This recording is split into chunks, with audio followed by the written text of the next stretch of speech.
Hey family, welcome back to my video. Today we will see, what if Harry Potter had potion of dragon pox and wizarding flu? Before we start, I would like to extend my sincere thanks to the original author of this story for granting us permission to use it in our YouTube video.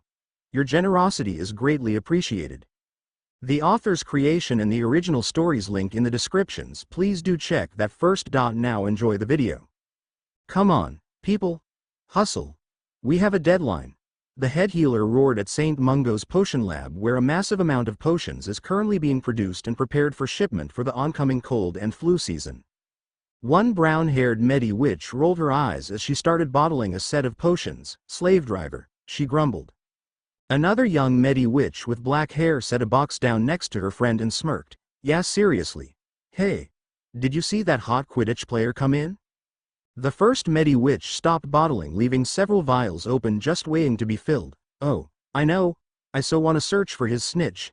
The brunette fanned her flushed face as she started to think dirty thoughts. Oh yes. The raven licked her lips and leaned on the box of potions she had, which was labeled, to be disposed. She didn't see the cork of one potion come undone. Get back to work. The head healer barked, startling both witches, resulting in the raven jostling the box, causing the one potion to splatter across the workstation. Oh shit. They hissed. The head healer thankfully didn't see what happened, and they flicked their wands to clean up the mess. The raven-haired witch nearly ran from the room with the rest of the potions meant for disposal as her brown-haired friend frantically finished bottling, not realizing that some of the vials were tainted with droplets of the spilled potion. Everything was finished and packed away, but unbeknownst to anyone, a pack of tainted potions was sent to Hogwarts. Ron frowned as he and Harry walked towards the Great Hall for dinner. Hermione is ticked at us for some reason. Yeah, but I don't know why. I would think she'd be happy that our potion scores are up. Harry sighed as he was trying to sort out his friend's feelings. You don't think she believes we kept the Half-Blood Prince's journal, do you? Ron frowned. Why? We told her we gave it back, and we did. I was there when you handed it to Snape the same day you found it. The kid didn't have to look so shocked that you'd hand over someone's belongings, Ron grumbled in annoyance. Harry shrugged. Yeah, I wonder if Snape found who the book belongs to. I would love to thank them for writing their notes out in a way that actually made potions easy to understand. Harry chuckled as he followed his red-haired friend. The redhead glanced around to see if anyone was listening before leaning up to Harry's ear and whispering, Actually, mate, could she be mad about those things we don't tell her? 'Cause she'll disapprove. You know, your grimoire, the training in that room, or those theories we have on Dumbledore? The redhead scowled as he spat out the butchered form of the headmaster's name. The Weasley family has come to the realization over the last few years that Dumbledore did not have Harry's best interest at heart, and have been taking measures every summer to help him. Every summer he's forced to stay with those things that can barely be called human, known as the Dursleys. The Potter frowned and thought a moment. Hermione always made it clear that she disapproves of many things. She didn't want Harry doing things not authorized by Dumbledore, the very wizard he didn't trust, and she would tell. That's why they stayed quiet until Hermione grew out of it. Harry sighed. I don't usually write in my grimoire when people are around. Most people just think it's a normal journal or homework. Save for you and Neville. She just loves teachers too much to even consider that Dumbledore is capable of any wrongdoing, or that we would think otherwise. Also, the ghosts are positive that no one has followed me to that room. Then what's her deal? Ron groaned and rubbed his head as if he was fighting a headache. I give up. I'll ask Ginny to see what the problem is. So, it's almost Christmas break. Ready to come over tomorrow? Harry grinned. Can't wait, he exclaimed as they turned the corner and entered the bustling Great Hall. They sat down next to Neville and waited for everyone to be seated. The boys tried to say hi to Hermione, but she just glared at them and sat with Ginny, who looked just as baffled at the bushy-haired witch's attitude as them. Once Dumbledore stood up, silence fell over the room. As most of you know, it's that time of year for sickness, and that means after dinner everyone should for an orderly line outside the infirmary to receive the yearly potions to prevent the basics, colds and flus. Now enjoy the meal. Vast amounts of delicious food appeared on the tables and famished students. He's twinkling you, Ron whispered out of the corner of his mouth as he filled his plate. Harry's jaw clenched and he stabbed a piece of chicken with much more force than necessary. Every time Dumbledore looked at him with the plotting twinkle, as Ron dubbed it, in his eyes that meant bad news for him, He saw the twinkle every year right before something bad happened, being forced back to the Dursleys included. Great. Harry grumbled, continued eating while wondering what the old wizard had up the sleeves of his gaudy robes. It wasn't long before he'd find out. Right after dinner was finished, everyone began heading for the infirmary where Poppy was waiting. Harry and Ron lined up with Neville, sadly, not far behind Draco Malfoy, who was giving his usual arrogant smirk with his fellow Slytherins next to him. Harry was relieved to see Professor McGonagall standing nearby, meaning the Slytherins weren't going to try anything, but it was apparent the head of Gryffindor House was not there to keep order. Professor McGonagall walked right up to Harry. "Mr. Potter, the headmaster wishes to speak with you." Harry knew arguing would be pointless, so he nodded and left the line without getting his potions. He walked past the long line of students, through the halls and up to the gargoyle statue that guarded the headmaster's office. Fudge flies. Harry watched the statue spin away, revealing a staircase. While walking up the stairs, he reminded himself about the headmaster's mind-invading abilities. Thankfully, Ron's father, Arthur Weasley, gave Harry a few tips for protecting his mind from people who can read them, like the headmaster, when they became more aware of Dumbledore's manipulations. The most important being is to not look them in the eyes and to keep your mind blank. Dumbledore looked up from his desk and smiled with that creepy twinkle in his eyes. "Harry, my boy, how are you?" "Just fine, headmaster," Harry said with the best fake smile he could muster. He hated being called boy. It was just like with Uncle Vernon. How much did Dumbledore know about that abuse? Harry knew the old goat knew plenty, but if so, is it a sick joke calling him that? Dumbles doesn't call anyone else that. What an ass. Am I in trouble, sir?" Harry asked innocently, carefully avoiding the man's eyes like usual. "Not at all, my boy. I want to congratulate you on getting your grades up and doing so well on your owls, but I'm afraid I have some disheartening news. Due to some movements of the Death Eaters, it wouldn't be safe for you or the Weasley family to go to the Burrow for winter break." Funny, Percy and Mr. Weasley never mentioned any movements. Harry thought as he recalled all the messages he had with the Ministry and Order members. The Weasley family may not have been politically powerful, but they are in all the right places for information. One in Gringotts, two in the Ministry, one pretending to be Fudge's right-hand man, and so on. But headmaster, they did I envy. "I'm sorry, my boy, but this is for your protection and theirs." Dumbledore, who looked so apologetic, said to the disheartened boy face, but his twinkle became brighter. "I understand, sir." Harry hung his head, doing his best to look crushed. Technically, he really was, but he was beyond furious too. Dumbledore smiled. "Good. Now those Occlumency lessons will be restarted right after break and Professor Snape will teach you. The lessons were supposed to start the year before, but Snape was caught in a trap Peeves made and has been suffering some sort of headache that made legilimency impossible, so they had to wait." Harry visibly paled, but Dumbledore assumed it was simply because of Snape, not that Harry had secrets to hide.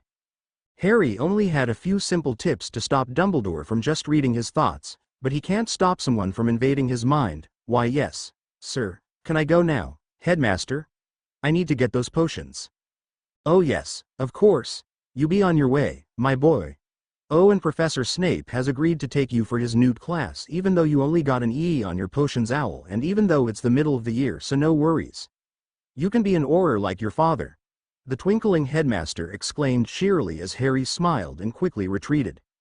"Hey, Weasel." Draco scowled as Ron ignored his taunting in favor of taking the potions Poppy gave him. Poppy glared disapprovingly at Draco. "Knock it off, Draco Malfoy, and take these." She ordered and gave the blonde Slytherin 3 potions and then Neville, who was followed by a few other people. Just after Ron and Neville left, Professor Snape passed the infirmary, catching Poppy's attention. "Severus Snape, get back here and take these." The potions. Professor sneered at the vials in the Mediwitch's hand. "I can easily make my own."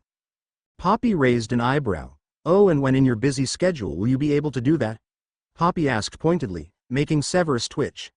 Between creating potions for a dark wizard, spying, Death Eater missions, teaching, grading, writing exams, and Dumbledore's plots, he had no time. "Very well." Snape conceded and drank 2 of the 3 potions, but paused to look at the third. "The color seems off." "Drink it," Poppy ordered, and Severus downed it, trying to avoid angering the witch and made a fast exit, but shot Draco a look to come with him to talk. Poppy watched Draco drink his potions and follow the professor out. That's one box done. She flicked her wand and opened the next set of potions as more students came in. She absent-mindedly wondered where Harry Potter went. The young wizard in question stormed out into the hallway in front of the headmaster's office and kept moving through the hallways. He was so fixated on keeping his temper in check that he didn't notice a few people standing outside the infirmary blushing at him. "It's about time, Mr. Potter." Poppy smiled and handed him 3 potions. The Medi-Witch was stunned that the teen downed all 3 like shots of whiskey and left without a word. Harry nearly crashed straight into Ron as he headed back into the Gryffindor dorm. "Whoa, Harry, cool it, mate." Ron frowned as his friend was clearly pissed about something. He took Harry's arm and they went into Ron's prefect room for privacy. "What is going on? What did Dumbledore say?" The redhead asked as he felt the tension in Harry's muscles, his very strong and toned muscles. Ron blushed and shook the thoughts away. The Potter gave a humorless chuckle. "Apparently, I am a danger to you and your family and it would be better if I stayed here over Christmas." Ron glared. "That's not fair. And how the hell can he argue that when you come so close to death nearly every year you've been here?" Ron exclaimed angrily, but before his rant could continue he noticed Harry sighed and sat down on the bed. The bad news wasn't done yet, it seems. Harry ran his fingers through his hair with a frustrated sigh. "The Occlumency lessons are back on." He glanced up at his now rather worried-looking friend. If anything, those lessons were the real danger. There was a lot to hide. Molly Weasley has noticed right away that Harry's home life was questionable at best. Ever since they first met at King's Cross for his and Ron's first, and rather traumatic year, Molly suspected something was wrong. She tried to talk to Dumbledore about it, but was shocked to hear that there was no issue. In her opinion, of course, there's an issue if the boy looks like an anemic twig. Molly didn't like it and instead asked if Harry could visit for the summer, which was allowed if only for 2 weeks.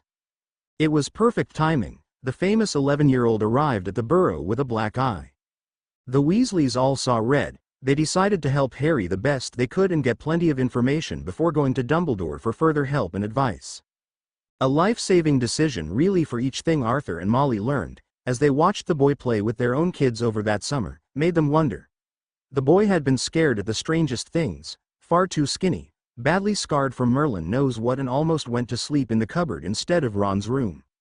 By the end they decided to not tell the headmaster anything, and here's why. During that summer Harry turned 12 and a few more things were revealed. One was that it seemed like Harry never had a birthday cake before besides the one Hagrid gifted him, which was later smashed by furious relatives. 2. After a poorly made joke by Percy about Harry getting fan mail, they discovered that Harry, the famous boy who lived, has actually never received any mail from the magical world. And finally, after hearing Harry tell Ron that he was going to save up for a broom of his own, they realized that Harry had no clue he was well off. Molly has learned enough, and Flo called her son Bill, who works at Gringotts. She had him look into the Potter accounts to see what was wrong because Harry hasn't even started getting bank statements.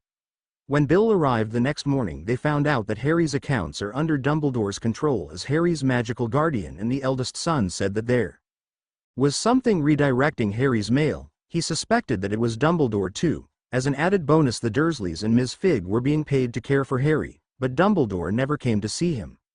The Weasleys were livid, and once they told Harry, so was he. After that they put their heads together and devised a plan to make the Dursleys livable when he was forced back there, and think of ways to get around Dumbledore later. The perfect plan fell in their lap when Molly Weasley found Harry reading and thoroughly enjoying Bill's old textbooks on runes. When Harry was sent back to the Dursleys and was locked in his room, he drew a set of runes on the floor under the bed. A matching set was placed by Bill on the Weasleys' kitchen wall. Food, letters, potions, books could all go through and be exchanged without anyone knowing. It's the only reason Harry has grown at all. He was no longer the skinny boy, who's too short for his age, but no one suspects a thing despite that. Bloody hell, Occlumency huh, we checked the library last year when this came up and found nothing. I could ask Dad to see if he could get a book on it. Peeves won't tell us what that trap had and won't come anywhere near us after we got the Blood Baron involved. Ron commented, trying to find a way to keep Snape from discovering everything. That would be good. I'll check the Founder's rooms and see if I can find anything. Maybe I can put wards around my mind? The raven pondered and then groaned in exasperation. Dumble said that I can take Snape's newts to be an Auror just like my dad, he scoffed. Arthur Weasley told Harry all about his parents. His dad was a rich spoiled bully that fell for his beautiful fiery mother, but James Potter never had a job. He was so rich he never needed one. Dumble just wants to set you up with a pissed off Snape again. He and McGonagall have been telling you that lie for years. Why are they trying to drag you into being an Auror? To fight Moldybutt? You've been doing that already. Ron growled at the weirdness of it all. Harry just smiled at Ron's pet name for Voldemort. I don't know, mate, I just don't know. Harry sighed as he stood up from the bed. Once curfew starts I'm going to the training room. I need to vent. Ron gave a mock look of disapproval. As a prefect I should find such actions deplorable, so good luck. Harry just laughed as he went to the door. Are you sure you don't want to try again? Ron shivered in fear. Merlin, no. That place is creepy and it keeps sending spiders at me. Although I'd have no problem seeing you shirtless and all hot and sweaty. Ron's brain came to a screeching halt. His jaw became unhinged and he blushed. Harry didn't see his friend's odd behavior because he was already leaving while chuckling at the redhead's fearful comment about spiders. Neville looked up as Harry came in the dorm room and pulled out a brown slightly worn book with runes elegantly etched by hand into the cover. Hey what are you doing for Christmas? He asked shyly with a light blush. I will be protecting people, by locking my ass up in this castle apparently. Harry grumbled sarcastically and began jotting down a new idea for a rune sequence that will make candy blow up when swallowed and cause massive indigestion that can be applied to lemon drops. Oh, I'm sorry. Neville winced at the other wizard's tone. No, I'm sorry, Neville. I am not in a good mood right now, Harry sighed tiredly. The herbology student smiled softly. That's okay, I understand. Just in case I don't see you tomorrow after morning classes I'll give you your present now. Neville kneeled down to search under his bed for his trunk. Harry's took the colorful package that was handed to him. Thank you, Neville. He carefully unwrapped it revealing a beautiful set of shiny black measuring instruments used in crafting runes. Oh wow, Neville, thank you. Harry let his fingers caress the shiny new tools. Before setting the present gently on his bed and pulling Neville into a hug. Neville felt his heart nearly jump right out of his chest as his face became very warm. I'm glad you like it. I know you really like to draw runes. Neville said happily as he tried to control his heart rate. The herbologist was very confused. He never felt such a strong reaction towards Harry before, or anyone for that matter. Like it? I love it. Oh, I should go get yours before you go? Let me get your present? Neville felt a twinge of loss as Harry let him go to fish his trunk out and pulled out of a small box. Harry glanced around to make sure no one was around and took Neville's hand in his, not realizing his friend was blushing.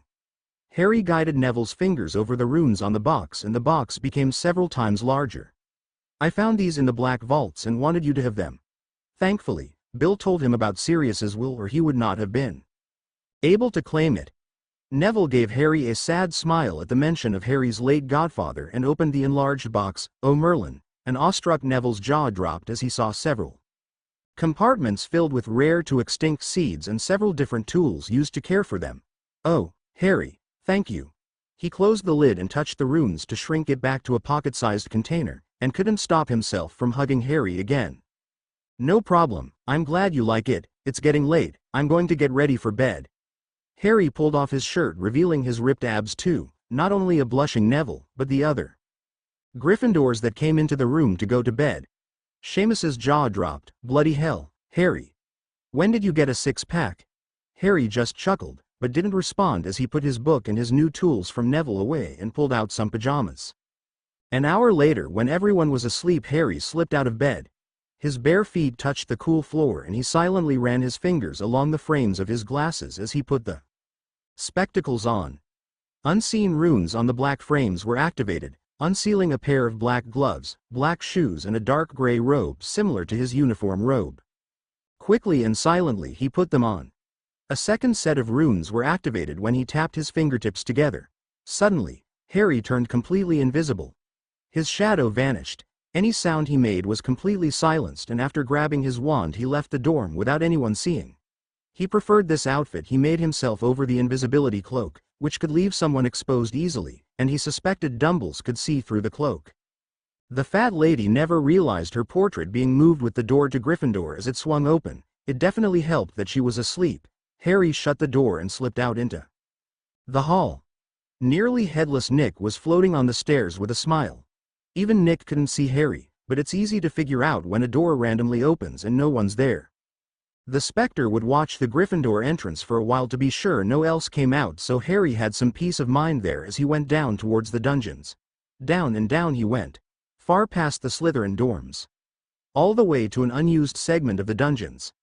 Finally, he stopped in a dark room that was suddenly flooded with light from the torches on the wall and looked down at the intricate markings on the floor. It all started with Sirius's death. A heartbroken Harry arrived at Hogwarts for his 6th year and went to find the friendly Gryffindor ghost to ask for advice, hoping that Sirius may become a ghost. Nick sadly told him that it wasn't likely because those who become ghosts do so because they fear death. Sirius wasn't the type of guy to fear much, even death. Seeing the young wizard so depressed worried the ghost, so Nick decided to show Harry a strange door they found over the summer with unique markings that the ghosts couldn't enter, hoping it would get the boy's mind off his loss even for a little bit. Harry's interest was piqued and they went down to see it. It took longer than necessary because Nick kept forgetting that Harry couldn't walk through walls, but the duo made it eventually. Nick showed him the strange marked wooden door. Harry directed his attention to the marks on the door and Nick was shocked to see that Harry could read the marks on the door. Their words said that there was a room inside under the floor, which is a special training room. The whole thing was meant to be a gift to the founder Godric Gryffindor from the founder Salazar Slytherin, a gift to celebrate their 30th anniversary as a couple. Harry was able to open the door easily and walked into a dark circular room, which lit up. Torches revealing 3 doors. Harry checked behind each door. One was a lavish bathroom, one was a passage that went to a study in the Chamber of Secrets, and the last went to the Room of Requirements. That discovery was amazing for both Nick and Harry. A shock for sure, but all the ghosts agreed not to tell Dumbledore about the room. For one thing, they felt the room rightfully belonged to Harry since it opened only for him and read the markings, which was the written form of the snake language apparently. Besides, the ghosts haven't been on the headmaster's side since he approved getting rid of half of the books in the library decades ago because he felt they were dark. It was foolish and hurtful. Most of the ghosts lived with that material. To suddenly call it dark was like calling them dark. That's just insulting. Harry simply walked into the center of the floor and the floor opened up to reveal a spiral staircase. Once he made it to the bottom of the stairs, the floor above him closed up. The young wizard has been training here for almost 4 months, since his 6th year began, and he quickly found out that Godric Gryffindor was a tough fighter, who liked lots of different training routines. Meaning, the room was set randomly and there were no tutorials. It was strictly learning through getting your ass kicked. Once Harry stepped away from the stairs, he would be transported to an unknown place, sometimes given a weapon in place of his wand, and be surprised with any number of different skilled people to fight. It was some kind of very powerful illusion reinforced with wards. The people felt real, the weapons felt real, and the injuries felt real, except blood looked green and his opponent's bodies would turn to stone if he killed them. If he lost the fight, the weapons and wounds would vanish and he would appear back at the foot of the staircase sweating and exhausted. A forest scene appeared and 6 different fighters were around him: martial arts, karate, kickboxing. Harry noticed his wand was gone and smirked. Hand to hand. This place must know I'm stressed. He barely finished his sentence before dodging a punch from one fighter and a kick from another. The match has begun. Harry was struggling after getting a vicious kick to the gut, but he removed the gravity charm he was under, a charm he made to help build strength, and started fighting back. Side effects last time.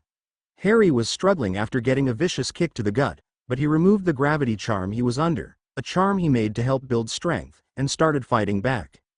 Neville went over and sat next to Ron in the Great Hall. "Hey, Ron, where's Harry?" the budding herbologist asked as he looked around the crowded room, quickly filling with hungry people wanting breakfast. "He's coming. Can you believe we have to go to classes this morning right before leaving? We're the only year that has to. It bloody sucks," the redhead grumbled, trying to change the subject. He was willing to bet that Harry fell asleep in the training room and was trying to avoid the Slytherins as he left the deepest depths of the dungeons. It was the one thing they haven't got a chance to tell the young herbologist about.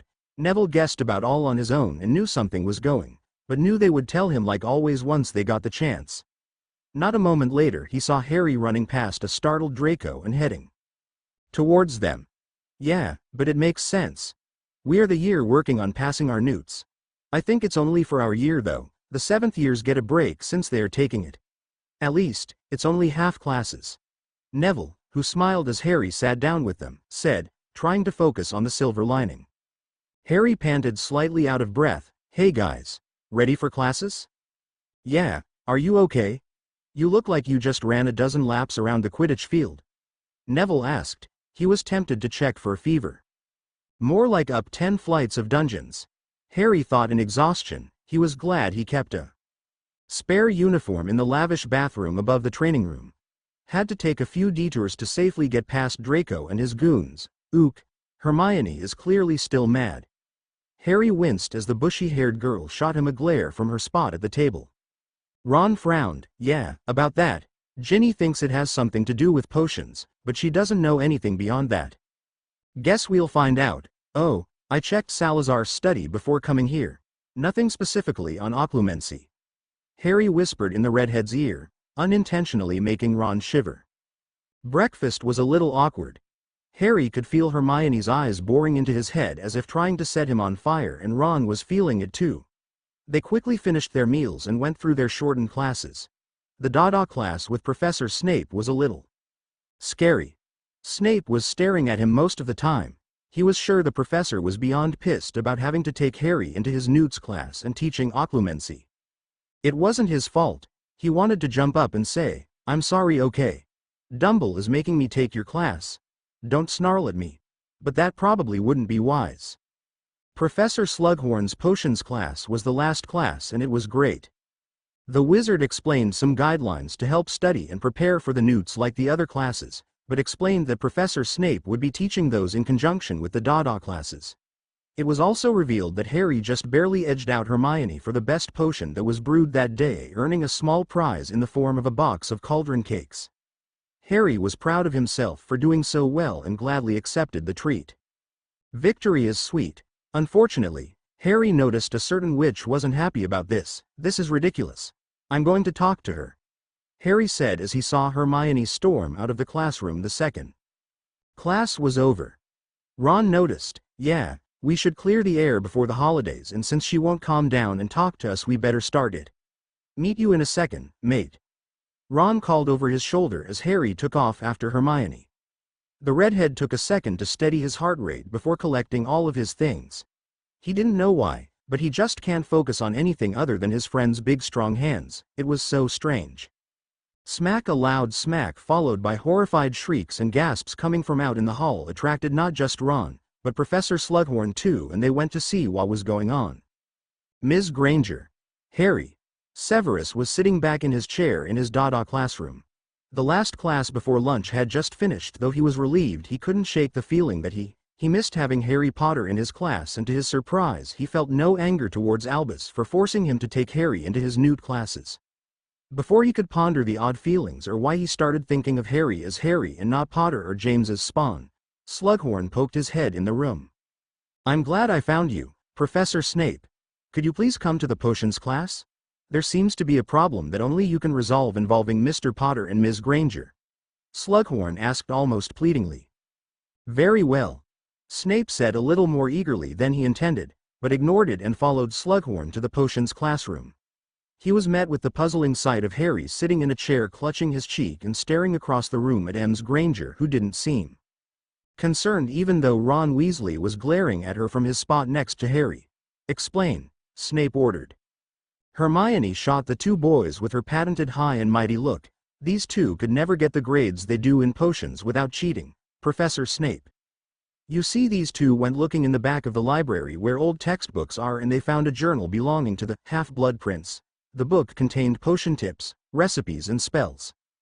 I, of course, told them to give it to you, but they clearly didn't. That is where you're wrong, Ms. Granger. Severus Snape actually felt a strong sense of smug satisfaction seeing the look of shock on Hermione's face. Mr. Potter and Mr. Weasley handed the book over to me in the first week of classes. Hermione gasped, but that means they copied someone's personal journal because their grades started going up right after. Hermione shot Harry an accusing look, but was startled to see Ron glaring ferociously back at her. Professor Slughorn raised an eyebrow. Harry, would you care to explain that? He wanted to get this straight, especially if cheating is involved. Yes, Professor. First off, I was the one who decided to return the book. I admit I did make a few notes from the journal, but only on the calculation process, sir. I didn't take any recipes or spells. Harry explained. It was something personal. Harry knew he'd hate it if someone tried to mess with his grimoire. Professor Snape looked at Harry intently. He nodded towards Slughorn, satisfied that Harry was not lying. Why only the calculations? Harry smiled despite having Snape looking down at him. It was beautifully detailed, sir. The way it was written out actually made potions easy to understand compared to those regular textbooks, which are, frankly, confusing. Harry said, and Ron nodded in agreement. Whoever wrote it should write textbooks. The potion-making process was so detailed and each step was broken down to the point where a monkey could understand it, and then further, so I could. Harry chuckled, but then frowned as he felt something wet and finally moved his hand from his cheek, revealing a bleeding cut. Professor Slughorn, my cheek is bleeding again. Harry stated in confusion. The current potions professor made sure to heal the gash with a simple salve before going to get Professor Snape to resolve this disagreement. The Dada professor was surprisingly very flattered at what Harry had said, though he didn't show it. Out of the corner of his eye, Snape noticed Hermione slip something into her bag during the bloody distraction. A thin razor blade. Is that blade what made the cut? Oh my. Wait here. Let me get some more salve, Slughorn exclaimed as he rushed over to the cabinet. Ron pulled out a handkerchief and pressed it against the bleeding cut. This is bleeding a lot for a little cut. He moved the bloody cloth away so the professors could examine Harry's gash, trying to hide his surprise when Snape leaned over to help as he looked at an unashamed Hermione. Well, where is your apology? For what? You should never have hidden this from me to begin with and just asked for help studying, Hermione huffed. Harry's jaw dropped, creating another trickle of blood, and even the two professors paused to gawk at the witch, but before anyone could say a word, Ron exploded. For what? How about the fact that you slashed Harry's face open? At least, say that. You're bloody well sorry for that. And as for all those times you helped before, I have this to say. Professor Snape would make a better cheerleader than you would a bloody teacher. You have zero consideration for how other people think. All you're capable of doing is regurgitating the same crap in the books as if you think we can't read, telling us what we should do and fanning yourself with your excellent report cards while complaining about how you were wrongly deducted 1 point on something. You have never helped us. If anything, I think you get off sabotaging us so you can stay on top. Ron finally stopped ranting and everything in the room was silent except for Ron's breathless panting. The awkward silence lingered until a furious Hermione got up and stormed towards the door. Slughorn glared at the retreating witch. Ms. Granger. Hermione paused to look at the potions professor. Consider your membership to the Slug Club revoked, and for such behavior you will be spending detention Saturday and Sunday with me once the break is done, and it will continue until I hear a sincere apology to Harry. Is that understood? The only response he got was Hermione slamming the door as she left. Dear Merlin, was she always like this? Snape scoffed as he checked Harry's gash and carefully applied more salve. She was always very high-strung and self-important. I'll add a punishment of my own after the break. Well, Mr. Potter, it seems your wound has fully healed. Your rather unfortunate streak of luck is clearly still strong. Of course, you would get injured minutes after Poppy leaves, Severus said as the young wizard stood up. He didn't reveal it, but he was fascinated that Harry was taller than him. When did that happen? And he's so muscular now. I don't know, Professor. My luck can't be that bad since you and Professor Slughorn were still here, Harry said as he gratefully accepted a blood-replenishing potion from Professor Slughorn. Indeed, you should both get to lunch and be ready to leave, Snape said, trying to ignore the odd flutter he felt in his chest when Harry said his luck wasn't bad since he was there. Yes, Professor. Both Harry and Ron said before leaving. Harry expected a harsh comment about being cheeky like always, but none came. In fact, Snape seemed much less hostile than usual, and it was a relief. Ever since Mr. Weasley explained what Snape's life at Hogwarts Was like and that the man was a spy for the Order. Harry realized why the man acted the way he did. It must have been difficult with him being James Potter's look-alike. He never held anything against Snape and just hoped the professor would see that he wasn't his father. Maybe he finally was. Ron scowled as they headed for the dorm. I can't believe her. What the hell is Hermione's deal? The redhead snapped the password at the fat lady, startling her, and they went to the common room where they found Ginny and a few other people getting their stuff ready. Ginny excitedly came over to them. Hey, guys. Ready to go? She asked as she was practically bouncing on her tiptoes in excitement for the holiday break. Harry winced. Ginny, there's something I forgot to tell you. Dumbledore says I can't go. It took a second for those words to sink in, but when they did, Ginny looked heartbroken. What? Why? That's not fair. Ginny looked so saddened. Harry was, as far as she was concerned, her seventh older brother. It hurt that they couldn't spend the holidays together. That's what I said. Ron growled as they sat on the couch. Oh, and we tried to talk to Hermione. Ginny still looked sad as she glanced at her red-haired brother. So what happened? By the time they finished explaining what happened, Ginny was fuming. I'll murder her, but... First, Ginny jumped up from the couch and grabbed her truck.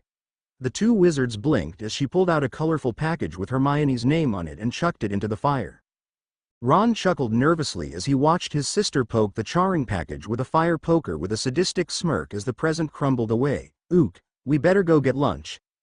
Harry nodded quickly and made a mad dash to shove his trunk back under his bed before following them to the Great Hall. The meal didn't last long enough. Before Harry knew it, he was standing on the platform giving Ron and Ginny their presents. Minus Hermione, Ginny took that present. He was waving goodbye to his friends, all of which were avoiding Hermione like the plague, as the train left. Even Neville, who saw what happened, gave Hermione the cold shoulder. After the train was out of sight, Harry sighed and headed back into the warm castle. Well, now what? I could take my book to the library and do some research, I guess. Harry sighed. This wasn't the holiday he had planned, but he'll make the most of it. With those Occlumency lessons coming, it was imperative that he figures out a way around that, and he has a theory that might work. The use of runes around his mind might provide the protection he needs. He has used runes on his own body to hide his scars, but the mind is far more complicated. It will require reading up on both Muggle and magical books on the mind. Thankfully, his cousin Dudley fancied a girl in an advanced anatomy class and bought several books on the subject. His cousin no longer likes that girl and had no use for the books, so Harry took them instead of throwing them out as his aunt instructed. The wizard went up to the sadly empty dorms and pulled his trunk out. He was shocked to see that his grimoire was not there. Harry searched his entire trunk. He found the tools Neville gave him, the anatomy books and some pencils still shrunken and wrapped in his invisibility cloak, but no grimoire. What the hell? I don't take it out of the dorm, so how? Harry's eyes closed as he realized who might have taken his grimoire. Hermione. This was a new low. No, he will give her the benefit of the doubt for now. Damn it, maybe I can retrace it. He pulled out his wand and tapped his glasses, telling the frames to release a mini blue snitch. With a simple incantation, the blue snitch came to life and fluttered around waiting for Harry. The Gryffindor pulled out some extra parchment, a set of mechanical pencils that were shrunken, his new tools and the shrunken books, which he put in his bag ready to start his research, and headed out of the Gryffindor dorm with the snitch in the lead. The snitch took him to the Great Hall and paused in the library, which were all deserted. Harry frowned as the snitch fluttered up to a space missing a book in the ancient runes section. So the person who took my grimoire went from my trunk to the Great Hall, most likely for lunch. Then snuck into the library to check out a book on runes. A dark eyebrow rose. Why would Hermione want that? She can't cancel out the runes using a book from the library. Hell, Bill Weasley, a professional cursebreaker at Gringotts, had trouble, and Harry has improved since then. Is my book on the school grounds? Harry asked and sighed as the snitch spun around in a circle indicating no, so it was most likely Hermione who took it. Harry tapped his glasses and watched the snitch vanish. Oh well, nothing can be done about it. If it is Hermione, I'll find out when she gets back, so I may as well get working.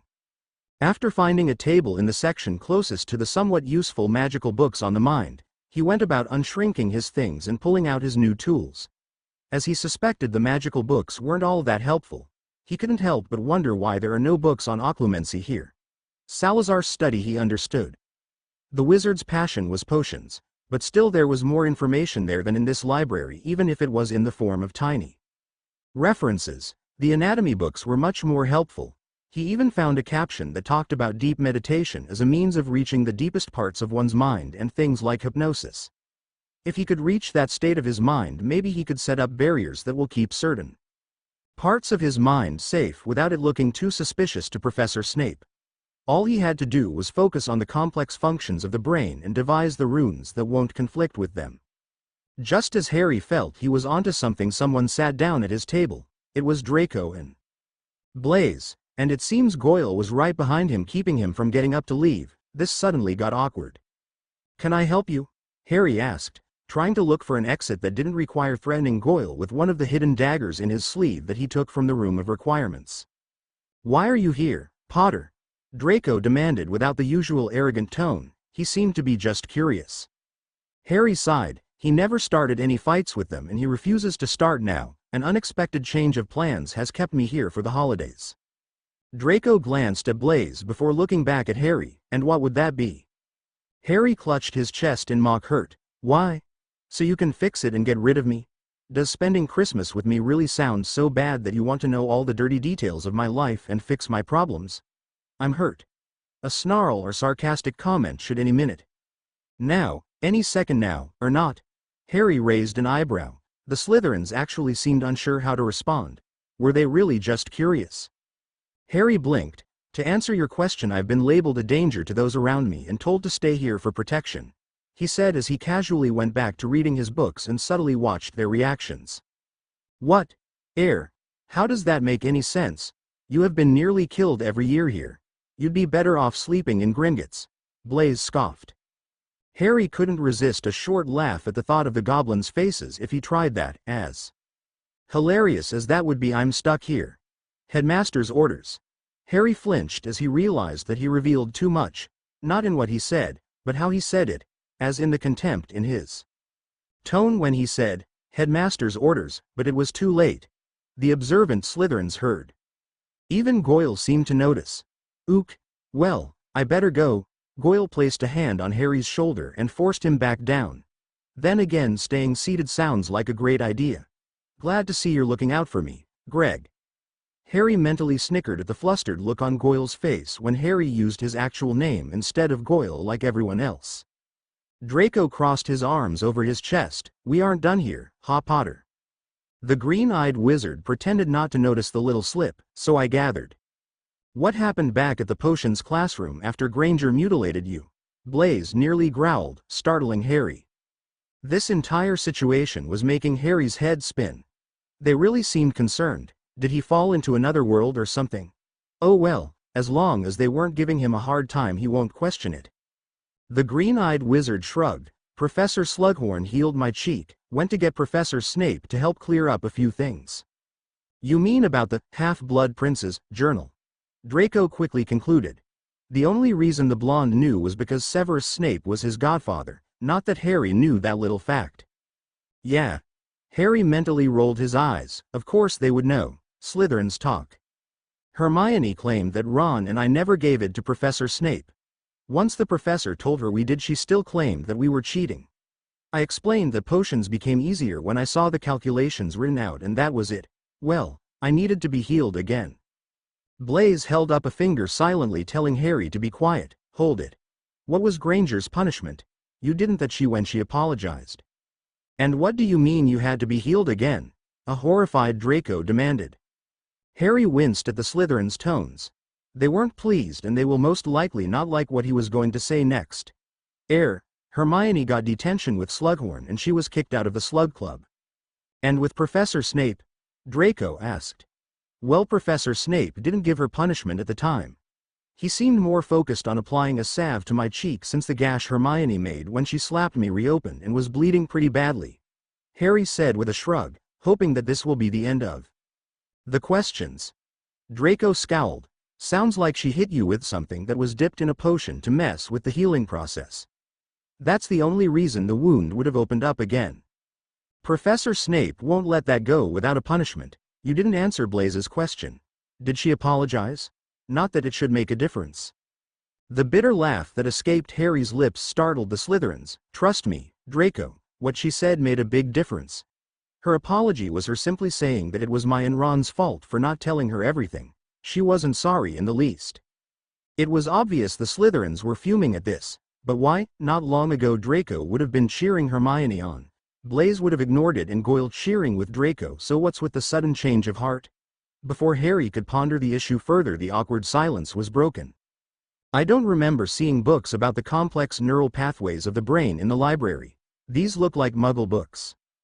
Harry blinked in shock and slowly turned to the last person he expected to say that out loud. Goyle, who clearly looked like he was kicking himself for saying that out loud. They're my cousins. He wanted to toss them in the trash, so I took them, Harry said, still shocked that Goyle talked about the library, and now the guy had a flicker of disgust at the mention of tossing a book in the trash. At least, Blaise looked as stunned as him, but Draco was smirking as if he knew Goyle was a closet Ravenclaw. Anyway, hey, Greg. Were you in the library after lunch? Goyle actually seemed to consider playing dumb, but Draco shot him a look that screamed, just give it up already, you're busted, and he sighed, yeah, why? Did you see Hermione here too? A still slightly shocked Harry asked. Actually, yeah. Miss High and Mighty was in the ancient runes section trying to smuggle a book out with her. Gregory Goyle said, finally giving up on the stupid henchman pretense. Did she have a medium-sized old brown book with her? It wouldn't look like a library book. It wouldn't have had a title and there are runes carved in the front cover. Harry asked, who was liking this Ravenclaw-like side to this Slytherin. Greg bit his lip as he thought for a moment and then nodded, yes. Granger looked pissed because couldn't open it.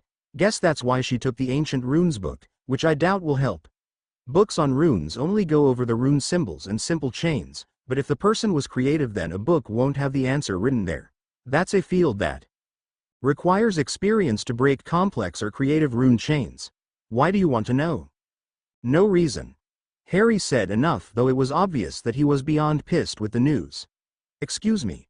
The Potter made a move to shrink his things and get up, but Greg was about to push him back down like before, or try. First, Harry is stronger than the closet Ravenclaw. Second, Harry doesn't hold back his strength very well when pissed, and he was pissed. Third, Harry was taller than Goyle. All of these facts resulted in a stunned Gregory Goyle being forced to let go of the Potter or risk being lifted and dragged away by the angry wizard or thrown backwards. Oh, Greg. You should show this side of you more often. It's much more pleasant, Harry called over his shoulder as he exited the library, leaving 3 shocked Slytherins behind. Severus Snape frowned as he looked at the bloody handkerchief he managed to slip away from Ron Weasley. Let's see what you're planning, Granger. He sneered as he set a cauldron up to start making a potion in the personal lab in the head of Slytherin chamber. The professor paused to mentally wrestle over a decision before setting up another potion to simmer. Hidden diagnosis last time. The professor paused to mentally wrestle over a decision before setting up another potion to simmer. Harry smiled as he looked at his calculations written on the sheet of parchment. I'm onto something. Yeah, this could work, but I need to consider the dreams part of the mind. Crap, it's dinner time. He gathered up the tools, books and papers scattered throughout half of the empty Gryffindor dorm and locked it in his trunk, which was now heavily warded for security. He changed out of his uniform and got into some dark jeans and a simple gray t-shirt. There didn't seem to be a point in dressing warm if he intended to stay in the school. The place felt so empty, but it didn't bother Harry as much as walking into the Great Hall and not seeing the pain in the ass headmaster on his seat. Dumbledore was probably having a lovely holiday while he's stuck here. He seems to like taking every chance he can to get him separated from the Weasleys. Wonder what he thinks is going on.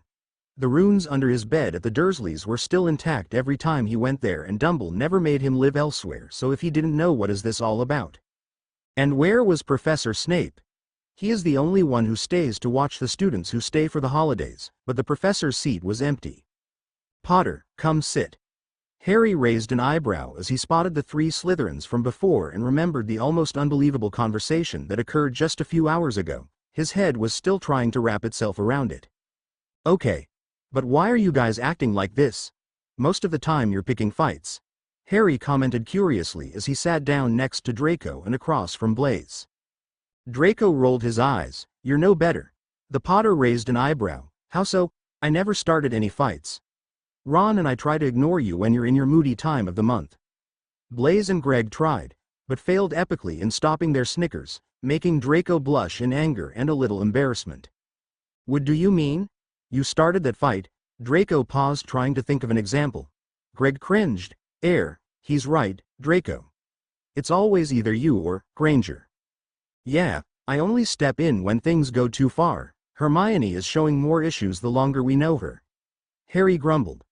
The house elves appeared with trays of food and looked a little confused as to why Harry Potter was eating with the Slytherins, but they shrugged it off and served the food. She's lost it. Why are you even friends? Blaise reached for the pasta, but froze as his hand brushed against Harry's, causing a pleasant jolt to race up his spine. I mean, she was never really pleasant. Harry raised an eyebrow at Blaise's flustered reaction, but pretended to ignore it. Well, after that troll incident in our first year, Ron and I tried to help her out. At first, it seemed like she was a good friend, and it sort of spiraled out of control as her head inflated. The book she took from you, what was it? Greg asked as he kicked Blaise under the table for drooling while staring at Harry's chest. It seems he was not so subtly mentally undressing the Gryffindor. Right now the Muggle-raised part of his mind wanted to say, journal, but as Ron has been trying to drill into his skull, that's not the wizarding word for it. It's my grimoire. It really didn't matter to Harry if these people knew. They don't go running to Dumbledore or other teachers like a certain witch. Besides, they, like Ron and Neville, are pure bloods and understand the significance. Of course. This sudden change of attitude helped a lot with trusting them. Draco and the others nearly choked on their food. Grim cough war. The bitch cough took your grimoire. No wonder you were pissed earlier. Yeah. A smirk appeared on Harry's lips that he didn't realize made the Slytherins shiver. She can try and open it though, it'll serve her right. After that cryptic response they continued eating. Harry, however, did not realize Draco and Blaise were watching the motion of his lips as he chewed or the pink tinting their cheeks. Sue, where has Professor Snape gone to? Greg asked, trying to snap his friends out of their daze before Harry caught them staring at him. Harry nodded as he set his fork down. I was wondering that too, actually. He raised an eyebrow as he noticed Draco staring at his arm for a second before focusing on the conversation. He's working on some potions. I guess he couldn't leave them unattended. The house elves probably took him some food. Draco answered absent-mindedly as he kept glancing at Harry's hands. Yes, that makes sense. Harry commented as he ignored the Slytherins' odd behavior, which apparently got even stranger than before. Well, I'll see you guys tomorrow. The Potter commented as the house elves got everything cleaned up. Greg nodded. See y'all later, he said as the Gryffindor left. Subtle guys, really bloody subtle. Where's your Slytherin cunning? He playfully scolded. Draco huffed as he got up to leave. What are you talking about? Seriously? Greg blinked in shock as he followed Draco and Blaise out of the Great Hall. Have you guys noticed what you were doing? You were both one step away from jumping. His bones right on the bloody table. Greg rolled his eyes as Blaise licked his lips and poor Draco's face turned bright red at the tantalizing thought. Clearly neither Draco or Blaise cared about subtlety at this point. Blaise looked out at the falling snow. You know, I heard some Gryffindors talking about Harry before they left. Professor Snape. You missed dinner. Greg called out as he spotted the professor coming towards them. It didn't matter to him that he interrupted Blaise, who was now uncharacteristically pouting. Snape nodded. Yes, I am aware. I simply came to check those staying at school. Seeing as you three are faring well, that only leaves Mr. Potter. How did he seem? The professor asked as he and his students headed towards the head of Slytherin's office. Good, almost too calm after getting attacked by a friend, and I use that term loosely. Draco explained almost with a sense of confusion. Plus, Granger stole from him too. Sure, he seemed pissed at first when Greg confirmed it in the library, but he cooled off pretty quickly and is actually hoping that she tries to tamper with the book as if he booby-trapped it in some way. Perhaps he did. If so, it will be entertaining to see M's Granger in a week. The professor smirked as he wondered what Harry had planned. He looked at Greg after he said the password to his office and they walked in. So I take it you let slip to Mr. Potter your Ravenclaw tendencies. Draco snorted in amusement as Greg blushed. He couldn't help himself. Potter was studying a set of brand new books he hasn't seen before and it just came out. Draco tried to ignore his slight slip. Oh right, what Gryffindor gossip were you talking about, Blaze? Severus perked up as he heard that and handed his snakes cups of tea. A part of him was trying to figure out why he was so interested, but it was ignored. Well. Blaze sipped his tea then smirked. I heard a couple of 7th-year Gryffindors plotting. Snape rolled his eyes. Gryffindors plotting is hardly breaking news. They were planning to fail their newts. The dark-skinned Slytherin's smirk grew as he noticed that he had everyone's full attention. They wanted to be held back to spend more time with Harry. Apparently, Harry has the ripped rock-hard body of a Greek god and is hung like a hippogriff, so worth getting held back just to see more. All jaws hit the floor. Even Severus Snape couldn't stop his reaction, but he was the first to recover. He does seem fit. He commented lamely and everyone suddenly jumped when the timer went off. Excuse me. The professor jumped up and went to his private lab where 2 separate cauldrons were simmering. 2 potions going at once? One is for the Granger incident, right? Draco asked and sipped his tea. Indeed, certain potions that require a blood sample to complete it need to have the blood drawn with a device treated with something specific. If I find out what the treatment is I can narrow down what she's planning. Severus stated simply as he pulled out the bloody handkerchief. It's ready. The 3 young wizards set their cups and got up to watch as the kerchief was dropped into the potion. A few seconds passed while the clear potion broke down the bloody piece of fabric. The potion quickly became bright red and produced red smoke, making the Slytherins glare at the innocent potion. Red, she is planning to enslave him, Draco snarled. Severus nodded, possibly with a forced bond.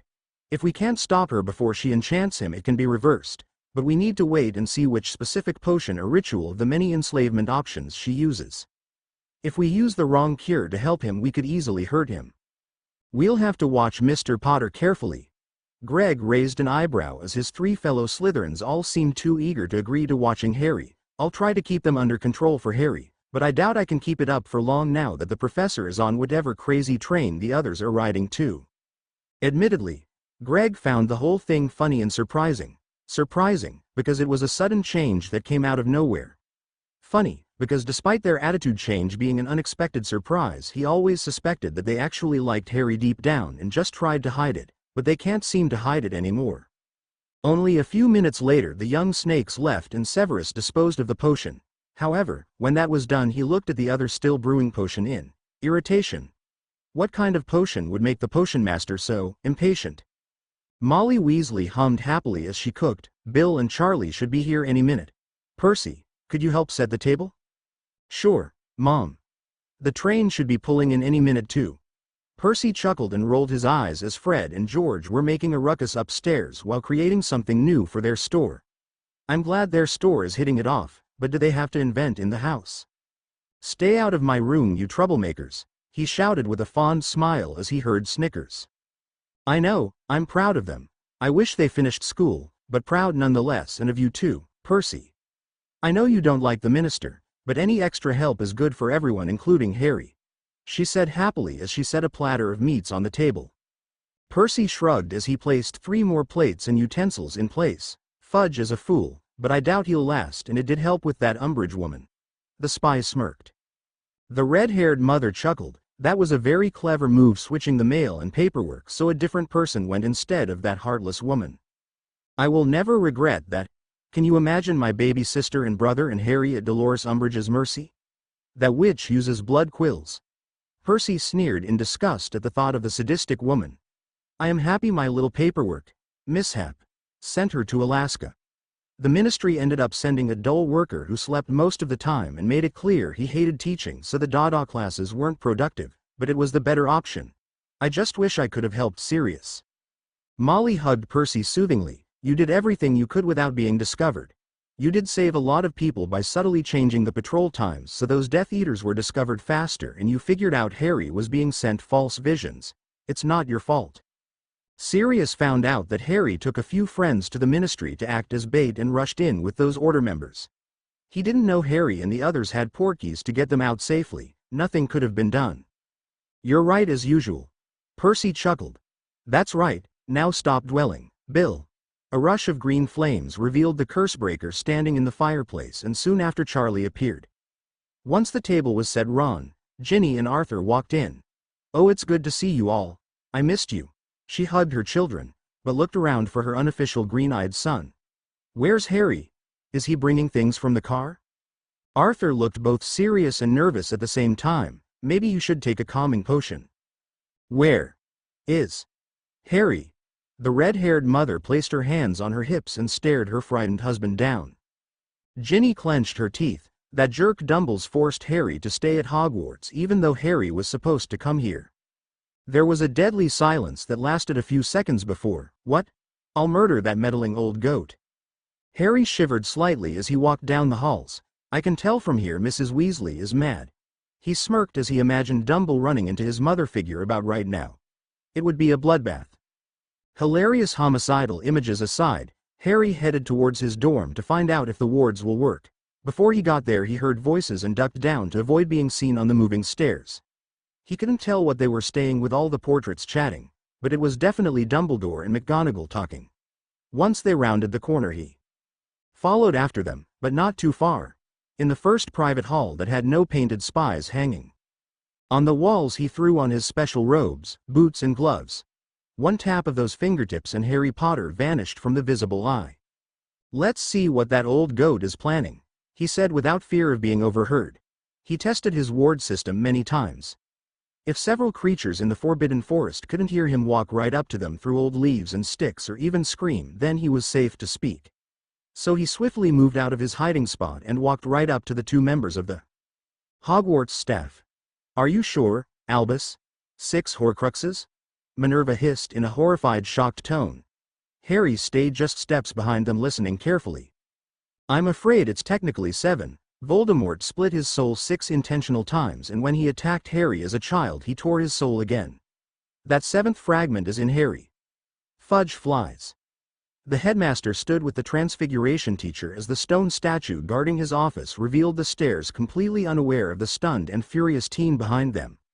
"I found all of them except the Slytherin locket," he said as he and McGonagall went up the stairs and into Dumbledore's office.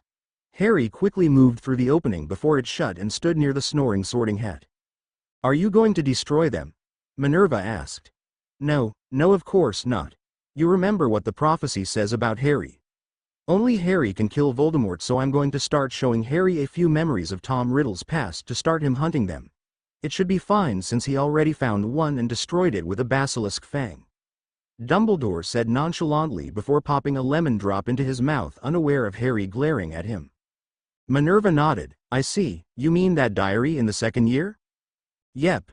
There's still the Ravenclaw diadem, the Gaunt ring, which is cursed to kill the one who wears it, Slytherin locket, that damn snake always around Voldemort, and finally the Hufflepuff cup, which is locked away in the Black Vaults, so it will be tricky since I couldn't let Harry know about those being in his name."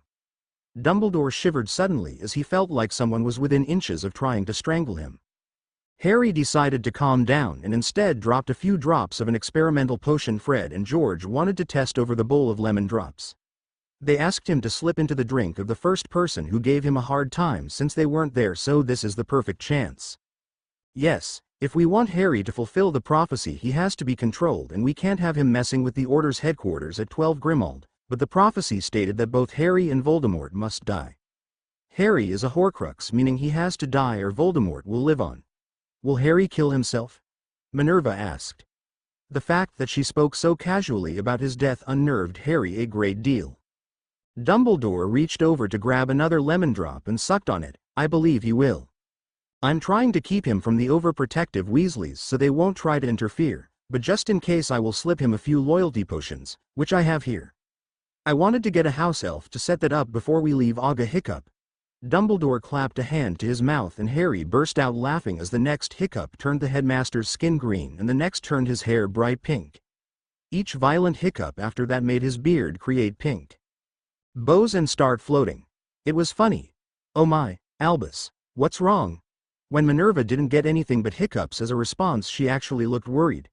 More so than when she was discussing her student's demise. "It's okay, Albus. I'll get you to St. Mungo's.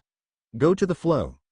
As Dumbledore stumbled to the fireplace, Minerva opened the door to the office to spell a sign that says, "At St. Mungo's, in case someone came by, giving Harry the perfect moment to slip out." "Well, now this is enlightening," Harry muttered in irritation. So, he was being raised for slaughter. Not if he can help it. He went back to the dorm, easily sneaking in as the fat lady was flirting with a knight in a different portrait. Messing with the wards to get in without a password was easy without her there to see anything. He went up to his bed and cancelled out his invisibility wards before grabbing some parchment. A quick letter was written explaining everything he just heard, including a very detailed account of what happened to Dumble after taking the experimental potion for the twins and news on his warding experiments, but there was a problem. Hedwig can't send the letter. There were scans on all mail. The second you step in the owlery, the charms scan them for the headmaster to view, and Dumbles can't know about this. Good thing he already gave out his friends presents before they left. Come on, think, I'm supposed to be smart. Oh, that could work. He brought out the blue mini snitch from before and started tweaking the wards. The snitch started out as a toy in a pack of 16, but Harry used them for experimenting with his wards and charms. He accidentally destroyed several of the little snitches with his tweaks and tests until only one survived. Brave snitch. A few moments later, he gave his snitch his letter and it sucked it up into its small body. "Go take this to the Weasleys," he ordered as he opened the window, letting the snitch zip away. Somewhere deep down he wondered if this was a good idea. He was a little scared at how the Weasley family would react to him being a horcrux, but they were always there before, so he had to trust them now. I hope that worked. Now I need basilisk fangs. He frowned. He would have to go through Salazar's study and pry fangs from the corpse. That might be tricky. The giant serpent may be dead, but it still won't be easy to disassemble. If he remembered right, the tooth that stabbed him in second year was already loose, and each time he went to Salazar's study it didn't look any degraded even after years. He decided to sleep on it and deal with it in the morning, hopefully after getting news from the Weasleys. Fever last time. He decided to sleep on it and deal with it in the morning, hopefully after getting news from the Weasleys. Arthur winced as his wife threw a really heavy candlestick out the window, making some gnomes scatter. "Molly, please calm down." "Whoa." Arthur ducked a hex as his wife stormed towards the fireplace.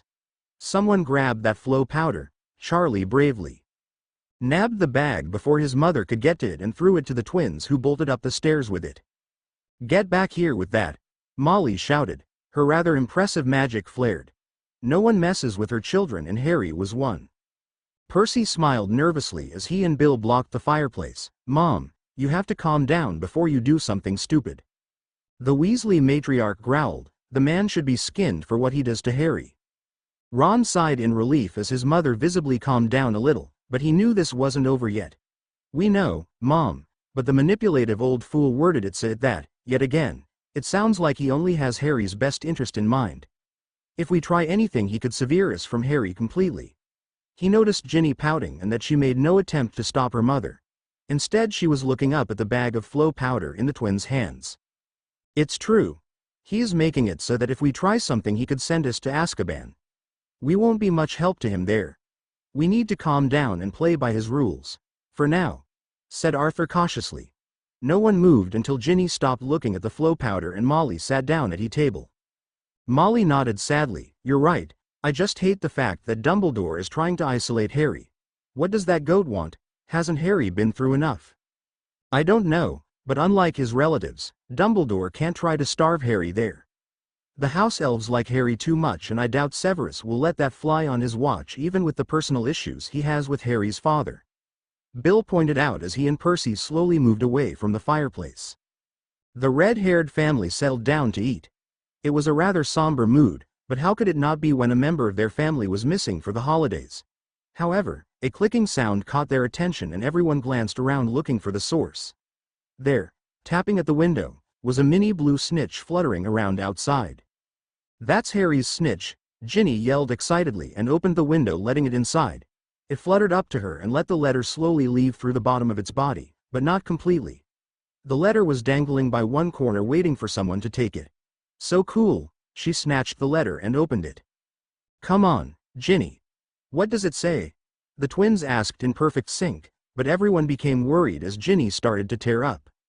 Arthur got up and took the letter to see what caused his daughter to cry. but he had to sit down after reading it. One by one each person read the letter over Arthur's shoulders when he sat down. The air was deadly silent. Ginny whimpered, breaking the silence. We aren't going to let this happen, right? Harry can't die, right? No, Ginny. Arthur said as he set the letter down. There will be only one wizard dying, and that's Dumbledore. As for this horcrux issue, I think we need to get Severus Snape involved. He quickly held up his hand to stop all the redheads, who wanted to argue, from saying anything so he could explain. Something like a horcrux is dark magic, and we have very little knowledge about those things. Severus knows a great deal and is a potion master. It's a risk, but we do know he works in the Order as a spy, and in the only year your mother and I spent with him at Hogwarts, I know he cared for Harry's mother. We have to trust him if we want this thing out of Harry as safely as possible. A few rare moments of silence passed as they all thought about everything they learned. Horcruxes for Voldemort keep the Dark Lord alive and are hidden. Dumbledore is trying to get Harry killed. McGonagall is on the headmaster's side and doesn't seem to care about her lion. If this is the support Harry has at school, then it's time to take a leap of faith. Charlie sighed. Soul-splitting magic is responsible for a basically immortal Dark Lord and a homicidal headmaster trying to turn Harry into a sacrificial lamb. Bloody hell, things are always interesting with Harry. No kidding. Ron chuckled, trying to push some more perverted thoughts aside. We should write back, but what should we do to prevent any loyalty potions or spells from affecting him? Bill snapped his fingers as an idea came to mind. Harry gave me permission to use the black vaults in case he needed something and couldn't go to Gringotts during school. I remember. Some jewelry in the inventory. Jewelry? Fred raised an eyebrow. George snickered as he and his twin reached the same joke. Looking for a ring so Harry can propose to Ron? Ron blushed violently. Jerks. The entire family burst out laughing at Ron's embarrassment. Traitors, all of you. Arthur chuckled. Now Ron, they were only teasing. Bill, why do you think the jewelry will help? He asked his eldest son. The Black family were the most paranoid witches and wizards out there. The jewels in the jewelry are powerful stones that prevent any outside influence from controlling the host, and only the wearer can remove it. Bill explained. Molly Weasley sighed in relief. Oh, that would be perfect. When can you get one? Bill grinned. Tomorrow morning at the earliest. When you go, make sure you choose a subtle piece or something that can hide easily. Harry didn't even like wearing his glasses until he made them useful. An amused Molly reminded them. While in the Weasleys' care, Harry managed to get a hold of a potion for fixing the eyesight. Unfortunately, it would be too suspicious to come back to school without them, so yet again he found a thing to add runes to. Percy frowned in thought. Pick one for Ron and Ginny too. Why's that? The twins asked in perfect sync. If you think about it, then it makes sense. Dumbles wants to isolate Harry from us because we aren't the type of family who just stands by and lets someone die. But when it looks like Harry isn't doing as told, he will take the opposite approach. He will target Ginny and Ron to force them to sever the friendship. Percy explained. Molly gasped and held her daughter close. Oh dear Merlin, that does make sense. Should we worry about anyone else? Neville or Hermione? What was that look for? She asked as she saw her two youngest children scowl. We got so carried away with the Dumbles issue that I forgot to tell you all. Ron crossed his arms over his chest with a glare. Hermione has been in a bad mood for a while, and we decided to find out why. Right after potions class, Harry went to talk, but she hit him. What? I know you two weren't that close to her, but she hit him. Arthur gasped as he held his wife's shoulders before she could go off again. Ron sighed in frustration. She didn't just hit him. She smacked him hard enough to cut his cheek. It was a little cut, but there was a lot of blood, and Professor Slughorn and Professor Snape had to heal it twice because it kept opening. There was an ominous silence in the air, and then Molly smiled cheerfully. This is what we're going to do. Charlie, Fred, George, go get all of Harry's gifts. We'll see how much this snitch can carry. Arthur, honey, get to writing a letter to Harry. Ron, Ginny, make a platter of food for Harry. Bill, start a fire. Percy, help me get Ms. Granger's things to the fireplace. Percy cringed at the sudden change in how his mother addressed the Muggle-born witch. Why yes, Mom. Harry strolled through the castle before breakfast the next morning. The snitch he sent has yet to return, and he was starting to wonder if something went wrong. After all, he never tested the snitch in this way, so there's no telling what could happen in flight. He kept imagining a bird swooping down and catching his snitch, or it flies right into a storm and gets crushed under debris, taking his message with it. Mr. Potter, I see you're up early this morning. Breakfast isn't for an hour. Professor Snape commented as he ran into the green-eyed wizard not far from the dungeons. The professor was tempted to touch the strong arm or to kiss him, but he forced himself to stay calm and keep his hands to himself. It baffled him as to why he's feeling this way, but he couldn't think of any potions that do this, and he scanned himself for any love potions only to find nothing. Also, he quickly found himself losing all interest in finding out the whys and just wanting this feeling. I'm always an early riser, Professor. I just keep quiet most of the time since my roommates are not morning people. Harry smiled as he walked with the professor. So how is that potion you were working on yesterday? It has progressed to a point where it can be left alone for the time being. Why is it we're discussing my potions so casually after you were betrayed by a friend? You're indifferent. Response is disconcerting, to say the least. Severus asked with genuine concern. The younger wizard shrugged. Ron and I were friends.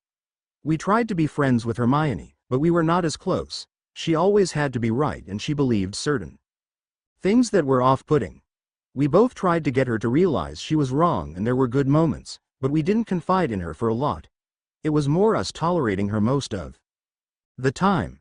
As far as the violent outburst goes, if it was anyone else I'd be more responsive. Professor, when will we be starting the Occlumency lessons? Severus frowned. He knew the green-eyed wizard wanted to say something, but what it was he didn't know, and that hurt for some reason. Why did he have such a strong desire to be a confidant for Harry?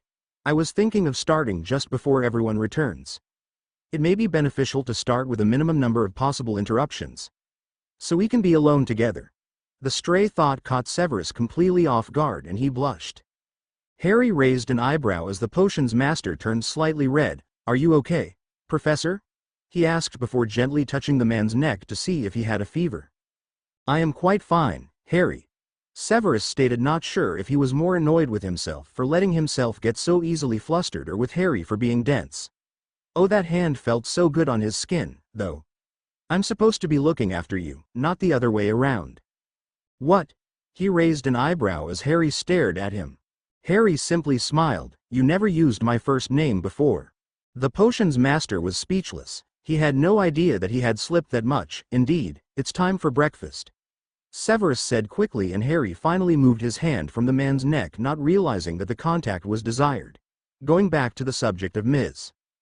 Granger, I suggest you stay close to the others and keep an eye out for any strange feelings. As they made their way to the Great Hall. Does this have something to do with what Draco mentioned about the strangely slow healing, probably involving an item coated in a potion? Harry asked. Snape nodded. It seems Ms. Granger has it in mind to use your blood in a potion. What it is won't be known until it takes effect, or, even better, to stop it before she gives it to you in whatever form that might be.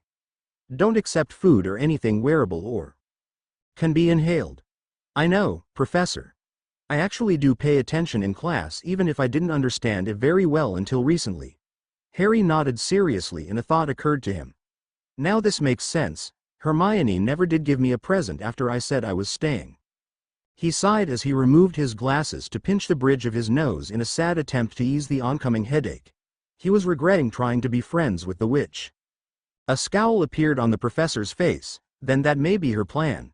She may send a gift later if she isn't using a ritual to affect you from a distance. Don't even touch it. Just inform me immediately. Of course, Professor. Harry put his glasses back on, wondering where the hell they went wrong with Hermione. I knew she had flaws, but I was hoping she'd grow out of certain things. It isn't what people grow out of that should be watched, but instead what they grow into. That's the problem, Harry. Severus said as they entered the Great Hall. He faltered for a slight moment to consider sitting with the three Slytherins and Harry, but reluctantly decided to sit at the staff table. Greg put his book down. Hey, Harry. I take it the professor already informed you, he said while subtly trying to tell Draco that he was drooling. The black muscle shirt and jeans ensemble looked too good on the green-eyed wizard. If you mean that a witch has gone off the deep end and is plotting something involving me and my blood, then yes.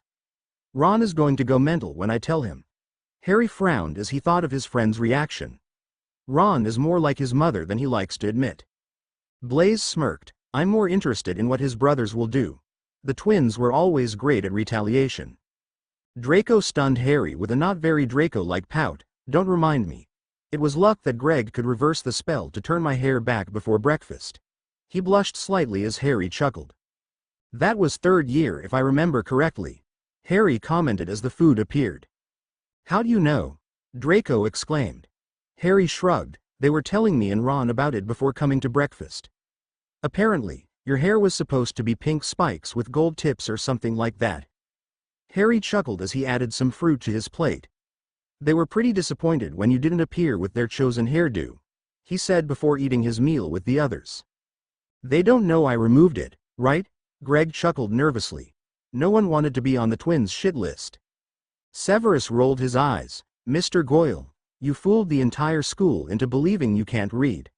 I doubt you're a suspect in charm removal. The green-eyed wizard nodded in amusement. Very true, the twins suspected that sixth-year Slytherin at the time of fixing Draco. Blaise blinked. Do you mean Folly? Is that why his skin turned blue and bubbles came out of his mouth for the entire week? He asked, completely shocked.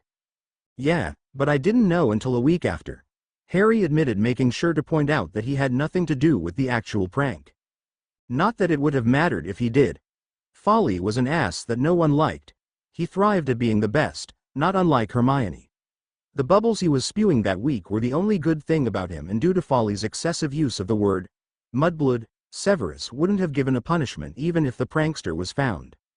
Harry sighed sheepishly. They don't like their pranks tampered with, but don't worry, Greg. I'm sure they have a new target. 3, in fact. A young witch, an old witch and an old manipulative wizard. Blaise sighed as he pushed his finished plate aside. You really never get a break, do you? Harry. Dark lords, giant basilisks, tournaments with very high death tolls, Death Eaters intent on killing you, crazy witches and a constant stream of bad luck. How do you keep sane? Harry raised an eyebrow with a smirk. Sane? Who said I was? He didn't notice 3 of the Slytherins shiver as he got up. Since Professor Snape made it clear that I shouldn't be left alone until the witch who must not be named is caught, I'm going to finish my schoolwork. Greg nodded. We can meet you in the library. I have some things to finish too, and if you don't mind, can I look at those books you had before? How you hid this side of you before I'll never know. Sure, I'll go get them too. Harry grinned and left. The green-eyed wizard walked back to his dorm and was relieved to see his snitch fluttering around Hedwig's empty cage. It came over and dropped a letter in his hand. As he opened it and read the contents, a pile of presents appeared on the bed from the snitch's insides. He couldn't stop the smile from coming to his face. The Weasleys were on his side. A part of him never doubted it, but it was nerve-wracking nonetheless. Do you have the necklace? Harry asked as he held out his hand. The snitch deposited a long simple necklace with a circular flat green stone set in silver connected to a thin silver chain. That's the necklace from the vault that Bill got this morning. According to the letter, it was a stone that will keep him from being controlled. One less thing to worry about. Harry sighed in relief. He placed the necklace around his neck and tucked it under his shirt before sifting through the other items. After putting his presents aside and the platter of food to snack on later, he started gathering his pencils, books and homework and shrank everything to hide them in his pants pocket. He put on his special gray robes, black boots and gloves. Mr. Weasley wants him to open up to Professor Snape, and he'll do that by showing off his wards first. It may be the best way. Besides, he wanted to spy a little first to see if this really is a wise move. If this goes wrong, well, his robe has some surprises. Hope this goes well. Harry muttered and tapped the tips of his fingers together, making him vanish.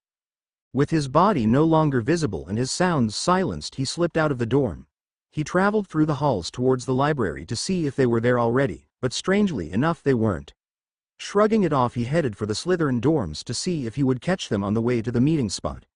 He saw Professor Snape standing outside the Slytherin house and noticed the man looked concerned. The professor turned heel and was going somewhere, unaware that he was being followed.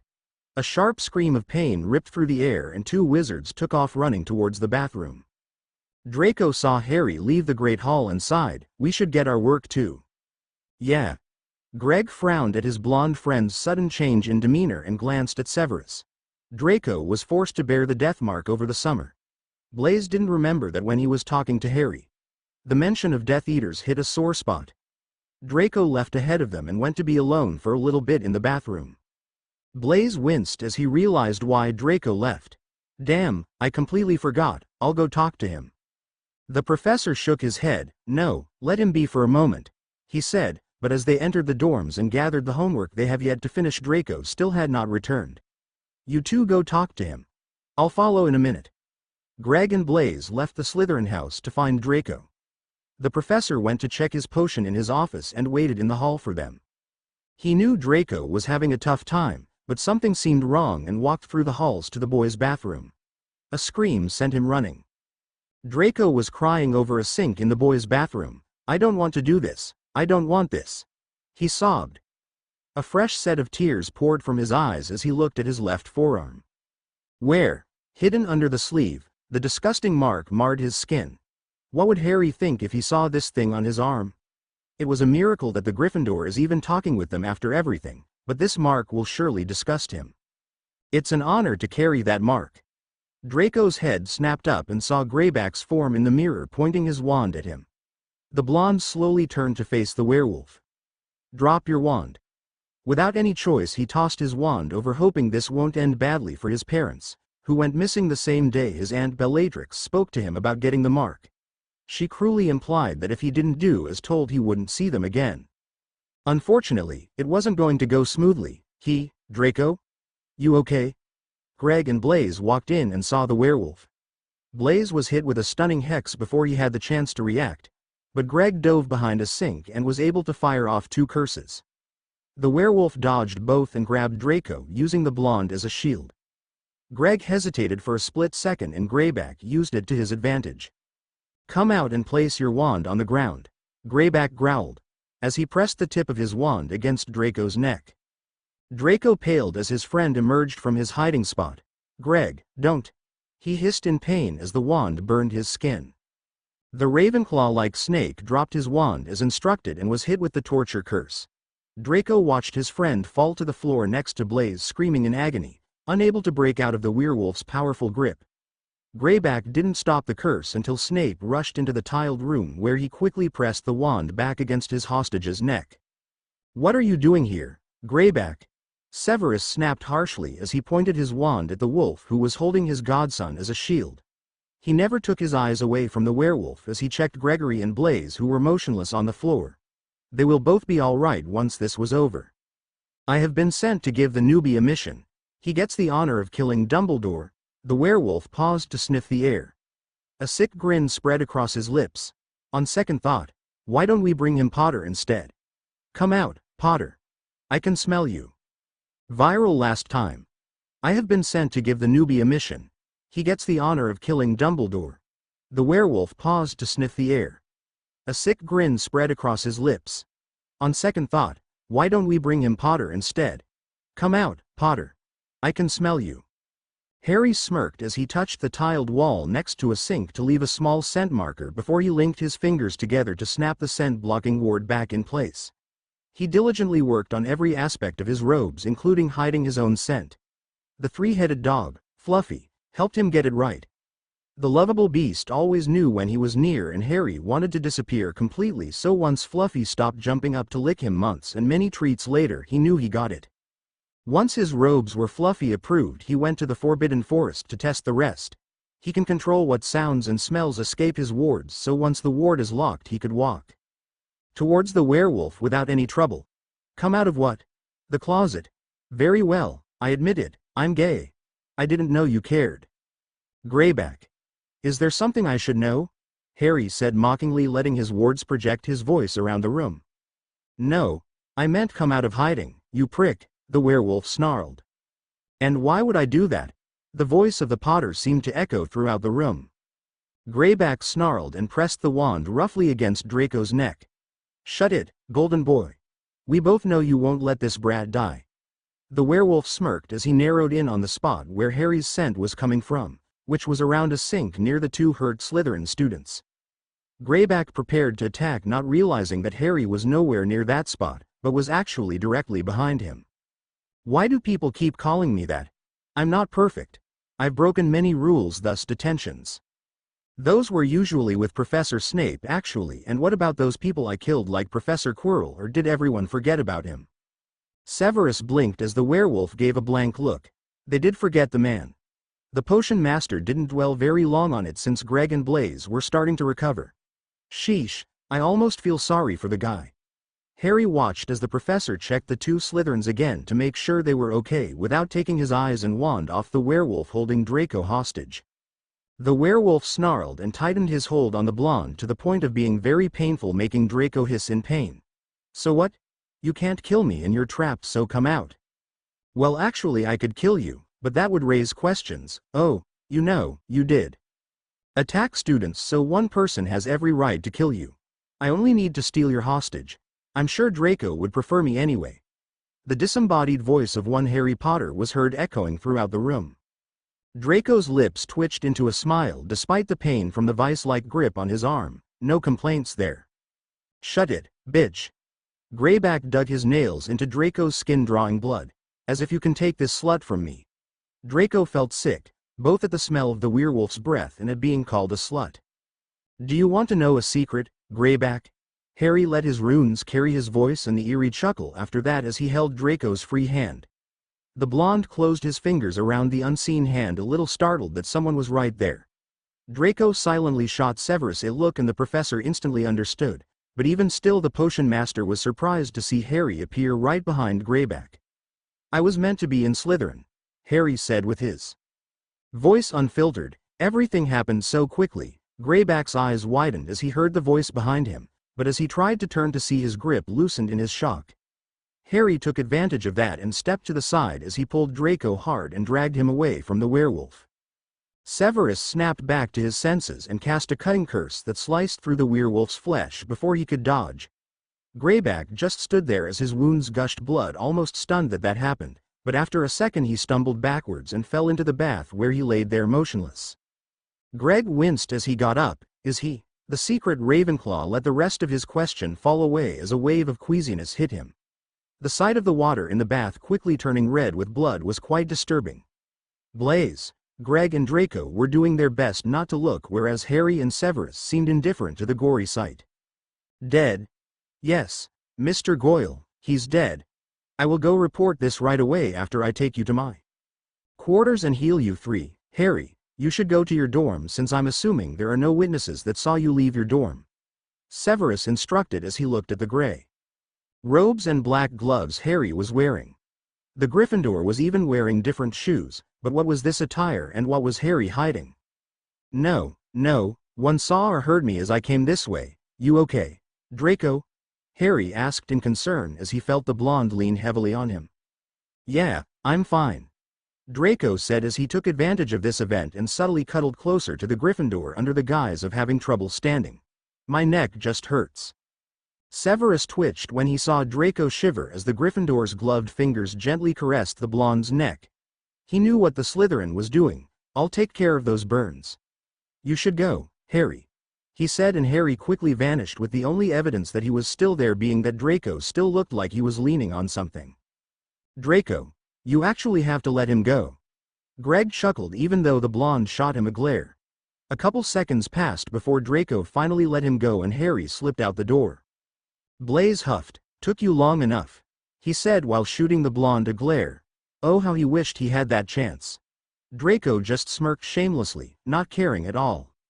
Now is not the time for this. Severus spoke, not revealing a single ounce of the jealousy he felt, which took serious skill. All of you go to my chambers. I'll start healing you first, then call the Aurors.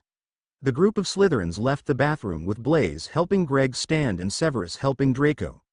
Once they stood outside the professor's room, they were joined by 4 Order members. Lupin, Moody, Tonks, Fletcher. What a surprise, I was just about to contact you.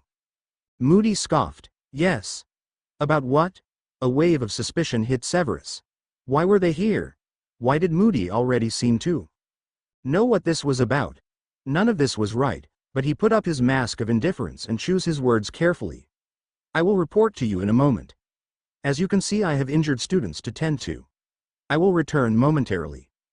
Greg frowned as the door to the potion master's chambers closed, locking the order members out. That was too fast. What could they want? He wondered out loud as Blaise helped him sit in a chair. I'll find out soon enough, Severus said as he handed Greg a potion to reverse the effects of the torture curse. After healing the cuts and bruises on Draco's wrist and burns on the blonde's neck, he checked on Blaise, who hit his head when he was stunned. Once that was done, Severus left the room to find out what was going on. We could have gone to Albus's office if security was a concern, he commented when he saw that Moody placed a set of silencing spells around them right there in the bloody hallway. Fletcher scoffed. That's none of your concern. Just tell us what happened. The fool flinched in fear and fell silent as Severus's fierce gaze met his. The potion master sneered. Since time is of the essence, I will make my report short. The werewolf, Greyback, broke into Hogwarts and attacked my students. His corpse is in that bathroom. He pointed towards the direction where the bathroom was. Of course, he didn't mention that the werewolf wanted to give Draco a mission or what that mission was. Tonks beamed in excitement. That's great. So where's Harry? Did he get hurt? Mr. Potter was not involved. He is most likely still in Gryffindor Tower, which is where he went after breakfast. Apparently, he has plenty of homework to finish, Severus reported with a hint of irritation in his tone. He was supposed to dislike the green-eyed wizard, the hot, green-eyed wizard. Moody's eyes narrowed. Who killed Greyback? Now that question really threw Severus for a loop. I did, though I intend to inform Mr. Potter of this danger. Deflate. The order members actually seemed to deflate. Why?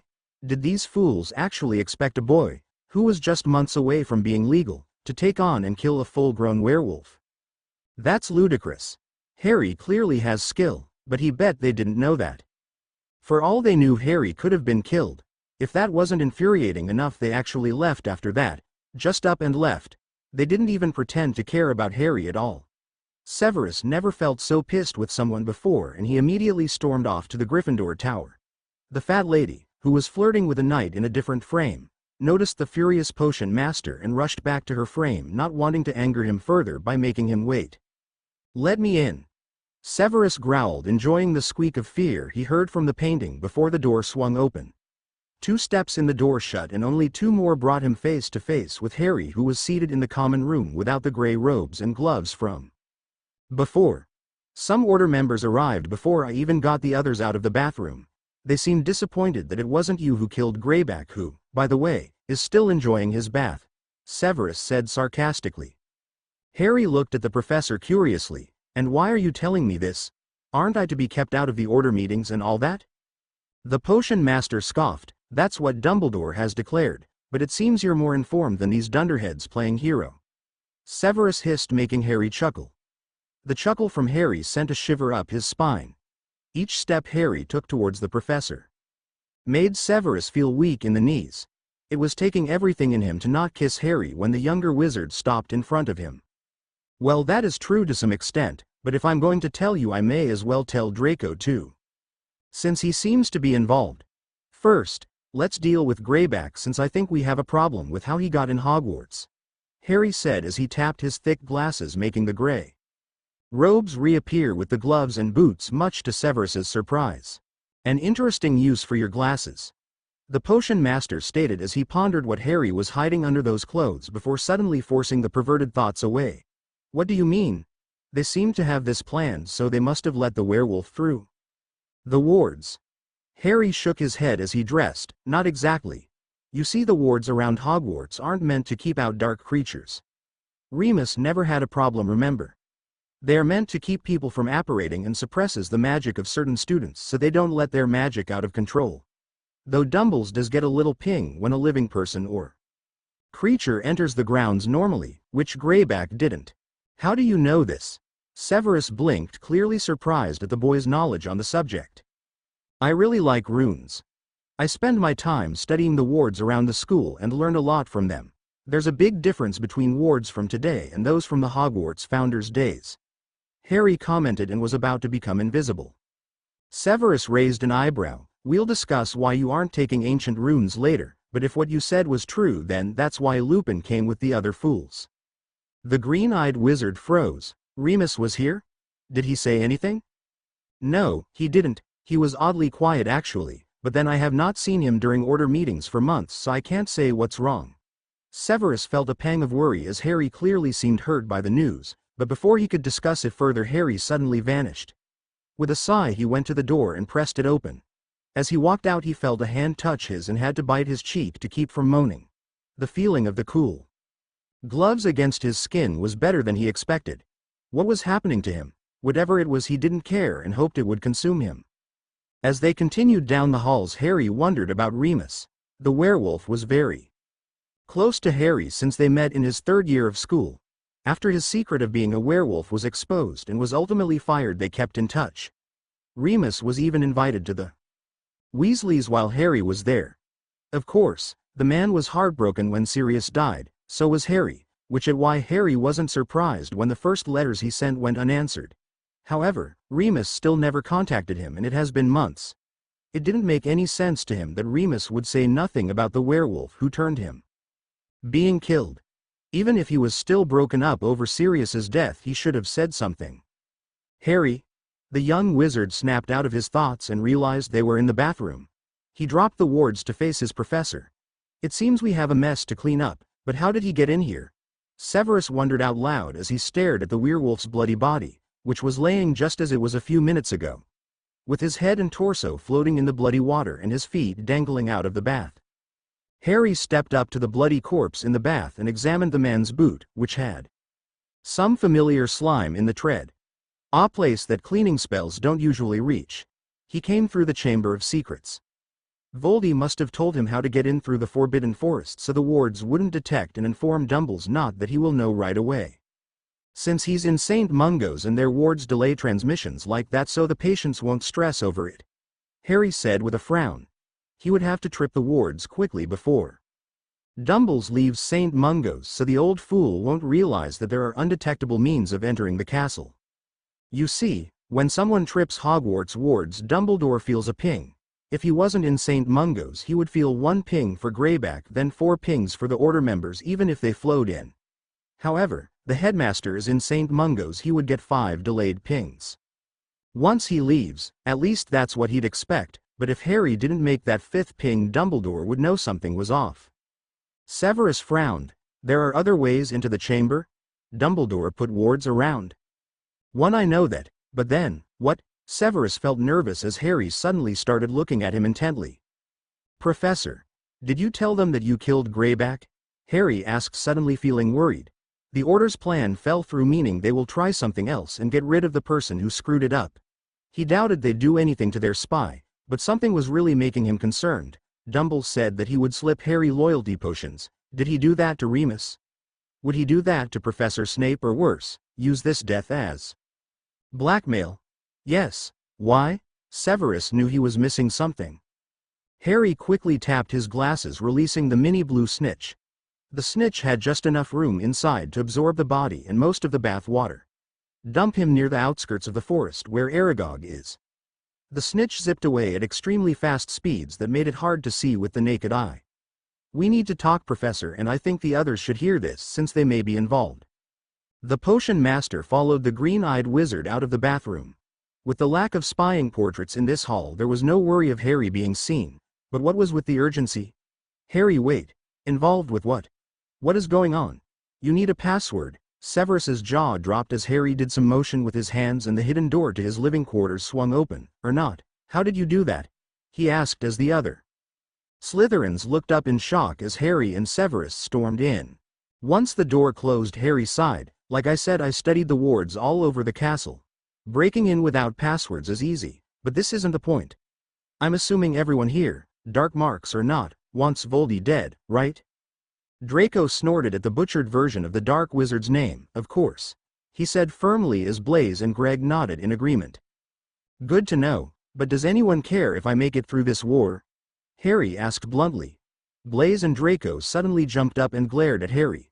Of course we care, they all shouted, startling the green-eyed wizard. That is not a joke, Harry. You will survive this war, Severus said sternly, but despite the serious conversation he couldn't stop the stray thought, and then marry me, from popping up. Harry blinked. He wasn't expecting them to have such strong feelings on the matter, at least. Greg looked amused for some reason. Maybe he'll talk with the secret Ravenclaw later and see what this outburst was about. Well, since we have that settled, you should know one thing first. Dumbledore and the Order members want me to die in the battle with Voldy.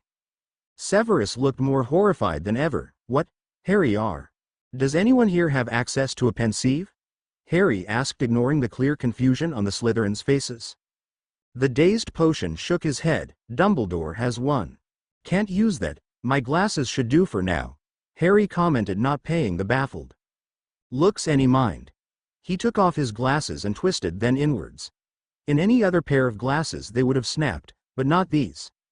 The glasses made a click and Harry set them on the coffee table, where the Slytherins watched in shock as the spectacles transformed. The thick lenses spread out to form a large shallow bowl as the nosepads stretched to form legs that lifted and stabilized the glass bowl with a second set of legs made by the frames. Greg blinked. You made a portable pensieve out of your glasses. I get bored easily. Harry shrugged as he used his wand to pull out the memory of what Dumbledore and McGonagall spoke about just last night, and he placed the silvery ribbon of memories in the bowl. The four Slytherins put their heads in clammy skin last time. I get bored easily. Harry shrugged as he used his wand to pull out the memory of what Dumbledore and McGonagall spoke about just last night as he placed the silvery ribbon of memories in the bowl. The four Slytherins put their heads in. Harry saw his snitch tapping on the window and got up to open the window as the Slytherins continued looking in the memories. Aragog should enjoy eating the evidence, at least, I hope. Do werewolves taste bad? Can't imagine that they taste any different from humans, and Aragog likes eating humans. He pondered as he shut the window and sat back down in the chair. He opened his snitch to cast some cleaning and sanitizing spells on the inside too. Remove any blood from the unexpected body dump. Afterwards he cast a few more spells to have it stay clean should something like this happen again. Just as he finished cleaning his snitch, the Slytherins came out of the makeshift pensieve. The green-eyed wizard felt waves of magic coming off them and wisely kept his mouth shut. Once the furious flickers of magic calmed down, he relaxed, but stayed quiet anyway. It would be another few minutes of waiting in silence as the four snakes glared at the pensieve before anything was said. Severus was the first to look away from the swirling silver memory and at Harry. Dumbledore wants you dead. Yes. Harry answered hesitantly. It felt like he was on pins and needles, just waiting for an explosion to erupt. Draco looked up next and turned his gray eyes towards Harry. The Dark Lord is immortal. A sliver of fear slipped into his tone. Not if the horcruxes are destroyed, Harry said simply. Blaze's head snapped up with a horrified look on his face. But what about you? You could die. Greg looked up at the sound of desperation in Blaze's voice, and, as the others walked over to Harry, he wondered how he could help. Admittedly, he liked Harry. The Gryffindor was a good guy, but how do they go about solving this problem? Dumbledore is now untrustworthy, which he was a bit of news he was actually shocked by. Sure, no Slytherin likes the biased headmaster, but the guy is plotting to kill students now. This can't be allowed. First, they must find out how to remove the horcrux from Harry. Second, they should be destroying the other horcruxes. Do they have basilisk venom? Where is the Slytherin locket or other founders' items? Those questions must be answered. Third is a personal vow of Greg's, that is to remove Dumbledore from every facet of the ministry and drag him, the Order and McGonagall, through the mud so badly that they'll never recover their reputations. If Dumbledore gets his way, then yes, I will die. Hell, he might do it himself. Merlin knows he seems to like putting me and many other students at risk for his plots. Remember how people were paralyzed by the basilisk in the second year? Those could have easily been deaths. Harry pointed out, and was a little surprised when Severus sat next to him. The professor must have been taking this hard, for he did, to a certain point, trust Dumbles. I knew, to some extent, at least, that Dumbledore was a manipulative bastard, but this is sick. Neither of them batted an eyelash when talking about your death. Severus felt his rage bubble up. This was a massive betrayal from Dumbledore. I was your mother's friend, he muttered wistfully. Harry smiled and placed a hand against Severus' hand in a small comforting gesture without too much touching. It was obvious that Severus was like him and didn't take too well to touch. He always wondered if they had a similar abusive upbringing. Little did he know his touch was strongly desired. Actually, I know. You didn't know the Weasleys too long in school since they graduated before your second year, but Mr. Weasley knows enough and he told me about my dad's real behavior. The guy is a bloody gossip. Harry commented jokingly, earning a snort of amusement from the professor. Severus definitely felt better knowing Harry knew and accepted so much about him already, but it was time to get to business. Dumbledore warded the entrance to the chamber so we can't look for any fangs. Why does that matter? Is that thing still down here? Draco gaped in horror. Dead or not, who would leave a giant basilisk in a school? My father actually said those things can slowly recover from death if left undisturbed for a few years. That's why they need to be dismantled. Is that true? Harry asked and paled as even Severus nodded. Yes, but Dumbledore said it was dismantled. The potion master let his sentence trail off as he saw Harry turn deadly white. Harry, didn't anyone ask you to open the chamber so the basilisk could be pulled apart? Instead of answering, Harry bolted for the door and took off down the hall. It made sense now. That's why that bloody serpent wasn't rotting even after all this time. It's only comatose, and the last time he saw it the eyes looked more put together as if they were healing from Fox's attacks. Why would Dumbles do this? Wait, he recalled a lecture in potions class where Severus said that rare ingredients lose their potency quickly. If he remembered right, snake venoms were at most risk. Is that why? Dumbledore wanted a source of fresh venom. That's madness. What if that monster revived before they went for more venom? They could die. Harry ran down the lower dungeons so wrapped up in his thoughts he was only vaguely aware of the Slytherins following him. It wasn't until he stopped in front of the door that led to the training room that he actually considered having them wait or even leave. However, he quickly dropped that idea. After all, there were far more serious things now than keeping some secrets. Also, he didn't know about dismantling a basilisk or how to do it. With his luck, he'd stab himself with a fang accidentally. He needed them, so he opened the door and silently gestured for them to follow. What in Merlin's name is this room? Blaise gasped in awe as he looked around the circular room with the other stunned Slytherins. This is a room made by Salazar Slytherin as a 30th anniversary gift for Godric Gryffindor. Harry couldn't resist chuckling at the shocked and skeptical looks they sent his way. I know.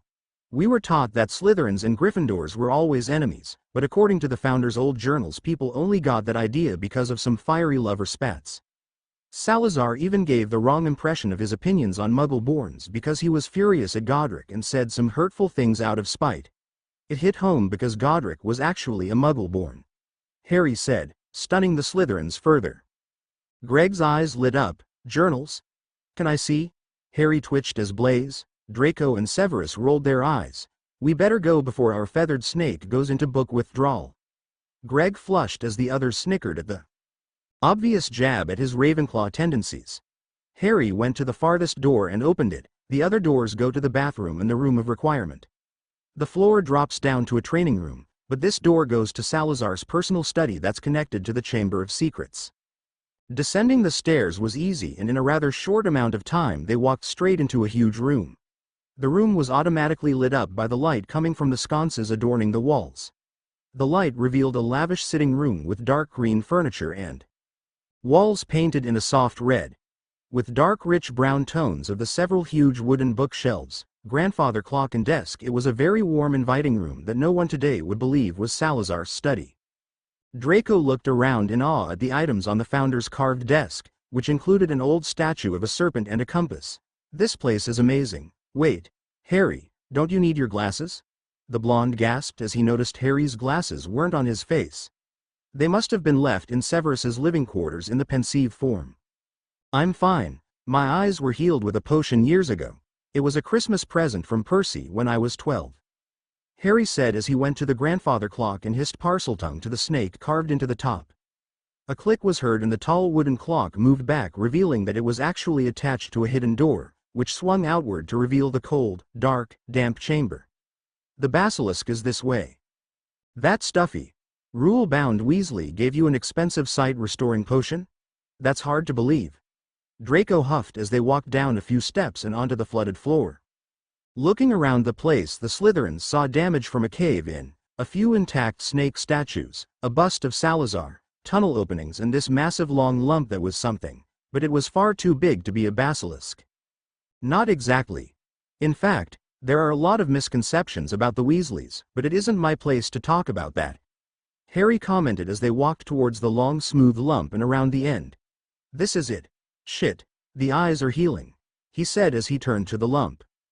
The Slytherins blinked. They didn't see a basilisk.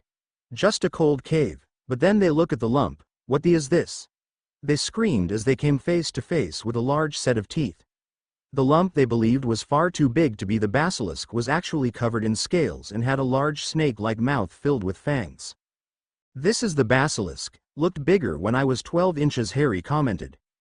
Severus gaped. Harry, I know the basilisk was supposed to be big, but this thing is about 20 times bigger than any basilisk known to have existed. The green-eyed shrugged. After living down here for centuries, Salazar's familiar had plenty of time to grow shit. The basilisk corpse suddenly jerked and began to move. The jaws snapped at the potion's professor, who was pulled out of the way by Harry. Out of sheer reflex, a dagger slipped out of Harry's sleeve and flew into the serpent's eye. Maybe we should focus on dismantling this basilisk first. You okay, Professor? Harry asked as the serpent went limp again as it returned to the death-like state. Severus, who was stunned at how close he came to death, nodded breathlessly as he leaned back against Harry. He was sure he felt a fang brush his hand. That's how close to death he was. I'm fine, nice shot. Yeah, when did you get daggers and what else do you hide under your clothes? Blaise asked, eyeing Harry. The dark-skinned Slytherin was unbelievably turned on by that dagger throw, which was noticed by the Gryffindor, who tried to ignore it again, for now, at least. I started carrying them recently, after I started training in Godric's training room. Now if it's all the same to you guys, I would rather not be involved with those fangs. Being pumped full of venom once was enough, and with my luck it would happen again. Harry said jokingly, yet again stunning everyone present. Crap, I better trip the wards quickly. I'll explain in a minute. Greg gaped as he watched Harry run down a tunnel and disappear. Every single sentence he says brings me closer to pulling out my hair or having a heart attack. He glanced at the others. Your why wizard shall return, so fear not and get dismantling. Greg exclaimed sarcastically, earning him some glares in response, which he ignored. Dismantling something this gigantic was a big task, but as always it starts with the eyes. Greg and Draco climbed up and straddled the massive snake to get the higher eye as Severus in. Blaise moved some stones to get the other eye. Of course, before they looked at the eyes they used their wands to burn out the edges of the eyeballs. Once the eyeballs were loosened they just slid their hands in. Come on. Where is the nerve? Greg, do you feel it? Draco asked as he felt around the slimy eye socket behind the eye. He felt bad about this since it was Salazar's familiar, but once he saw the eyelids he knew this creature couldn't stay in the castle. After spending so much time down in the dark, the clear inner eyelid weakened and in the last few decades fused with the outer eyelid. The inner eyelid was meant to protect certain people from the effects of its eyes, but without the eyelid the snake couldn't control its deadly powers. It was comforting to know the serpent was basically dead and couldn't feel anything. That sudden twitch before seemed to be the systems testing each other to see if the brain was working, but it was going to stay dead until everything was healed. No, got it? Hand me the dagger. Greg exclaimed as felt a thick rope-like nerve connected to the back of the eyeball. Draco took the dagger that Harry tossed earlier out of the eyeball, causing fluids to gush out, and handed the slick bloody blade to Greg. With great care the book-loving Slytherin slid the dagger behind the eye and sliced the nerve, making the eyeball fall out of the socket. Severus had his hands behind the other eye. I found this one. Give me the dagger. Greg handed the dagger to Blaise, who gave it to Severus. Both eyes were now out, and since anything basilisk-related is very valuable, damaged or not, Severus set them aside. A frown marred the blonde's face. How should we do the next step on something this big? Draco's foot suddenly slipped on the bloody scales and he fell backwards. Draco. You have great timing, Harry. Greg smirked as he looked over the edge and saw Harry holding Draco bridal style. That is debatable if you consider my bad luck thus far. Harry chuckled jokingly. This is a rare spark of good luck. He smiled down at Draco, who was burying his slimy hands in his robes. Being coated in snake juices was just not why as far as the Malfoy was concerned. but Draco completely forgot about that once his eyes connected with those green emeralds. "Are you okay, Draco?" Harry asked softly, feeling the blonde melt into his arms. "Why yeah. You can catch me anytime," Draco said breathlessly as Harry gently set him on his feet.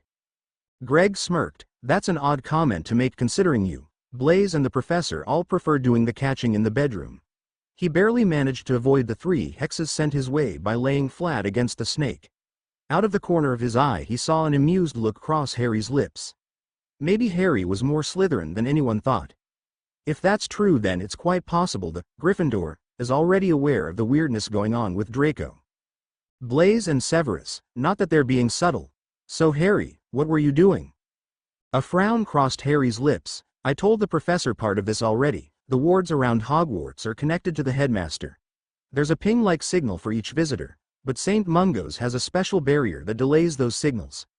I found tracks from Greyback, who was disposed of, coming from the forest tunnel, so we know he was undetected."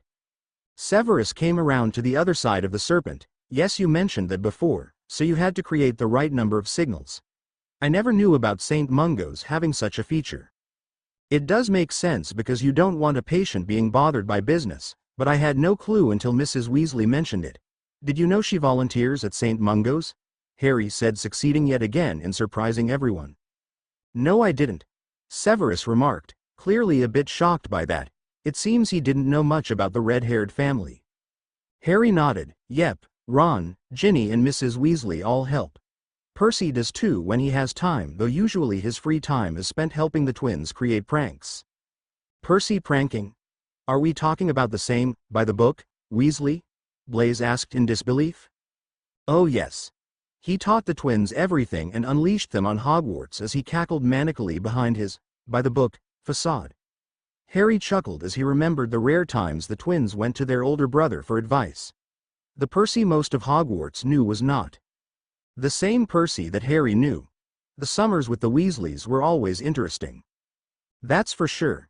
So what needs to be done?" he asked, gesturing towards the massive serpent. The potions professor looked at the snake. Normally basilisks are skinned from the eye sockets and under the lips to expose the skull because you can't pierce it from the outside, but this thing is too big to move, so the skin can't just be pulled away, and it looks like tail is buried under some rocks. After a moment of thought, Harry leaned closer to them with an innocent smile. "How would you guys like me to go inside to pull it apart?" Greg raised an eyebrow and watched the conversation unfold from his perch on top of the snake. He sensed a punchline somewhere. That would be a good idea. Breaking the joints from the inside will make this easier, but you have to be careful," Severus said seriously. "Of course." Harry's smile turned into a smirk. "Now how do you want me? So many positions to choose from. Do you want me to start by feeling around the head or to plunge right in as hard and as deep as I can?" Harry asked as he removed his robe to avoid getting it dirty and to reveal his muscles. "I'm all yours." Greg burst out laughing. He could see Draco, Severus and Blaise blush at the blatant suggestiveness of that statement. They were stunned for a few moments and just stood there stuttering slightly. It was pretty obvious that Harry Potter was not a fool. No answer. Should I assume that means you want to give me control of everything?" Harry purred huskily as he leaned closer to them. There was definitely a whimper heard, but it was hard to tell who it was from. "Knock it off, Harry. They can't breathe." Greg snickered. He swore he saw steam come out of his fellow Slytherins' collars. Fine, I'll go now." Harry left a couple extra daggers behind and took the remaining one into the basilisk's body with him. With furious blush, Draco glared at Greg. "You told," he snapped accusingly. "Hardly. Harry just wasn't lying about the Sorting Hat wanting him in Slytherin. The guy was going to find out anyway with how you guys were acting. You can catch me anytime." "Oh my, daggers." Greg pretended to swoon, successfully embarrassing his fellow snakes. Severus huffed as he took a dagger. "Detention, Mr. Goyle." "Wouldn't you prefer Harry in detention, or better yet him punishing you?" Greg shot back, earning another rare blush from the professor. Finally, the project resumed. It took a while, but sure enough the basilisk was pulled apart from the inside out. Tissue was cut, organs collected, muscles were removed and bones were jerked apart, but most importantly the teeth were gathered. With the dismantling complete, the wizards took the most important items up to Severus's quarters. The rest can wait for after lunch, no, after dinner apparently. They missed lunch, but it was worth it. Severus got word from Minerva. Dumbles is going to be released from St. Mungo's tomorrow, but he will be going straight home for the rest of the break. That didn't surprise anyone since the headmaster never stayed to watch the students. The potion master wrote back pretending to be relieved, and Harry wrote a couple letters of his own. One letter to update the Weasleys and the other to inform Neville. This was something the Longbottom heir should know, and since the snitch was a safe form of delivering mail, he should warn his friend of the dangers coming. Harry snuck back to his dorm and showered, but returned for dinner and found everyone flushed from their own showers. Professor, call me Severus, the potion master said calmly. Severus, I have a theory I want to test. We both know mastering Occlumency in such a short amount of time will not happen, but I have an idea involving wards that might help, Harry explained. The potion master nodded. It would be best to start soon before Dumbledore comes back at the end of break. We can't let Voldemort or Dumbledore in your mind. I'll help you. Tomorrow. Mind matters last time. The potion master nodded. It would be best to start soon before Dumbledore comes back at the end of break. We can't let Voldemort or Dumbledore in your mind. I'll help you. Tomorrow. That man is a bastard, Mrs. Weasley growled as she held the update Harry sent. She yelled so loudly that Arthur was startled, resulting in him slipping out of his chair and onto the floor. Ron ran down the stairs faster than any of his siblings. Is there news from Harry? What happened? The mother Weasley took a breath to calm herself and showed them the letter she was holding. 4 Order members visited Hogwarts. Apparently, Greyback snuck into the school and was caught torturing the Slytherin students. Harry helped Severus kill Greyback, but the Order members there seemed to believe Harry was solely involved.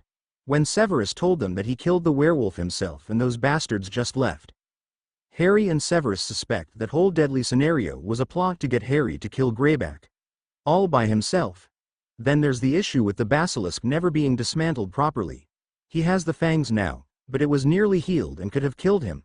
I'm going to kill them, starting with Dumbledore. Arthur, did we stop those anonymous donations? I refuse to continue giving those bastards in the Order money. Why are you on the floor? Molly blinked as her husband stood up. Arthur chuckled as he brushed himself off. No reason, love. Now about those donations. No, I intend to do that today, but first. Ron, Harry mentioned in his letter that Dumbledore called that diary a horcrux.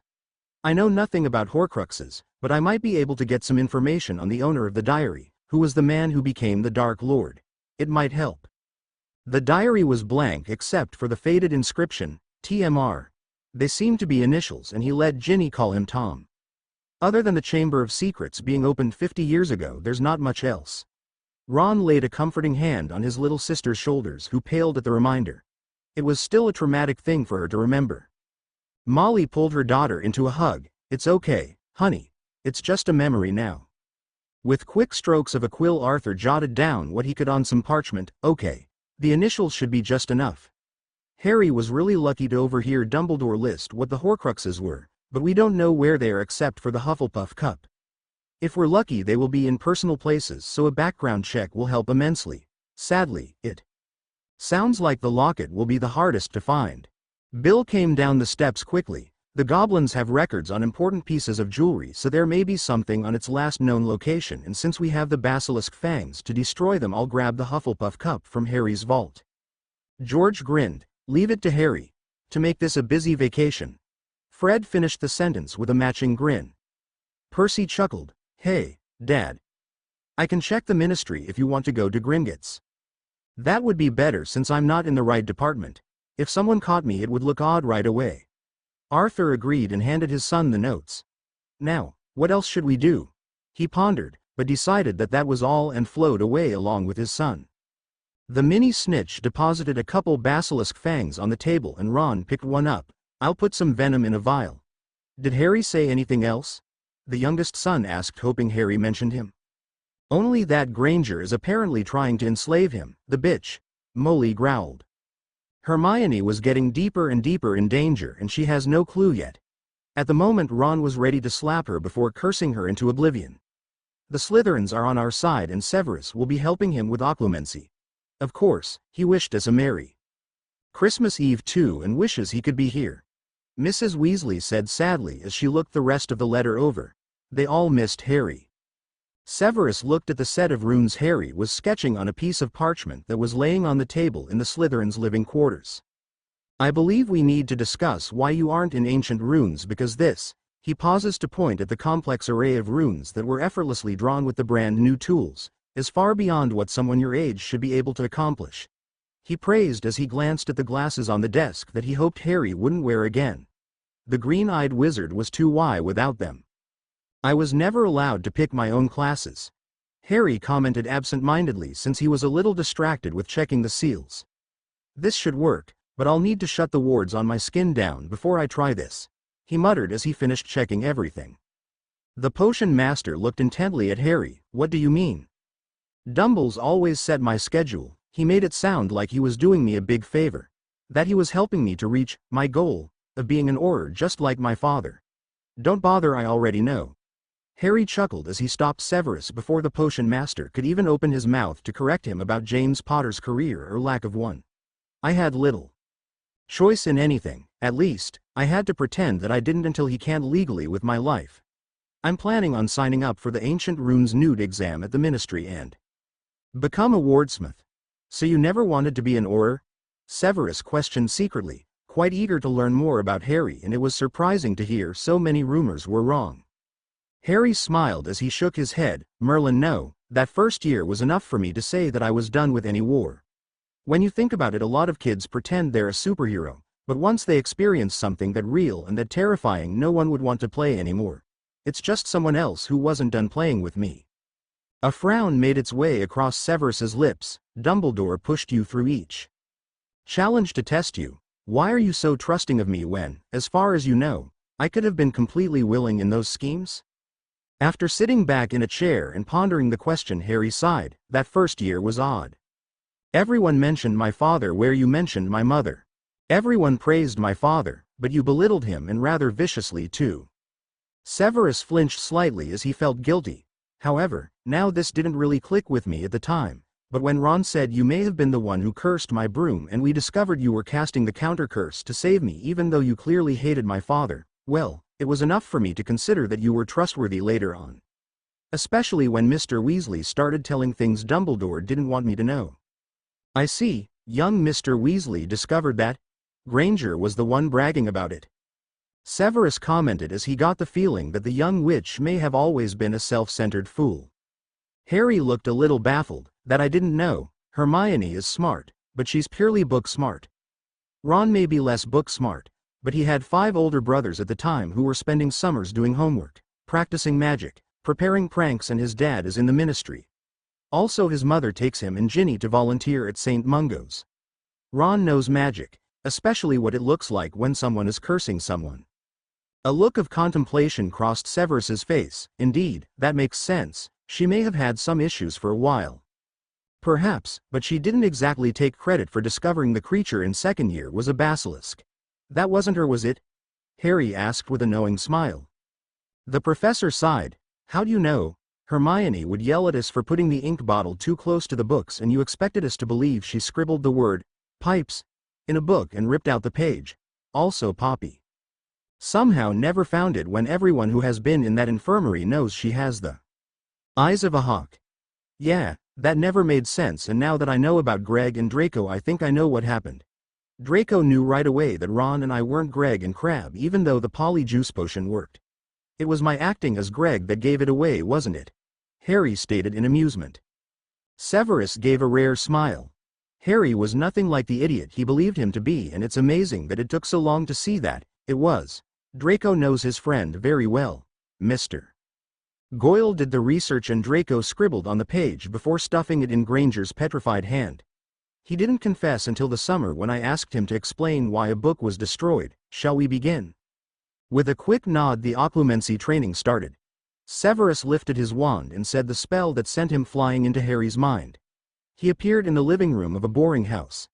It was very early in the morning, and strangely enough he couldn't see Harry in this memory, but he looked around the room anyway. The photos on the wall were of a family of 3. A fat walrus of a man, a pig of a teen and a skinny woman who looked very familiar to Severus. Like a ton of bricks it struck him, Petunia Evans. Why would Harry know her? She wouldn't have anything to do with magic. If a magical child was put in her care she would torture them. Severus turned as he heard a bit of shuffling and saw a small child come out of the cupboard. He watched the child actually move a chair to the counter so he could see over the counter to start cooking breakfast. The memory of the child didn't react as Severus leaned closer to see who he was. To the potion master's horror, the filthy little malnourished child wearing oversized threadbare clothes was Harry. The urge to hug the child was strong, but Severus knew it was just a memory. He took a deep calming breath and he watched the memory. Petunia came down the stairs and glared at the boy in disgust. Hurry up, freak. Vernon has a big day today and needs breakfast. You will be doing your other chores today too, and make my Dudley his lunch for school. She glanced out the window and smirked at the ominous storm clouds. Do not skimp on weeding the garden. Yes, Aunt Petunia. Severus's heart shattered at the sound of child Harry's almost lifeless voice. The memory continued, showing Harry being forced to watch the people eat, but being denied food despite all his hard work making the meal. It began raining during the gardening, resulting in Harry being soaked. The clothes clung to the small frame, revealing the ribs sticking too far out and the crisscrossing scars going down the child's back.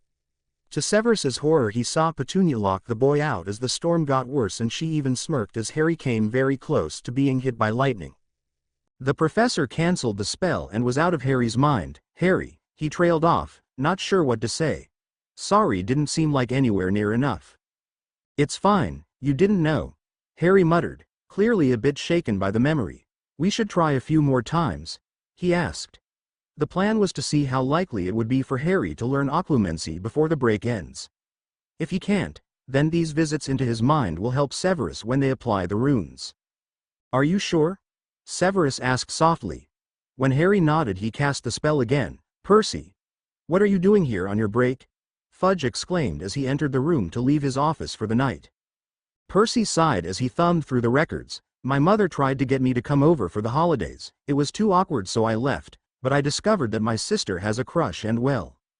Fudge nodded in understanding even though Percy didn't finish his sentence. I completely understand. Family troubles are not your big brother. Don't stay up too late in case we have Death Eaters to worry about. Of course, sir. Have a good holiday, you narrow-minded coward. Percy mentally added as he skimmed the records.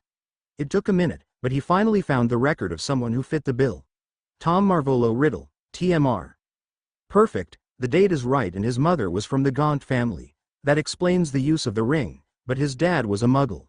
A half-blood. The pureblood fanatic is a half-blood. Now that's funny, he was raised in an orphanage. He scribbled down the addresses of the orphanage and the Gaunt home along with anything else he thought could be important before leaving. Bill moved past the check-in counter. I'll meet you in a minute, Dad. Sure. This won't take long, Arthur said and gave the goblin the dagger he cut his thumb with. I want to discuss a matter with my manager right away. The goblin nodded quickly and took him to Ironclaw's office.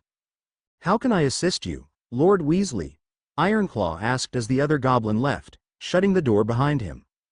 Arthur took a seat. I want to stop the anonymous donations to the order. Consider it done. The monthly donation of 15,000 galleons will be stopped. Is that all? The goblin asked.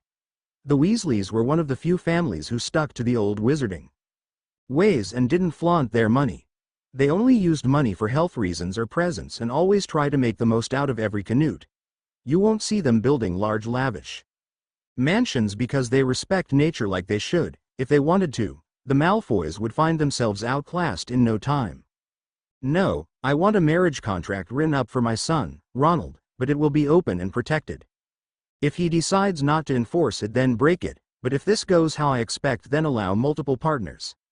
The details like which name is chosen can wait for later, but I mainly want Ron, Harry and whoever wants to also marry Harry to be protected from backlash from those who will attempt to break it. Arthur said seriously with his thoughts on what Dumbledore may do should a relationship start between Harry and his son. This way they will be protected. Ironclaw nodded. A dragon scale-clad contract will be drawn up immediately. Good, that will be all. May your gold ever grow, Ironclaw, Arthur said before leaving the bank. as he waited near the bank's flow system. "How'd it go?" he asked Bill as the eldest son came towards him with a bottomless shoulder bag slung over his shoulder. "Perfect. It's a good thing I'm allowed to make withdrawals for Harry," Bill said as he stepped into the flow. In a rush of flames they both reappeared in front of the rest of the Weasleys. "First horcrux is ours. I'll go write an update to Harry in another packet of mini snitches. These things are useful," Ginny exclaimed as she eagerly got a quill and a piece of parchment. "This isn't going to be possible. You're showing a little resistance, but I can't go into your mind too many times a day without hurting something, and at this rate you won't be ready to block out the Dark Lord or Dumbledore." Severus concluded, more shaken by Harry's life than he thought he ever would be. Harry sighed as he held his aching head. "Runes it is then. Let's see if this will work." Harry cancelled the wards on his skin, revealing the few scars that haven't been healed yet. The potion master did the spell again and entered Harry's mind. This time he avoided the memories and just went deep into the center of the mind. It was amazing to open his eyes to see a forest of weeping willows that was flooded in crystal clear water that went up to his knees. Through the long vines he saw Harry sleeping in the low-hanging branch of one weeping willow. After a moment of watching the sleeping face, he shook Harry awake. The green eyes snapped open and Harry jumped off the branch, landing in the water. "Okay, so this is my mind. It's very healthy. Can you conjure the memory of the rune sequence?" Severus asked, and a moment later the runes appeared in the water in front of them. It took a few moments, but with the professor's help the runes were set in place around the young wizard's mind. The most disturbing part was when they came upon a smoldering, foul-smelling boulder that was immediately identified as the horcrux. Severus calmly examined the horcrux and noticed that it may not be too closely connected to Harry. If that was the case, then maybe they could remove it with something other than death. The mind shifted a little so the boulder was at the far edge of the young wizard's mind and the last of the wards were placed so the horcrux was not protected by the wards. Once that was done, they both woke up in the real world and prepared for one final test. Severus aimed his wand and said the spell. At first, it looked fine. Severus couldn't find a weakness anywhere, but then Harry tried to manipulate the wards to allow Severus in. The potion master fell into a dark place that seemed blurry for a memory. "Ah, Harry, ha there, O Merlin." Severus bit his lip and turned around. To his shock he saw Harry naked and ramming his thick hard cock into the tight ass of some screaming slut on the bed. The potion master was torn between being jealous and being really turned on. Even though he wanted to strangle the guy with his Harry, he could feel his pants tightening. I'm Ming aha Harry. Just as the lucky slut came and had his ass filled with, the scene shifted completely in a way that a walk through someone's mind would not cause. Now Severus was in a dark room, filled with the prettiest glowing butterflies. With a quick look around he found toys, a mini bookcase, a rocking chair, a table and a crib. When Severus looked in the crib he nearly cooed at the sight of the cute baby girl in a pink onesie. Suddenly, the baby began getting fussy and started crying. The sound of footsteps made Severus turn and see a door that wasn't there before. "Are you okay, honey?" "It's okay. Daddy's here, Lily." Severus's eyes widened as he saw the person pick up the baby gently. It was Harry. It all clicked into place. Somehow the wards threw Severus into Harry's dreams. In an instant Severus cancelled the spell and looked at Harry. I think the wards need a little getting used to," he said as he wrapped his robe around himself to hide the tent he pitched because of that erotic dream before Harry saw his obvious arousal. "Yeah, I don't want everyone I let into my mind fall into a wet dream." Harry chuckled, not really embarrassed at the outcome. "Indeed," Severus said as he shifted uncomfortably. "It's been a few hours, you should go to get ready for lunch." "What about you, Severus?" Harry asked, noticing that the older wizard's eyes lit up as he used his name. "I have some potions to tend to," Severus said, trying to conceal his disappointment as best as he could, but it wasn't perfect. He glanced at Harry's scars just as Harry reactivated the wards on the skin, making them vanish. "I know from your memories that Molly is a good healer, so why did she not heal the scars on your forearm?" "Every now and then I had to mess with my sleeve in front of Dumbledore to show him a scar. Since I did that in my first year, he knows I have these scars. I don't like them, so I keep them covered unless Dumbles is nearby to witness it," Harry said as he got up to leave. He leaned and whispered into Severus' ear. "I'll see you later, Severus." He smiled as a visible shiver shook the potion master's body and he left the living quarters. Severus gasped and remained still as he attempted to gather his senses. He willed his erection away and calmed down enough to go and check his potion. Excitement swelled up in him as he saw that it was done. With great care he bottled the potion in precise amounts for each vial. One vial was set aside for some moonlight later on, but he drank a small amount of the potion that was left in the cauldron to test it. The wizard felt himself shrink a little and looked in the reflective glass vials. Severus Snape looked about 16 or 17 years old. The potion did exactly what he wanted. With him being this age, it would be easier to build a family. He couldn't resist thinking about that adorable baby from Harry's dream. Harry wanted to name a daughter after his mother and Severus wanted to give him that chance. Of course, his thoughts then rolled back onto that erotic dream, but Severus forgot the power of teenage hormones. It was obvious that he couldn't stop his body's reaction with his mental training this time. A flush spread across his cheeks as his cock twitched in the loose pants. Severus. The much younger potion master spun around to see green eyes looking at him intently. Cheers. Last time. Severus. The much younger potion master spun around to see green eyes looking at him intently. Harry. What are you doing here? Severus said, sounding more shyly than he intended. Of course, the fact that he was trying to keep his loose pants from falling or trying to hide his arousal wasn't helping at all. I forgot my glasses. Is it just me or did you lose 20 years in the 2 minutes I was gone? Harry asked as he looked at the adorable flushed face of his professor. The wise sight of the arousal pressing against the potion master's pants made him lick his lips. Severus, I'm going to guess that this is the result of a potion. Severus blushed and covered himself with his robes. Yes, I made an age-reversing potion. I wanted, if I had a chance to start over when the war ends, I want to truly start over. He turned and started putting the vials away in the cabinet, all except for one. Harry chuckled. I'm not surprised you made it. Why are you leaving this one out? He asked as he pointed to the only vial left. It's going to need moonlight so it can become permanent. Severus answered softly and gasped as Harry came up behind him. Is there someone specific you want to start over with? Harry whispered huskily, letting his hot breath brush Severus's neck, earning a shiver. The potion master's heart was pounding in his chest. The heat from Harry's chest pressed up against his back was driving him mad. He wanted more heat, more skin-to-skin contact, so he turned to look into those green eyes. Yes, I was hoping you'd be there, with me. He said almost too softly for someone to hear, but Harry did. Really? Harry hummed as he leaned forward and placed his hands on either side of the potion master, effectively pinning the older wizard to the counter. If that's the case, would you like some help? Help? Severus's breath hitched and his pants tightened further. Could Harry really mean that? It sounded almost too good to be true. With your problem? Harry whispered as he brought his knee up to part Severus's legs slightly and massaged the bulge in the black pants with his thigh, making a mule slip past Severus's lips. I never did this before, but maybe you can help me, Professor. Severus had no clue if Harry was teasing or if he really didn't have any experience. No memories he saw revealed anything in that regard, but you could only see so much in one day. What he did know is that the student-teacher scenario he always scoffed at before was suddenly very kinky. Yes, I need some help, Severus gasped as, in one fluid motion, Harry pulled the professor's pants and boxers down and cupped the firm ass in order to effortlessly lift Severus onto the counter. In any other circumstance, having a half-naked person on his potion counter would have pissed Severus off, but this was his ass and he was too horny to care. How can I help, Professor? Harry asked as he tossed Severus' pants and boxers aside. The sight of the young professor half-naked and shivering with need along with his fully erect cock was not something Harry could resist. Before any words could pass the potion master's lips, Harry draped those pale legs over his shoulders and teased the tip of Severus's cock with his tongue. FFNGH ha Harry.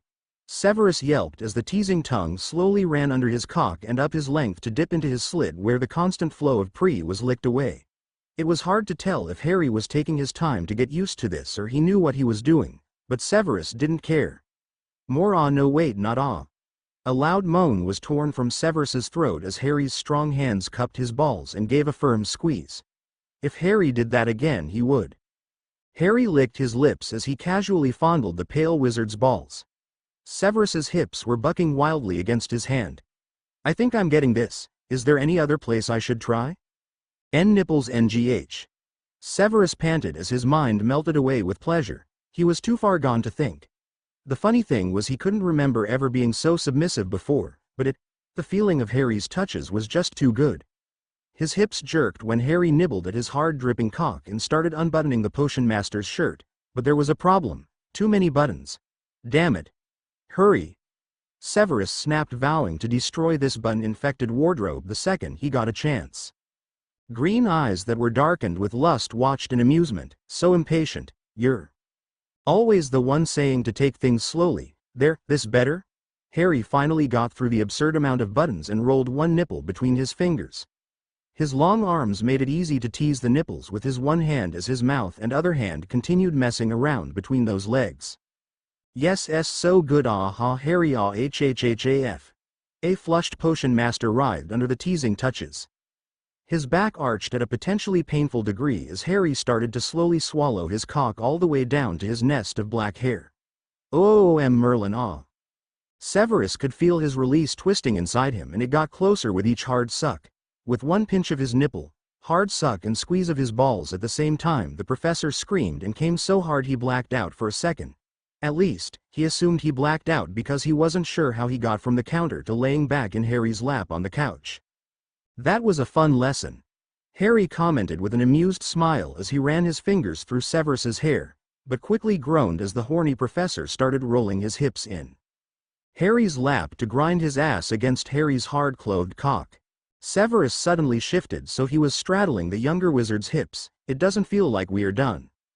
He mewed as the Gryffindor grabbed his ass with his strong hands and quickly undid Harry's belt to free the cock. Oh dear Merlin, you're big.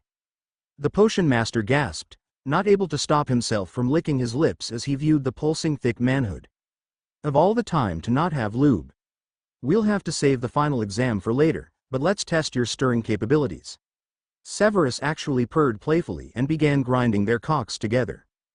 Harry groaned at the feeling of the pleasurable friction that sent sparks through his cock.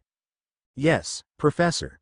He hissed as he squeezed the perky backside and let a finger tease the pink puckered entrance, making Severus mewl desperately, never stopping his grinding hips. A finger was thrust into the eager hole and deep into the amazing clenching heat. Oh, Harry. There, Severus yelped suddenly when Harry brushed something very sensitive in his body. He couldn't take it anymore and pulled Harry into a kiss. Their tongues danced, their bodies writhed.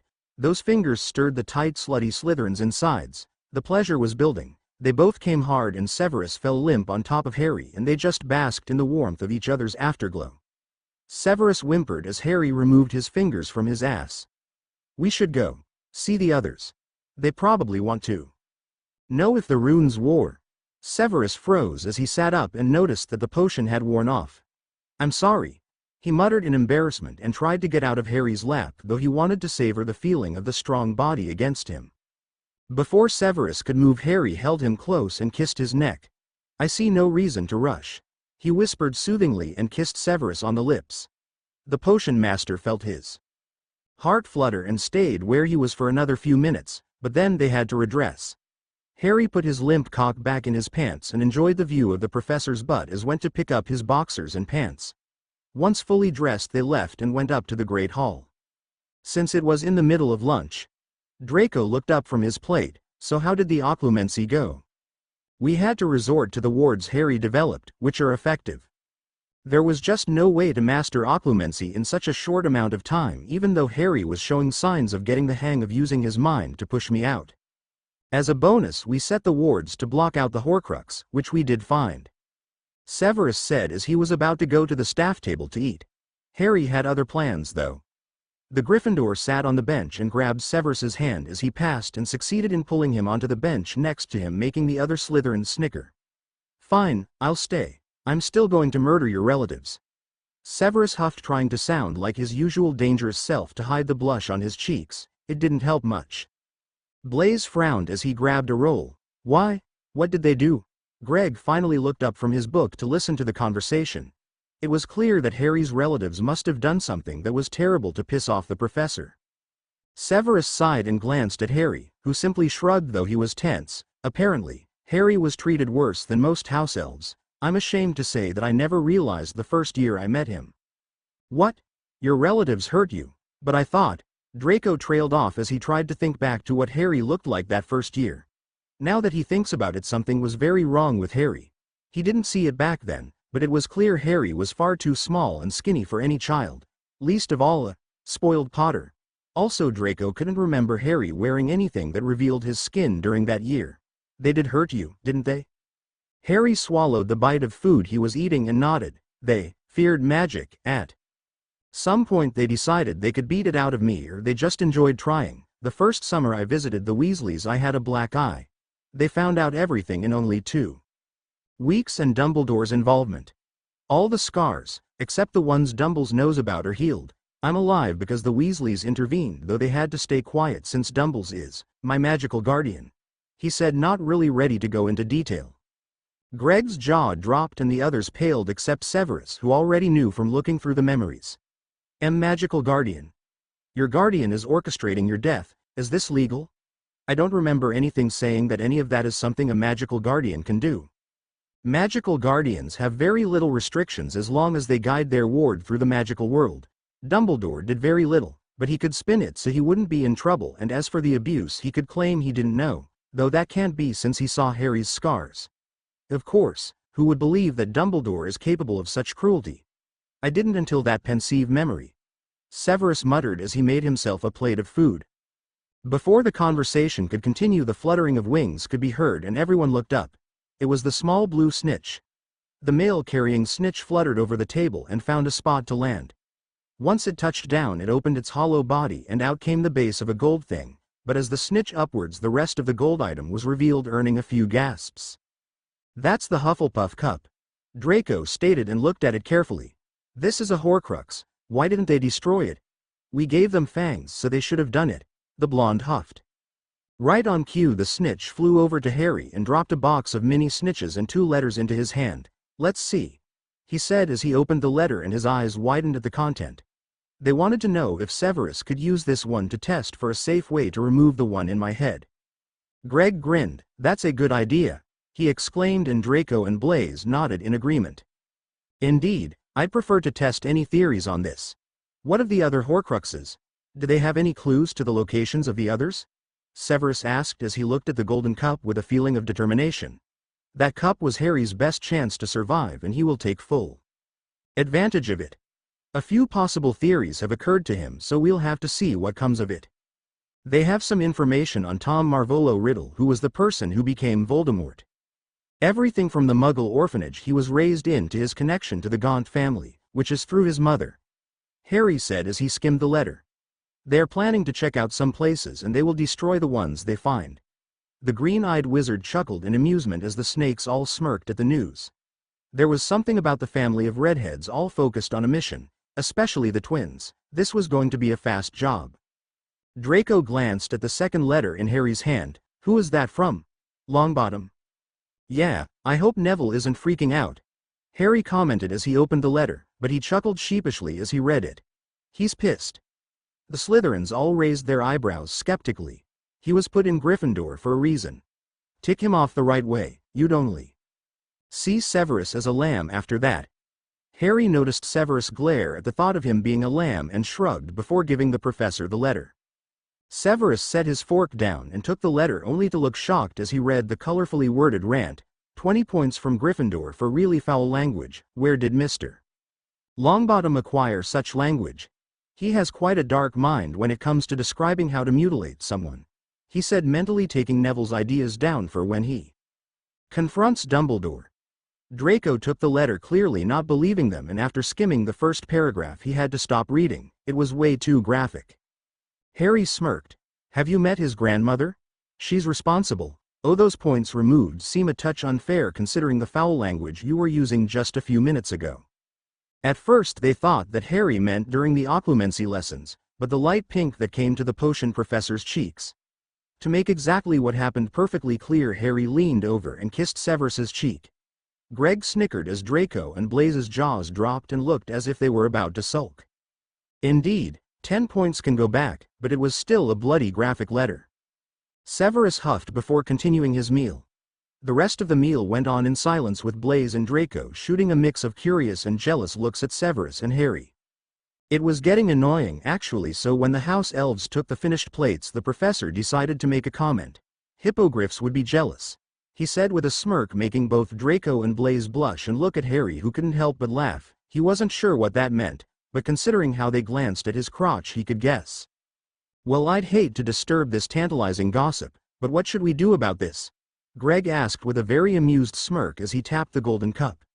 A flicker of dark magic wafted off the cup, making everyone freeze and back away from the table, and in Harry's case clutch his head in pain. Okay, that was unnerving. Very. Harry, are you all right? Blaise asked and touched Harry's arm. The Gryffindor rubbed his burning scar to try to ease the pain. Yeah, I'm fine, but I don't think I should get too close to the horcruxes. Draco rolled his eyes. You're not going anywhere near them. Well, we could put it in Salazar's study or the room of requirement, he suggested, remembering what Harry mentioned before. He never saw this room of requirement, but it may be a good place to hide something like this.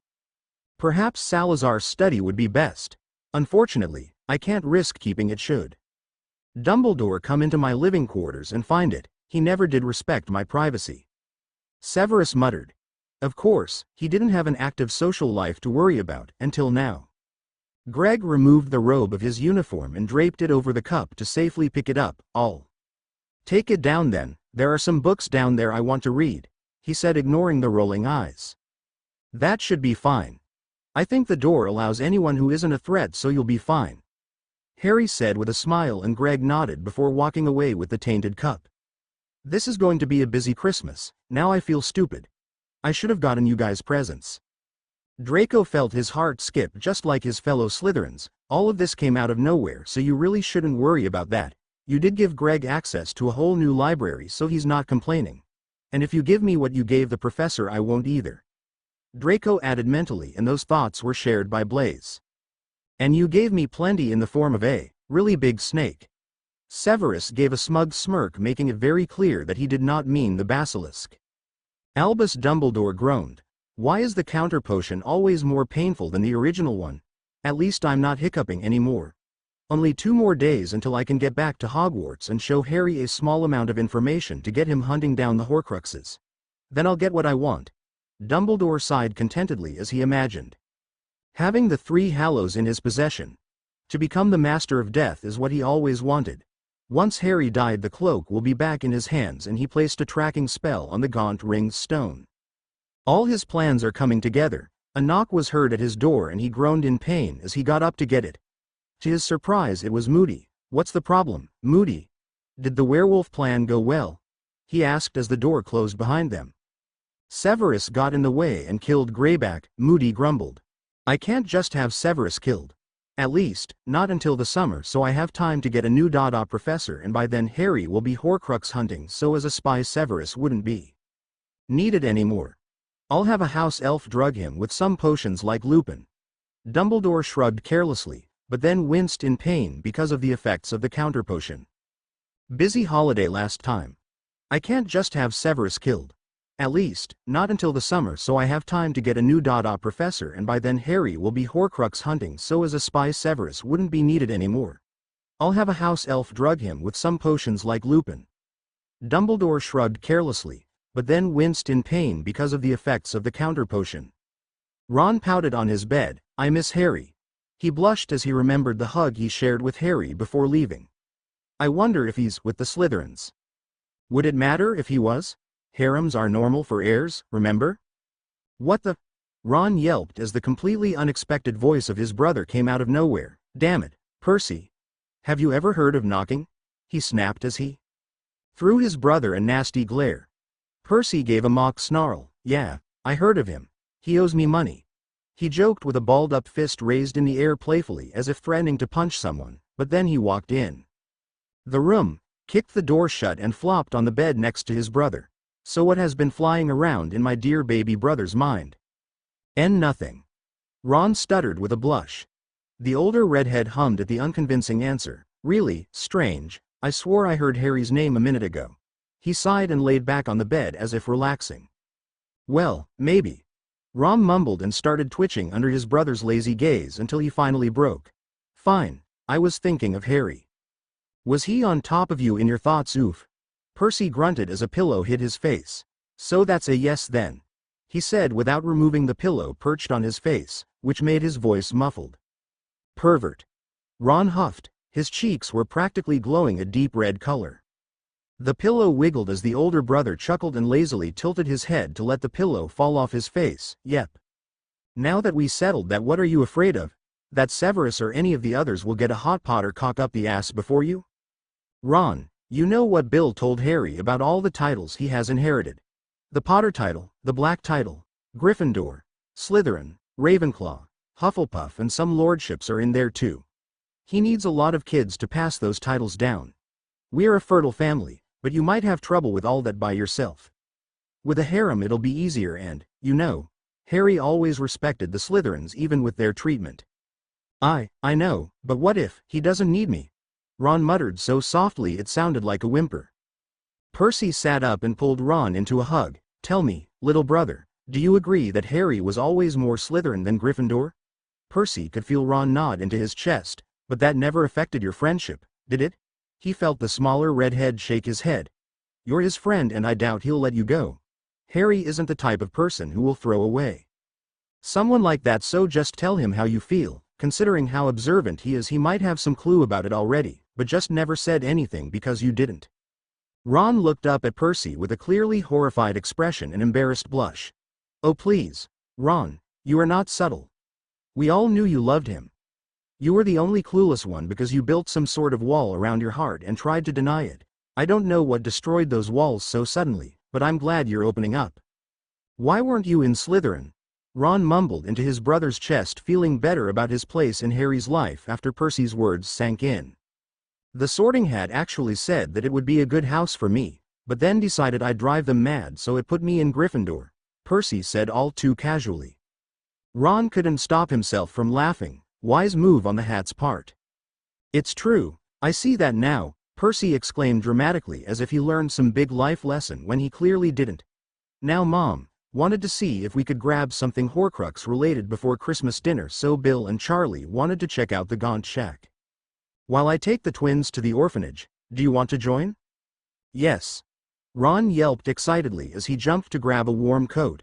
Come on, come on. He bounced around impatiently as his brother lazily got off the bed and casually strode to the bedroom door. Percy chuckled in amusement at his little brother's behavior. Calm down, the Horcruxes aren't going anywhere. The two redheads went down the stairs where everyone was gathered and saw Arthur smile. Ready to go? Everyone nodded. Good, I don't need to tell you to be careful. These are pieces of Voldemort's soul we're looking for. The Dark Lord wouldn't just leave such things laying around, so I have no doubt that they are cursed in some way. Unfortunately, I have to stay here in case Dumbledore calls a meeting, but be careful. Charlie smirked and held up a basilisk fang. We'll be fine, Dad. Come on, Ron. You're with us unless you want to be stuck on the prankster team. Point taken. Ron snickered and joined his eldest brothers. Fred and George gave a look of mock hurt. Percy, did you hear that? We're being treated like devils. Yeah, I wonder why, Percy said as he strolled over. He casually flicked his wand, making his, Fred and George's hair stand up to resemble devil horns, getting a laugh from the rest of the family before Bill held Ron and they apparated away. Ginny smiled. They're insane. So true, dear, but we wouldn't want them any other way. Now I'll start cooking if you wouldn't mind setting up for the winter ritual, Molly said, and her daughter grinned before darting down to the basement. The Weasleys were an open-minded bunch. They welcome and respect other cultures. When Harry said he was raised with Muggle traditions, they celebrated them as well to make him more comfortable, but they brought him into their family's seasonal and blessing rituals as well. Ginny was setting up the runes on the floor using salt and placed an offering in the form of fruit in the center for the nature and magical spirits to bless. When everyone returns, they will start the ritual. Bill raised an eyebrow as he and his brothers appeared near a crumbling shack. This is the Gaunt Shack? It's falling apart. No kidding. Charlie muttered as he pushed the door open only for flakes to fall off its surface and cover his hand. I'll go in first. If this floor holds me, then we should be all right, the most muscular of the Weasleys reasoned. The floorboards creaked loudly as Charlie carefully walked across. After a couple minutes and not falling through the wood, the dragon tamer signaled for his brothers to come in. Bill and Ron went in one after the other and made sure to put some distance between each other so they didn't put too much weight on one part of the floor. Room after room they looked through the small shack for anything that looked like a ring or a box big enough to carry one. This place isn't big, so where could it be? Bill wondered as he brushed away a large cobweb. Ron looked down at his feet and took a couple steps back when the floorboards under him sounded more like they were about to crack rather than creak, but then he noticed something odd.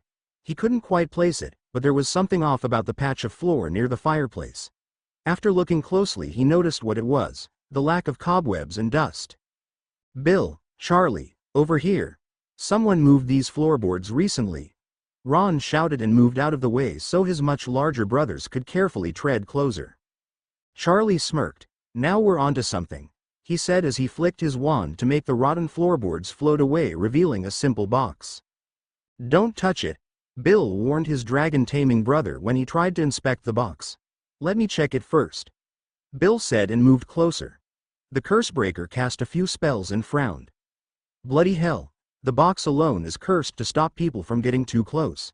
Give me a few minutes," he said and carefully moved closer to begin weaving spells and wards to break through the defenses. "Strange. This magic isn't the same as the magic from the Hufflepuff cup. This must be Dumbledore's work," he commented as he continued breaking every spell. The two oldest Weasleys tried not to laugh as Ron began muttering curses and nasty remarks about a certain meddling old wizard. "No wonder Moldywort became evil," Fred said.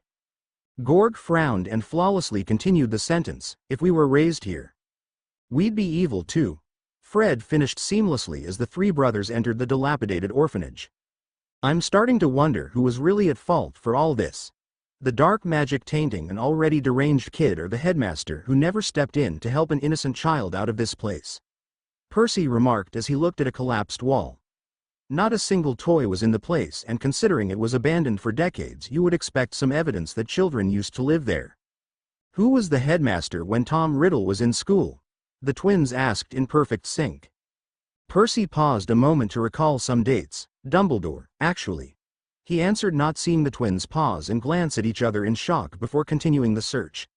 Hours passed, but nothing like any of the items they were looking for could be found. "Wait," Percy muttered as he looked out the window at the rather nice forest below. "Fred, George, it's outside." The twins could be heard running down the stairs from the highest floor to meet their brother, who was just leaving through the front door. "How do you know?" they asked. "Look at that place. There's nothing inside showing that children played there, and kids leave a mess. No kid enjoyed that place, so they came out here, and I'm betting Minimort did as well. Most kids might try staying with the least densest parts, since it would be too difficult for them to get through the dense areas, but not a future Dark Lord. No, he'd risk going deeper to get even farther away from the Muggle kids. Look for a path that goes deeper than the others. It should be hidden to some extent," Percy reasoned, and they all started searching. After only a few minutes, George stumbled on a well-worn patch of dirt with an old jack from a game. Some other small toys were found, but then they moved deeper into the forest and found an old tree trunk with toys hidden inside. It was as if one kid wanted to keep some for himself. At that moment they knew they were onto something and kept up the search. In no time they came upon an isolated rocky outcrop that had a cave entrance. "If we wanted to hide our," George started saying. "Soul, this would be a damn good place," Fred finished. "I agree," Percy said and went ahead of his brothers to see this cave. Each of them held up their wands and used a strong light spell to penetrate the darkness. Not long after they came to a large cavern with a lake. In the center was an island of solid stone, but when Percy tried stepping on the first stepping stone leading to the island and noticed something in the water, "Don't touch the water." Both twins froze and looked into the water. Under the surface were dozens, perhaps hundreds, and Fury. The corpses slept silently for now, but there was no telling how terrifying it would be if just one ripple disturbed them. The redheads carefully moved to the island and found a bowl filled with a potion. "I think this is a potion that is protecting something. Where did I put that snack container?" Percy muttered as he fished through his pockets for a shrunken box that once held some snacks their mother packed for them in case things took longer than expected. They, of course, already ate everything. Now it was useful for something else. Percy unshrank the box, took the potion-filled bowl and slowly poured it out and into the snack box until only a glittering locket was left in the bowl. Fred moved his lit wand closer. Is it just me or is there something off with this locket? No, it's not you. The S is off, this is a fake. Percy set the snack box down and opened the locket, revealing a note. His eyes widened and he laughed. A man named Regulus Black stole it and replaced it with this copy. George grinned. This guy has balls pranking a Dark Lord. Black, huh? Is he related to Sirius perhaps? If so, then maybe Dad will have to have a look around Grimmauld Place at the next meeting. I don't know why Dumbledore only invites Dad to those things. He is the original prankster and is not easily fooled. I guess Dad tricked Dumbles as much as Dumbles fooled us, until we found Harry, that is. Percy commented absent-mindedly, and he left the bowl, fake locket and tainted snack box on the island and headed to the exit. I'll deal with you later, he thought as he passed the inferi. Things like that shouldn't be left unattended. Pip, Dumbledore called as he relaxed in his plush chair in his home. A house elf appeared in front of Dumbledore. What can Pip do for you, headmaster? Go to Hogwarts and place this in Severus's food. It's the same type as the one I had you give Remus, so be careful with how you mix it into the food or it won't be strong enough. Dumbledore ordered as he handed the house elf a vial filled with a potion. This potion will erase the potion master's memory and make him despise Harry. The one Remus was given had the same effects, except that his made him ignore Harry, not hate him. Pip nodded excitedly and took the vial. Pip will do that right away, headmaster. The house elf returned to the Hogwarts kitchens and began carefully mixing the potion into the rice that was set aside for the professor. Now the poor elf didn't realize what the potion really did. The little elf thought he was giving Severus the same nutrition potion he gave Remus to help them heal from their missions. At least, that's what Dumbledore told him. The wizard claimed he was worried about Remus and first asked him to take it, but the werewolf refused, not wanting to make trouble for the old wizard who'd have to brew the potion. Since Severus was naturally stubborn, Pip had no problem believing he'd refuse help, so in it went. Pip took the food platters to the professor's living quarters just as Severus was setting up 3 potions to brew. Pip brought Professor Snape his food since he was going to miss dinner. The others were served already and should be almost done eating by now. The house elf chirped as he placed the platters on the coffee table. Thank you, Pip, Severus said tiredly, and the house elf disappeared. I should eat. He sighed.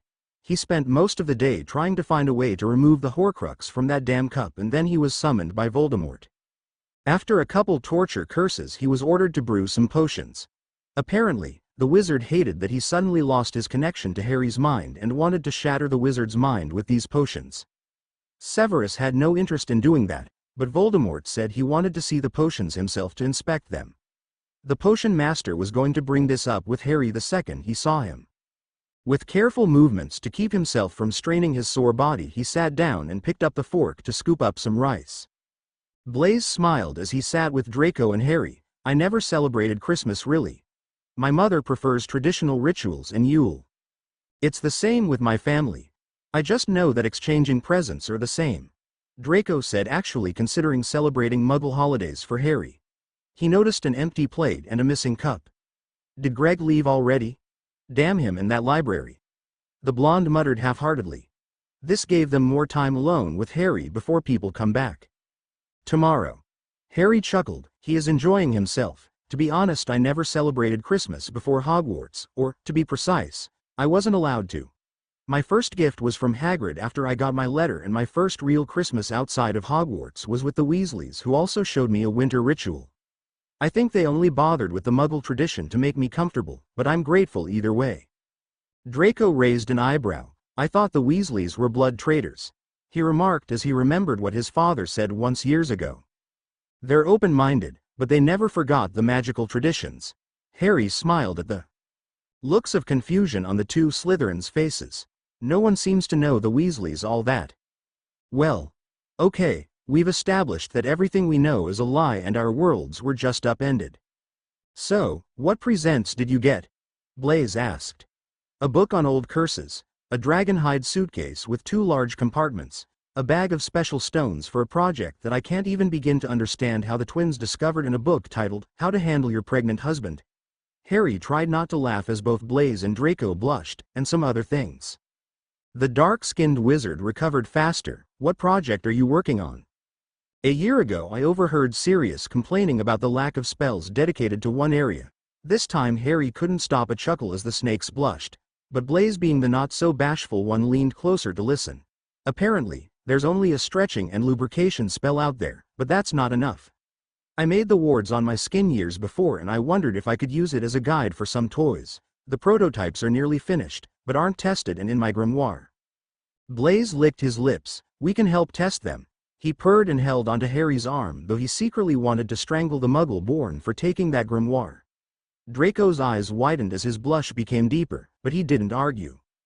I'd love the help.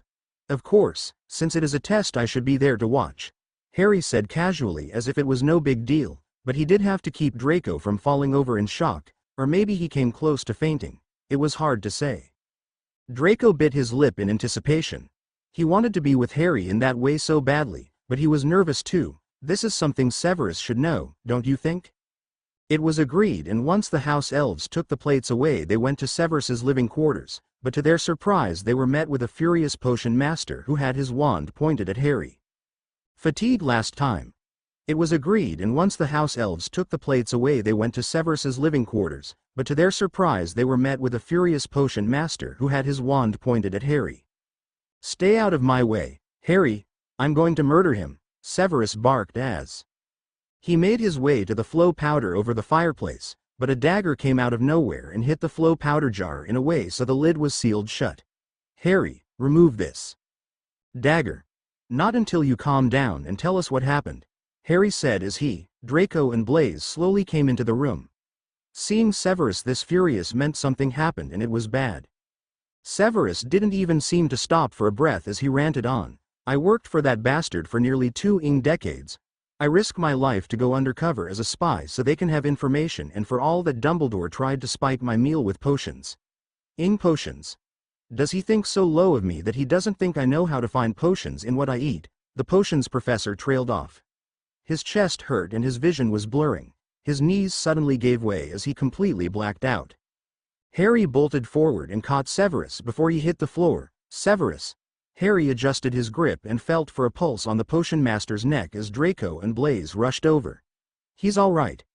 Just unconscious. I'll get him to bed, Harry said as she scooped Severus up bridal style and went to the bedroom. I'll help. Draco was about to follow after Harry, but he froze in horror when he saw cauldrons steaming in Severus's private lab. Shit, he has potions brewing. I'll keep an eye on them. Wait, we should do something about his meal. Blaise nodded as he followed Draco into the lab.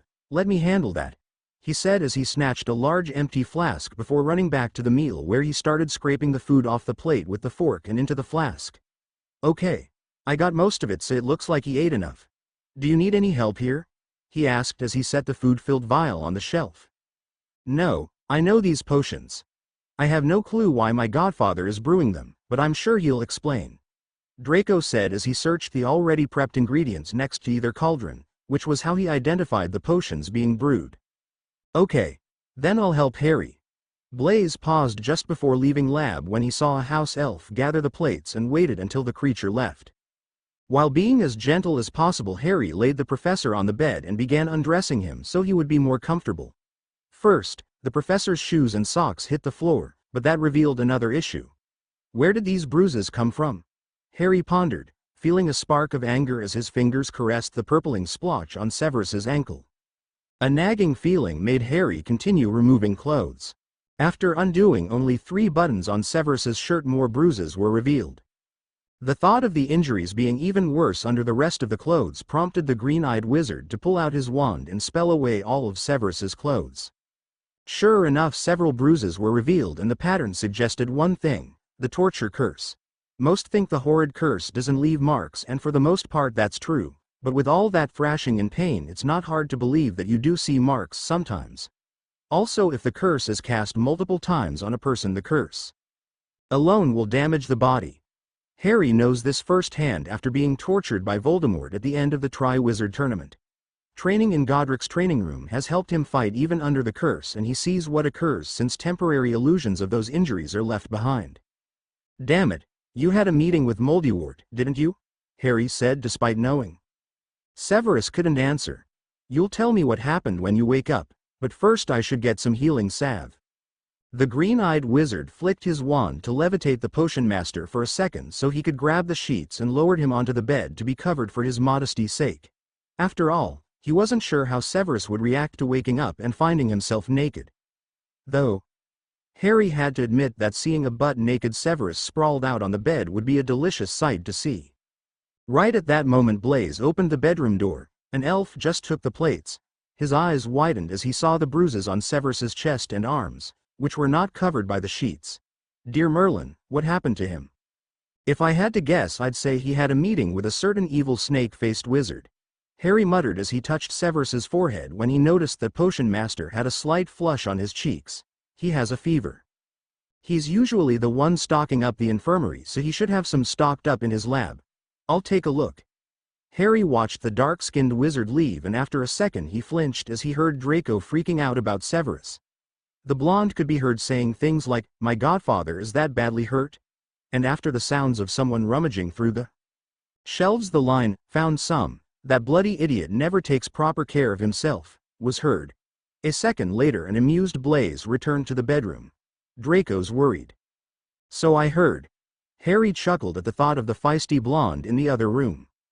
Blaise sighed in mock exasperation. "He's a handful. Now Severus has plenty of bruise salve and fever reducers, so he must have been too stubborn to use any in case someone else needs it or so," Draco ranted.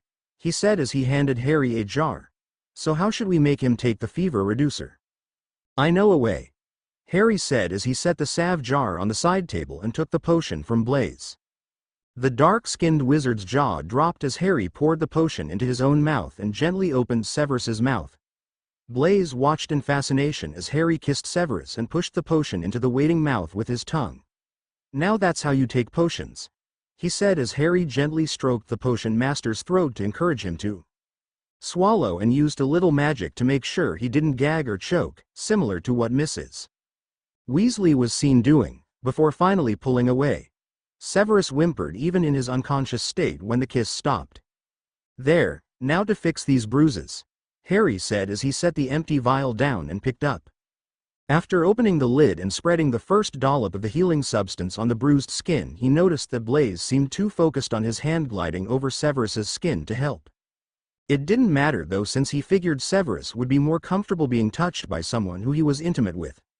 With great care he spread the salve over the pale skin, only pausing to move the sheets so he could use the salve on those long slender legs without exposing Severus.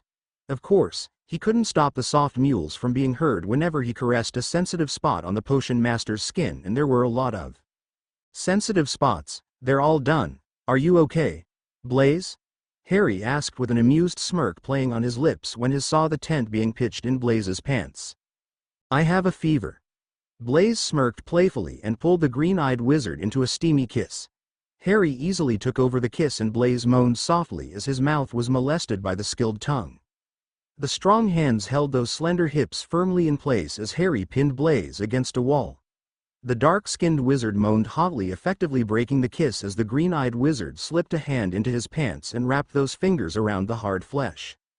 Oh, Harry, your hand on my cock just feels so good," Blaise moaned. Harry smirked as the horny Slytherin gripped his shoulders to give himself more leverage to buck against the Gryffindor's hand. After stroking a few times, Harry would switch to teasing only the weeping tip of that cock before returning to stroking. The friction made with each stroke of his cock was making Blaise melt into a writhing puddle of pleasure, and with the one really naughty finger pushing his pants lower and into his ass, his mind was completely gone. Without warning, Harry removed the finger and all touch just before the shorter wizard's release, making Blaise whine. "Why'd you stop?" he panted, his body shaking with need, which only made his pants fall around his knees since they were unbuttoned. Harry leaned over and nipped Blaise's ear. "Bend over the bed frame," he whispered huskily, making the Slytherin shiver as the warm breath brushed the dark skin.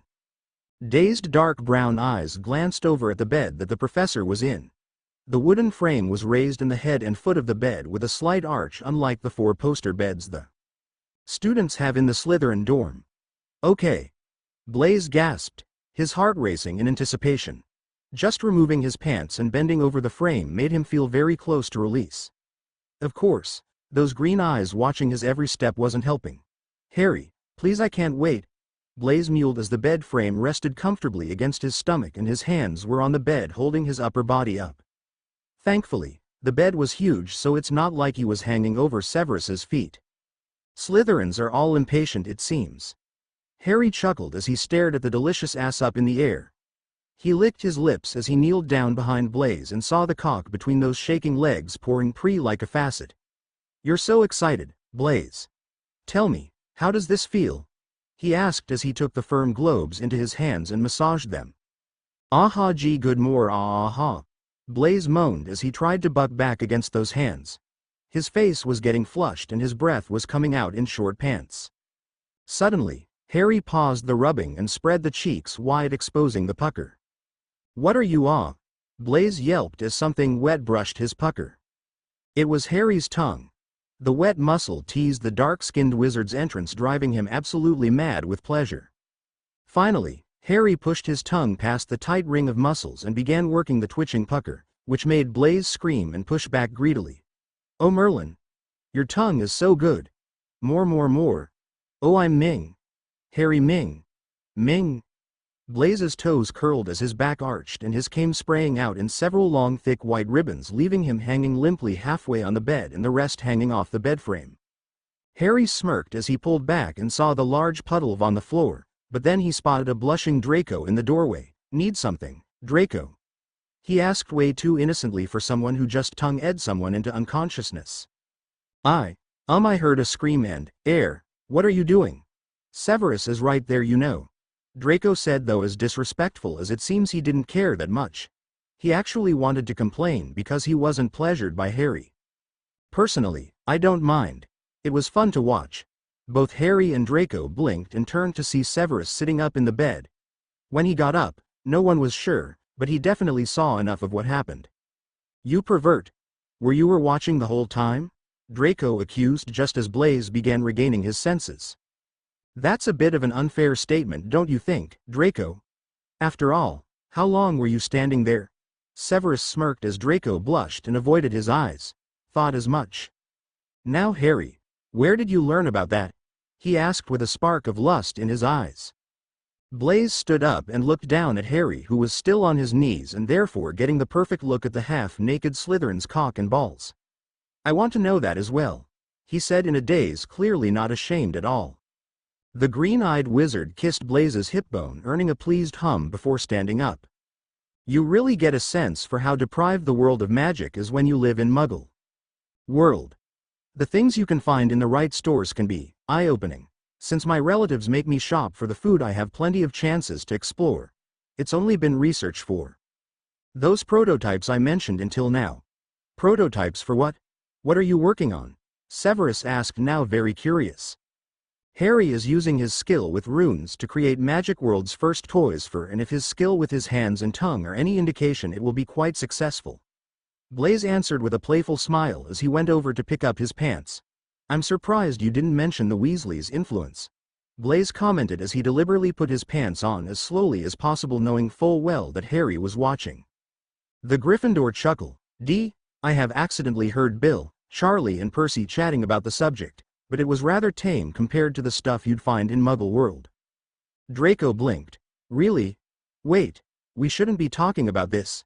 Severus should be telling us why he was so badly hurt and why he's brewing potions that will mentally crush a person and make their emotions go haywire."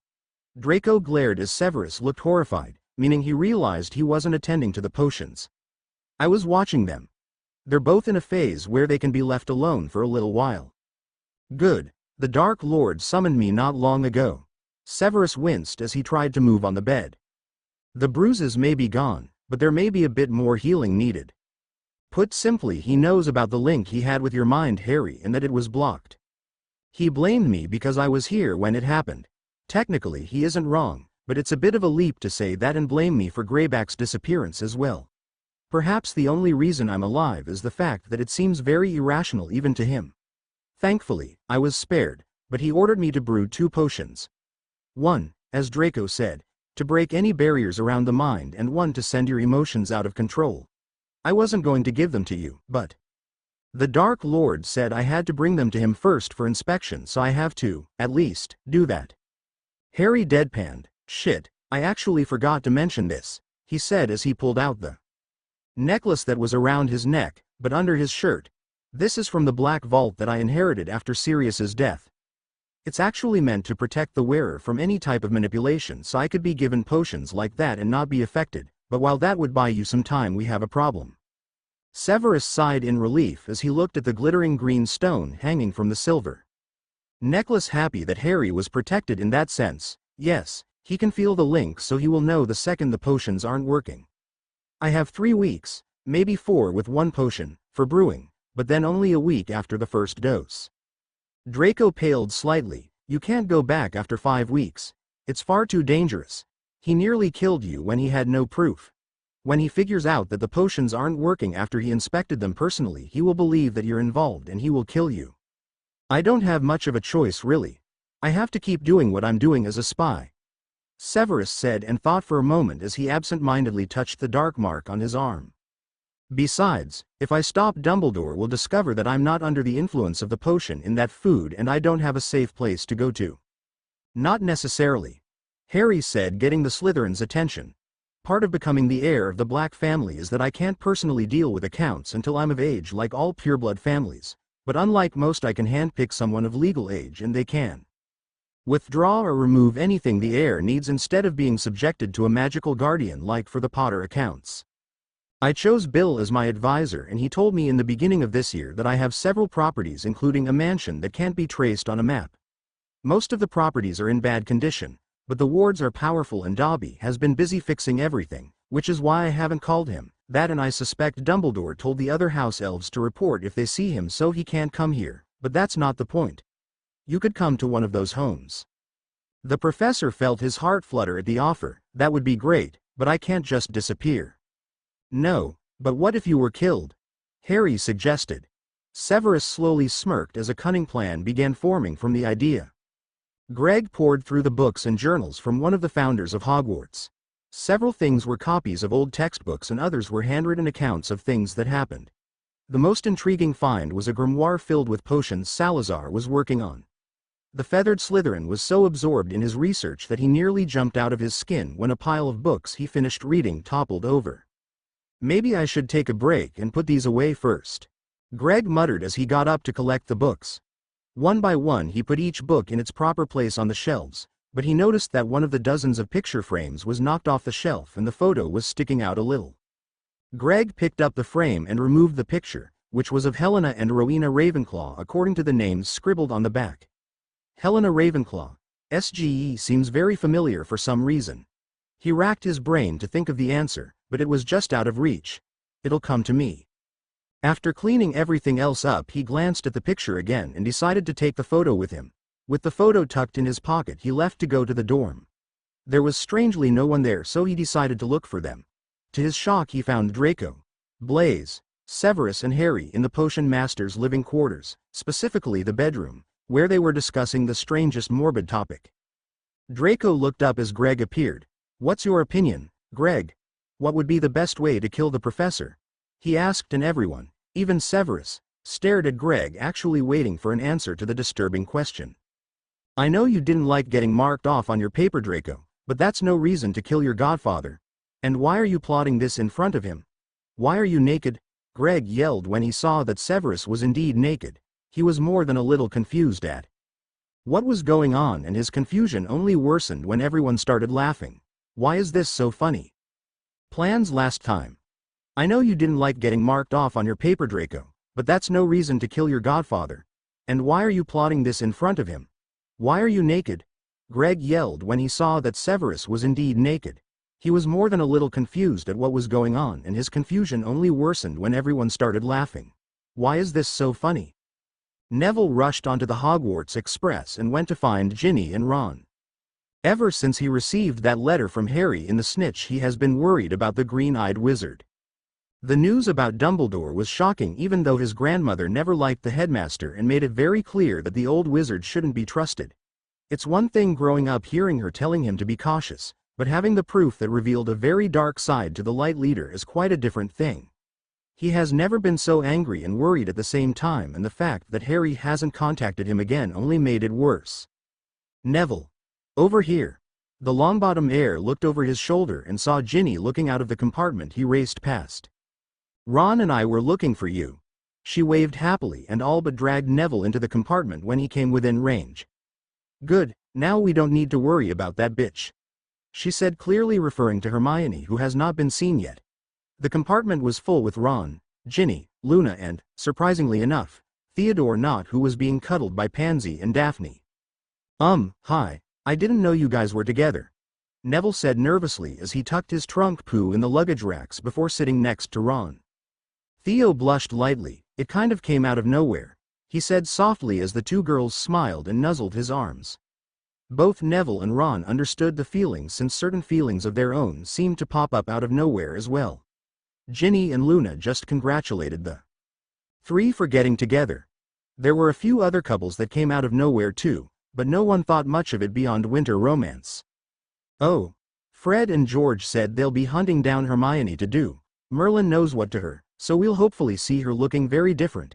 Ginny smirked sadistically. Daphne snorted, I hope so. I'm not a huge Potter fan, but Granger went insane over a meager batch of Cauldron Cakes prize for potions. Pansy turned a little green. I saw the blood. I feel sorry for Potter. I hear he was transferred to Professor Snape's Newt class, so he'll be stuck with her alone. Why he'll still be transferred after that maniac slashed him, I don't know. Neville frowned. The headmaster is cruel, that's why, he mentally answered. A split second later, Fred and George threw open the compartment door, laughing hysterically. Ginny thought they were hit with tickling curses or something, but when she tried the counter curse and it had no effect, she smiled. What did you two do to Granger? Nothing. They gasped through their laughter. She stole something with security wards.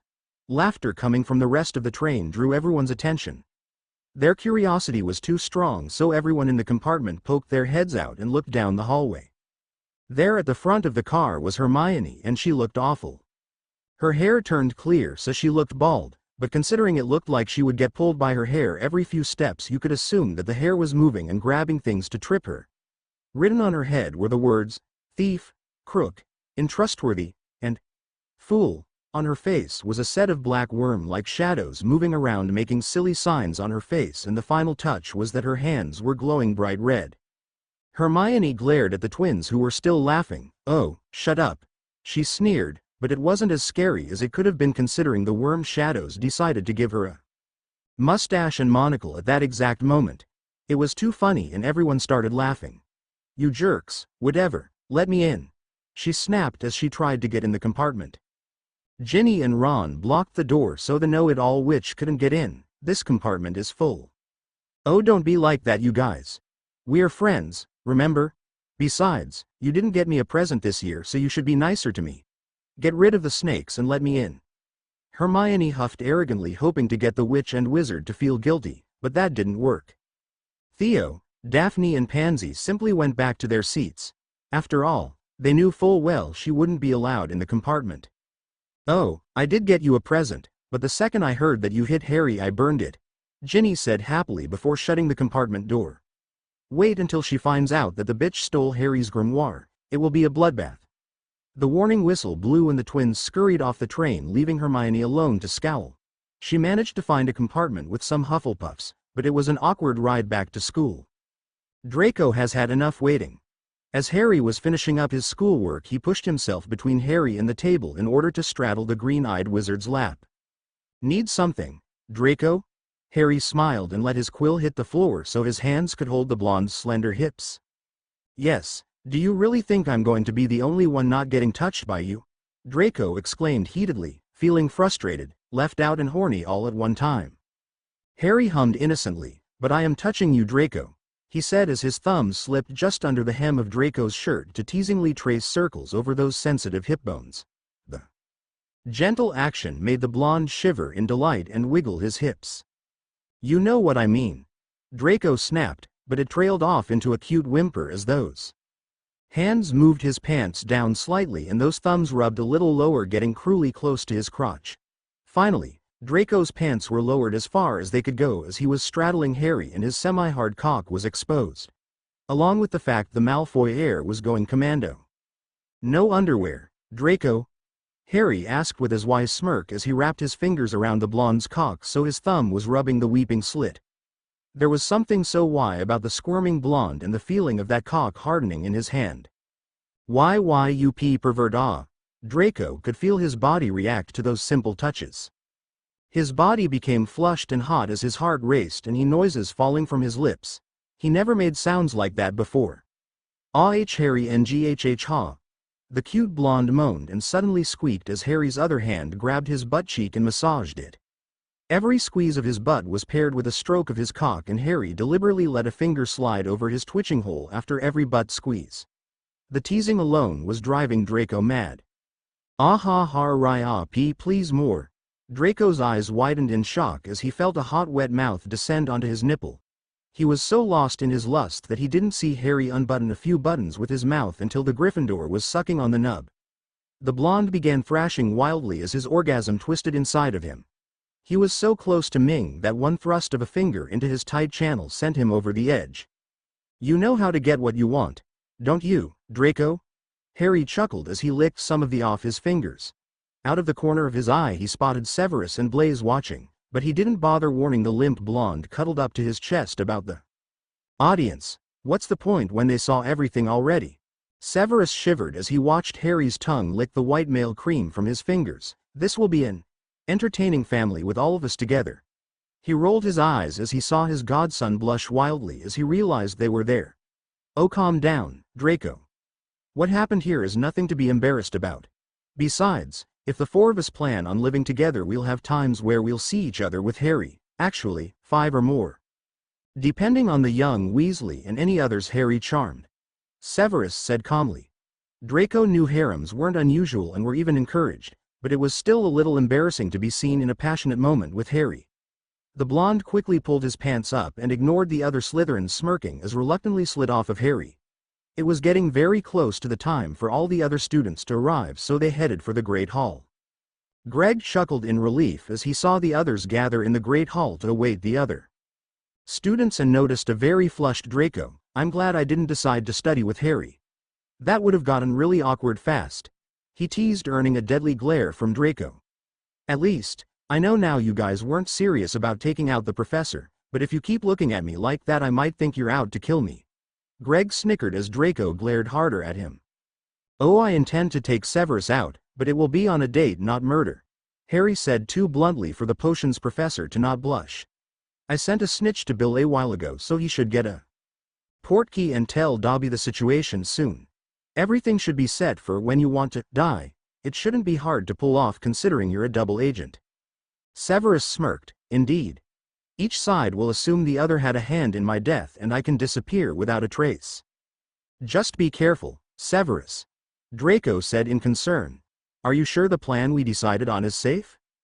"Of course, it's not safe. It does need to be believable, after all," Severus said dryly, but he sighed as he saw his godson glare back in response. "The timing will be crucial, but it's a solid plan and Harry's wards will protect me for the most part. I just need to avoid trouble until then. The potions should be done earlier than expected, unfortunately, but I should be able to at least see if Lupin is under the influence of a potion and maybe brew the counter. Though admittedly, there may not be enough time depending on what counter curse needs to be brewed and when I can get a sample of Lupin's hair. I don't know when the next order meeting will be. I expect fairly soon since I'm certain they want to make sure I'm under the influence of the potion." Blaise scoffed. "Won't they be in for a surprise? Both the light and dark leader of this war will be in for a shock. We only have a few more to find," Greg said optimistically, clearly talking about the horcruxes. They needed the updated news from the Weasleys, but things were looking up. Severus, however, was concerned. He hasn't had time to properly study the Hufflepuff Cup to save Harry from certain death. Harry smiled and kissed Severus on the cheek. "Don't worry about that. We have plenty of time to study the horcruxes during the Occlumency classes you're supposed to give me, and even more time when you decide to die," Harry reminded gently and smiled as he saw Severus relax a bit, and to make things better his snitch returned. Perfect timing. The blue snitch hovered over Harry's open hand and dropped a letter and 2 trinkets in his hand. One trinket was a large ugly black gem. The other trinket was a seashell that looked like a small spiral with white and pink swirls of color. "Which is the portkey?" Draco asked as he looked around Harry's shoulder to see the trinkets. He hoped it wasn't the ugly gem. "I'm sure Bill says," Harry said as he set the trinket down on the Slytherin table and opened up the letter. As he read the letter, his eyes widened. "Okay. The shell is the portkey to the untraceable seaside mansion," Harry said as he gave Severus the shell. "This weird gem? You mean hideous?" Blaise huffed and Draco wholeheartedly agreed. The green-eyed wizard chuckled. "Yes, the hideous gem is the remains of the Gaunt Ring. They destroyed it." "That's great, but what about the gem? Why keep it?" Greg asked as he looked at the odd gem. Even he agreed that it was not a pretty gem you'd think someone would put in a ring. "Bill says that as he was removing the curses he found and removed a tracking charm on the gem. Not necessarily the ring, but only the gem.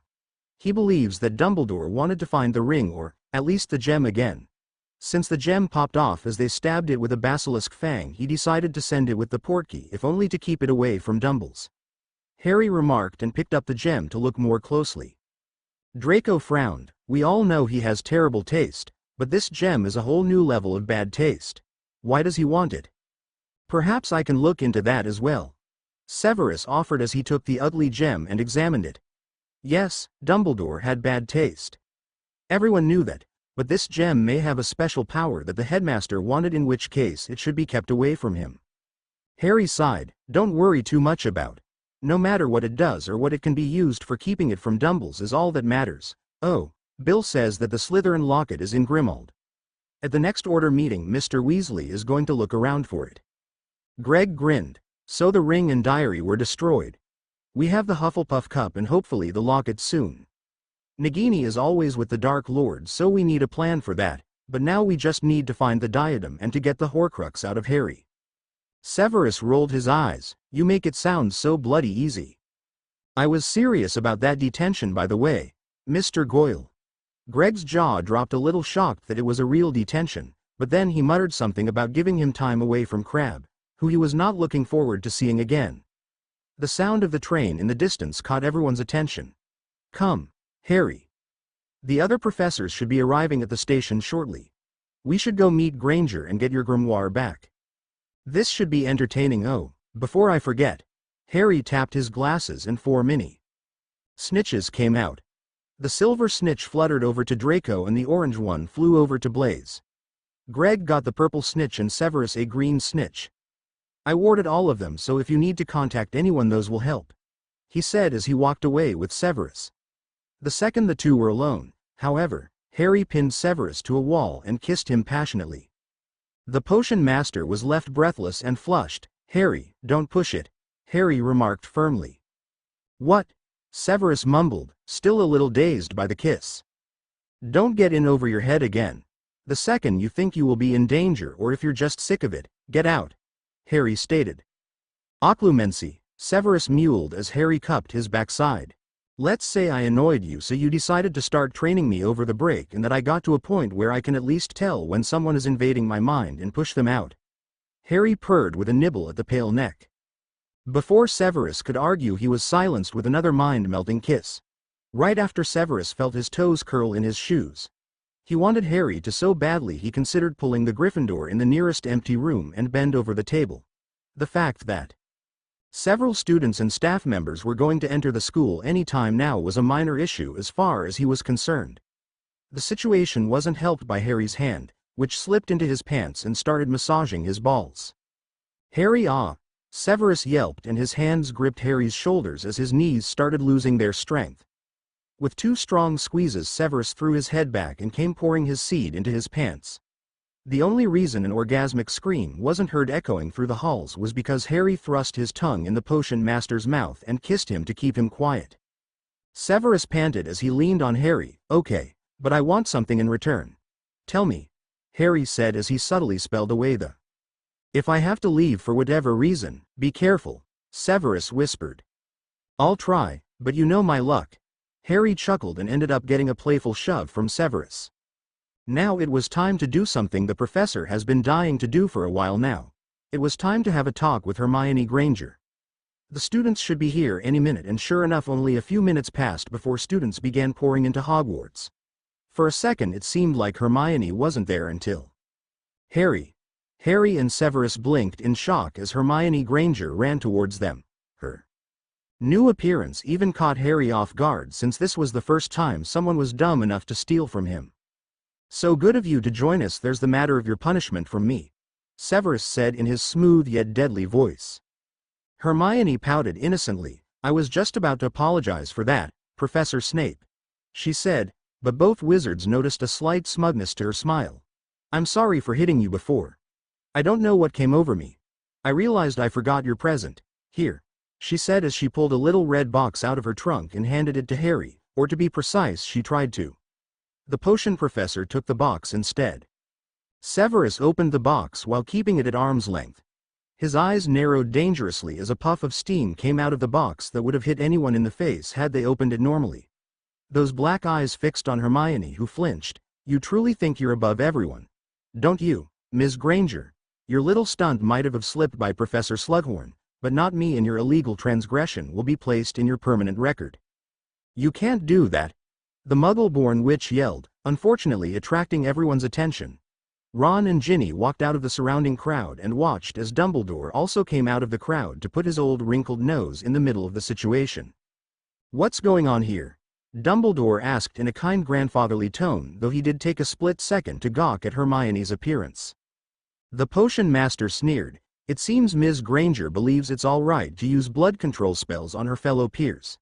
She collected the blood right in front of everyone too and proceeded to steal from Mr. Potter. Speaking of, I believe he wants his book returned," he demanded smoothly, making sure to not call it a grimoire around Dumbledore. Severus noticed Dumbledore's eyes turn cold. The headmaster must not like the thought of someone trying to control his pawn. "But," the witch started, but Dumbledore held his hand up for silence and made a motion that was clearly meant as a silent order for her to hand the stolen item over, so she did.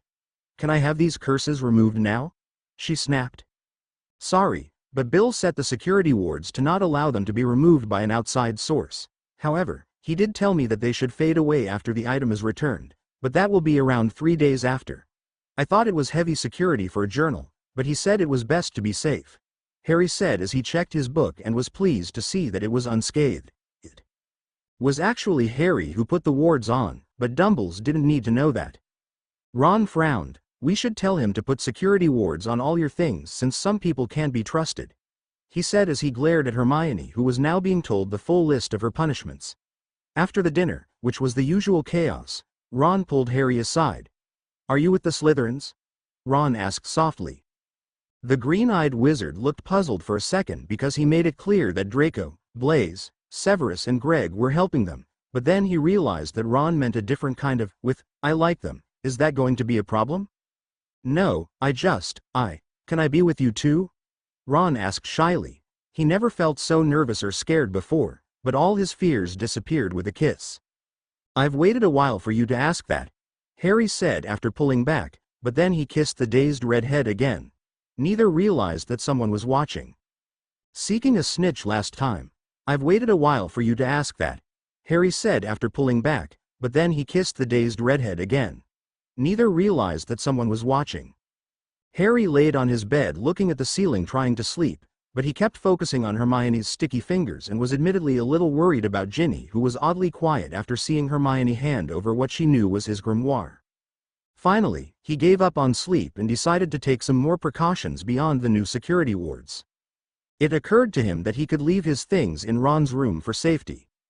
A few high-level security wards were placed on his trunk, but he figured it's better safe than sorry, especially where his grimoire was concerned. With complete silence he got out of bed, grabbed his trunk, went down the hall and knocked on the door to the prefect room late that night, but Ron didn't answer. Since Ron never had a problem with it before, he opened the door using his rune version of a skeleton key and went in. Harry froze at the sound of a moan and set the trunk on the floor in the small sitting area and went towards the bedroom door. The door was open a crack, so Harry just gave it a little nudge to widen the gap. "Ha ha ha, Harry." Harry's eyes widened and pants tightened as he saw a butt-naked Ron jerking off in bed. The redhead wasn't asleep, but as his one hand teased his nipples and the other using a finger to his ass, he was clearly too far gone to realize Harry was there. The Weasley whined and shifted positions so he was on all fours, unintentionally giving Harry a perfect view of his ass and everything between those pale legs. The green eyes watched the hips buck wildly as the 3 slick slender fingers thrust into the tight hole. Each thrust made those hips buck, which made the cock bounce, sending droplets of pee everywhere. "Oh," Harry muttered under his breath as he stepped closer to the bed. The dark-haired wizard's pants were so tight it was maddening. "Harry." Green eyes snapped back into focus and realized Ron's blue eyes were watching him. Harry had no clue what to say, and he didn't want to say something wrong, so he waited for the blushing redhead to say something. Ron, on the other hand, pulled his fingers out of his tight channel in a panic and tried to calm down. The fact that his aching cock wasn't helping him think at all. He felt even closer to his climax with Harry standing so close to him. "Harry. Why are you in here?" Ron asked as he tried and failed to cover himself. "I just came to hide my trunk in your room," Harry said as his eyes roamed the redhead's body. He just couldn't stop himself. Ron just looked so why, even though he was using his hands to cover his arousal and was now sitting so the butt was no longer up for viewing. "Do you want me to leave?" Ron's blush spread farther down his back at the suggestion. He knew Harry wouldn't hurt him, but he wasn't sure if he was ready. In the end it was Harry with him, so he couldn't say no either. "Don't go," Ron whispered just loud enough for Harry to hear him. "Okay," Harry murmured softly as he swiftly removed his shirt and moved on top of Ron, who shivered in pleasure as the warm flesh brushed against him. He shyly spread his legs a little so Harry could lay between them. Harry, ah!" Ron yelped as Harry ground his clothed hard on against the weeping cock. The friction was enough to send him over the edge and spill his on both himself and his crush. The sight of the flushed redhead's face during that orgasm finally made Harry's control completely snap. "Ron," he hissed before pressing his lips against the redhead's in a passionate kiss and moved his hands along the smooth skin, searching for every sensitive spot. As a strong hand brushed a nipple and tweaked it, Ron's back arched, breaking the kiss. "Oh Merlin." "Aha!" He screamed out in pleasure, and the screams only got louder as Harry moved lower. Ron mewled hotly as a wet tongue traced his nipple, and he suddenly yelped in pleasure as Harry's teeth nibbled the sensitive nub. He felt so hot and so turned on as that strong hand moved down to his throbbing cock. The second those fingers wrapped around his weeping cock, his mind went completely blank. Harry, ah, ngh, haha. "Damn, Ron," Harry growled as he saw those slender hips grind up against his hand to get more friction against the needy cock, effectively soaking his hand in pee. The sight of the squirming flushed red head was making his pants too tight, so Harry kicked off his pajama pants, freeing his hard cock. A mule caught his attention and he noticed Ron eyeing his manhood, which only served to make him harden further. "Want something, Ron?" he asked with a teasing stroke of the redhead's cock, earning a squeak followed by a moan. "Why yes, aha, Harry." Ron squirmed cutely as Harry's thumb traced circles around the tip of his weeping cock. "What? You need to tell me, Ron," Harry whispered huskily into Ron's ear. I want why you in me," Ron panted between moans, and he cast a glance at a bottle on the nightstand before moaning loudly as Harry thrust their crotches together, making their cocks brush against each other while leaning over to get the bottle. Green eyes looked at the bottle curiously. "Lube. You came prepared," he said as he realized why Ron's fingers seemed slick earlier. A dark blush spread across Ron's cheeks. "I found 6 bottles in my trunk, and a note from Percy," he muttered and felt his body shiver in anticipation and need. "I'm stretched." "Enough," he muttered impatiently. Harry raised an eyebrow at the comment. He knew he was big, but he also knew Ron was stubborn and wouldn't change his mind, so he sighed. "If you're sure, but if you're in pain in the morning, don't blame me," he said as he poured a generous amount of lube on his large cock and placed the bottle back before settling down between Ron's legs. "Harry, stop teasing," Ron snapped as the tip of his lover's cock nudged his quivering virgin pucker. Before any other words could come out of the impatient redhead's mouth, it was covered by Harry's mouth in a toe-curling kiss, and the large cock was thrust slowly into the tight clenching heat. "Harry!"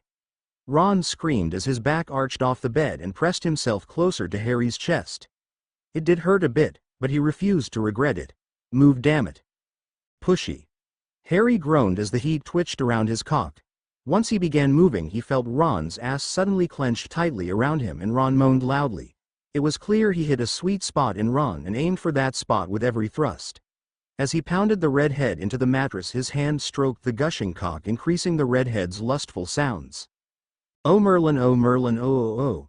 I'm Harry." Ron screamed and came hard. The tightening around his cock forced Harry to pour his hot seed into the redhead's body. They both woke up together in a sweet embrace, but there was a small problem. Harry, I can't move." A very embarrassed Ron muttered as he found he couldn't get out of bed, let alone stand or walk. "Okay, one sec. Let me quickly start a shower and I'll help you," Harry said as he started a shower, and together they washed and dressed. "Crap, I forgot my wand and glasses. I'll be right back," Harry said after set a fully dressed and blushing Ron on the couch and raced to gather his last things.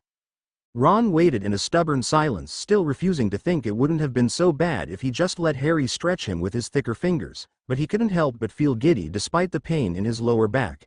After all, he lost his virginity to the one he loved, so there was nothing he could complain about. "What's that?" Ron asked Harry, who returned and took something out of the grimoire in his trunk. "This?" Harry asked as he held up a 4-inch circular disc with a star design and a set of words that seemed like settings for something, like vibrate, roam, heat, and deep, among others. "This is a project I've been working on, but I'll have to explain later. It's nearly breakfast. Can you walk?"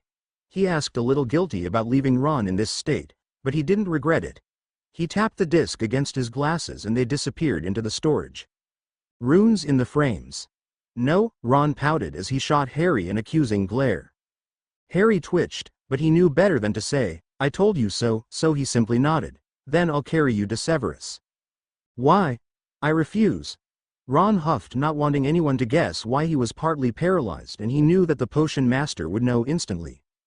The green-eyed wizard leaned over Ron tauntingly, close to kissing the flustered redhead. "We have different classes thanks to Dumbledore. Remember? Poppy is not coming back until tomorrow, or did you forget the announcement at dinner last night about a family issue?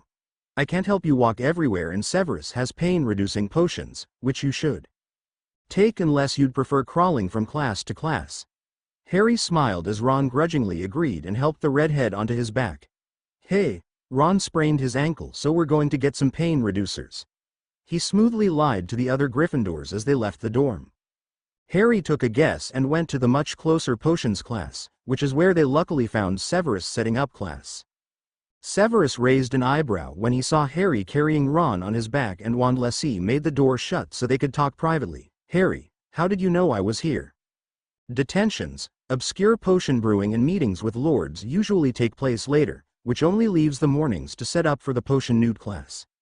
Harry explained and felt Ron shift. "Ron needs a pain reliever. Please don't ask. His arms are around my neck," Harry commented, though Ron just shot him a glare and tightened his grip as a warning not to tease. "Very well. Have a seat." Severus noticed Ron flinch and blush as Harry set Ron in a chair, and a hint of a glow coming from Ron's skin. "I understand why you'd be in pain, Mr. Weasley. Harry is very big for anyone, especially a virgin," he said casually as he grabbed a vial from the bag next to his desk. As he turned back to the two Gryffindors, he felt a kiss on his cheek and realized Harry kissed him, which made his day. "I'm not a virgin," Ron huffed in his usual defensive Gryffindor attitude as he grudgingly took the potion Severus offered. He didn't really hate Severus, but he still had a sore spot because of all those years where he unfairly treated Harry like a delinquent. "I don't doubt it," Severus said dryly. Harry sighed as he saw Ron twitch. "Play nice, you two." "Or what?" "Ah." Ron and Severus hunched over as something vibrating slipped up their pant legs and pressed itself against their skin to explore with their cocks and balls. Make it stop," Ron mewled as he held his crotch. Once the buzzing paused, Severus licked his lips lustfully as he looked at the disc in Harry's hand. "So that's your project. Why does he know about this before me?" Ron pouted, feeling a bit hurt that Harry didn't tell him, his best mate and now lover, about this project first. "I never intended to tell anyone until after the holidays, but your delightful brothers decided to give me these stones to help my project. Not Percy, who gave you all that lube, but the Twins, so blame them. I'm still not sure how they knew it all, but I couldn't just not explain the really weird Yule gift. Harry explained and held the disc up. The center of the star opened and released a red marble that zipped up Severus's pant leg to join the others just as Harry had all the gems vibrate.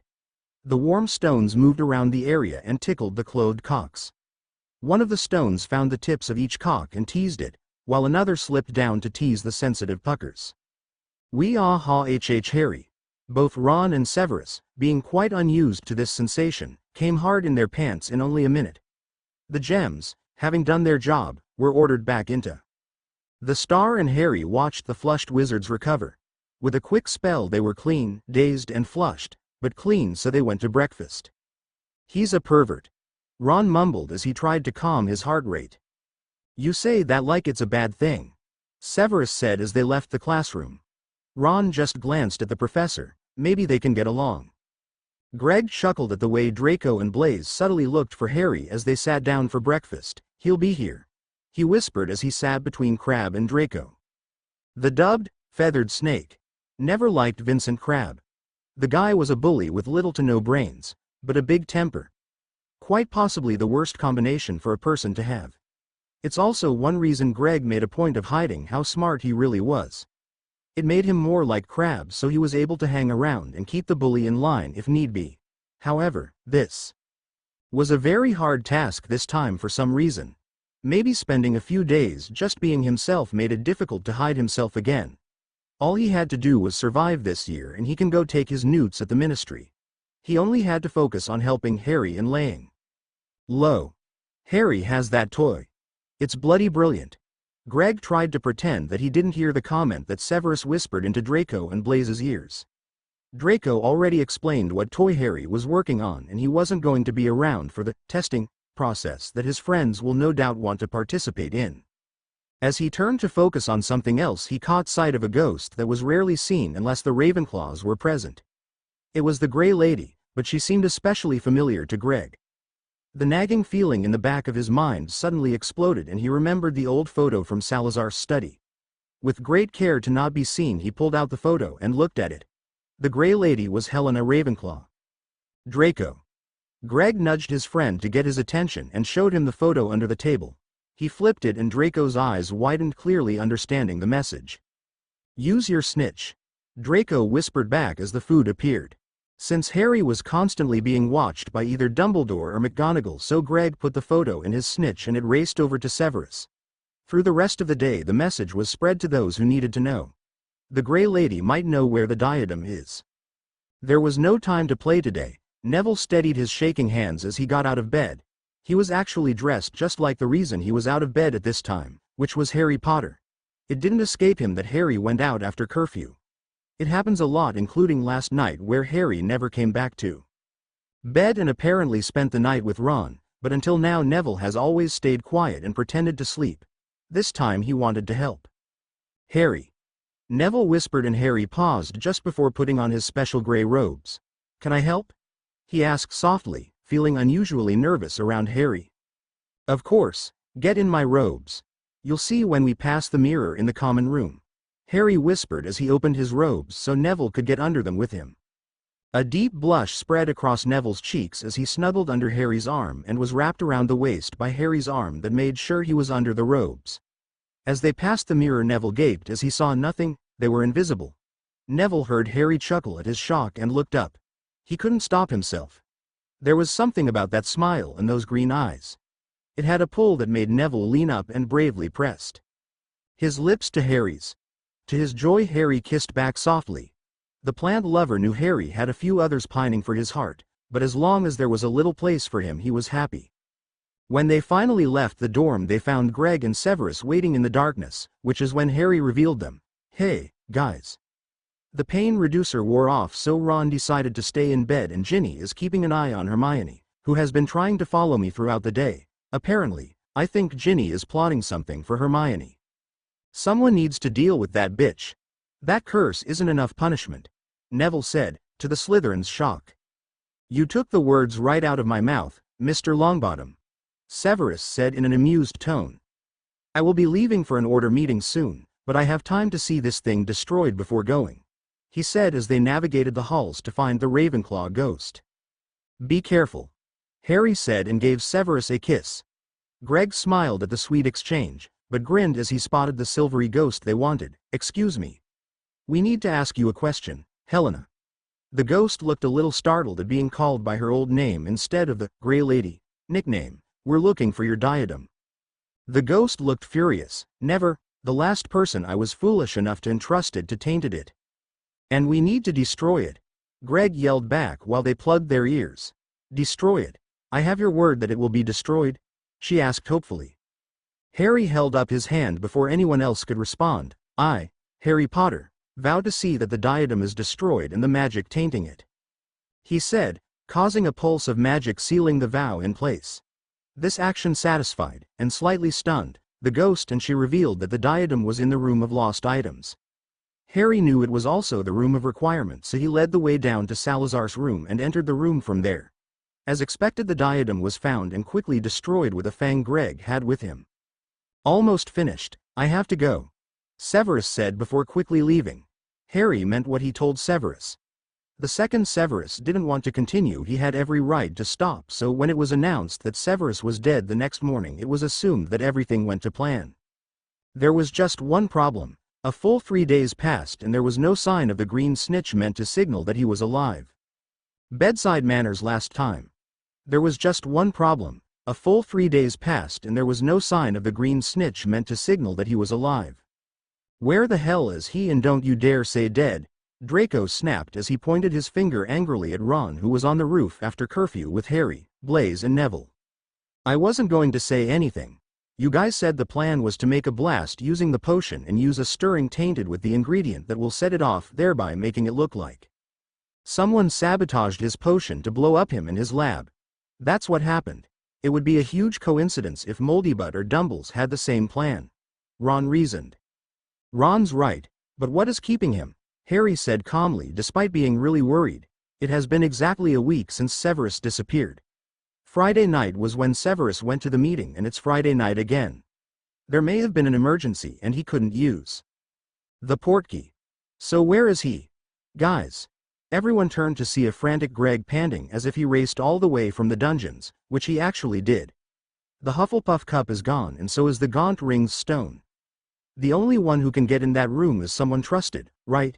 Severus must have taken it like we planned. If he followed the plan, then where the is he?" Draco growled, not happy at all with Severus. How dare that godfather of his scare him half to death? Harry's eyes widened. He must be at the mansion. He can't risk going elsewhere. "I'll check."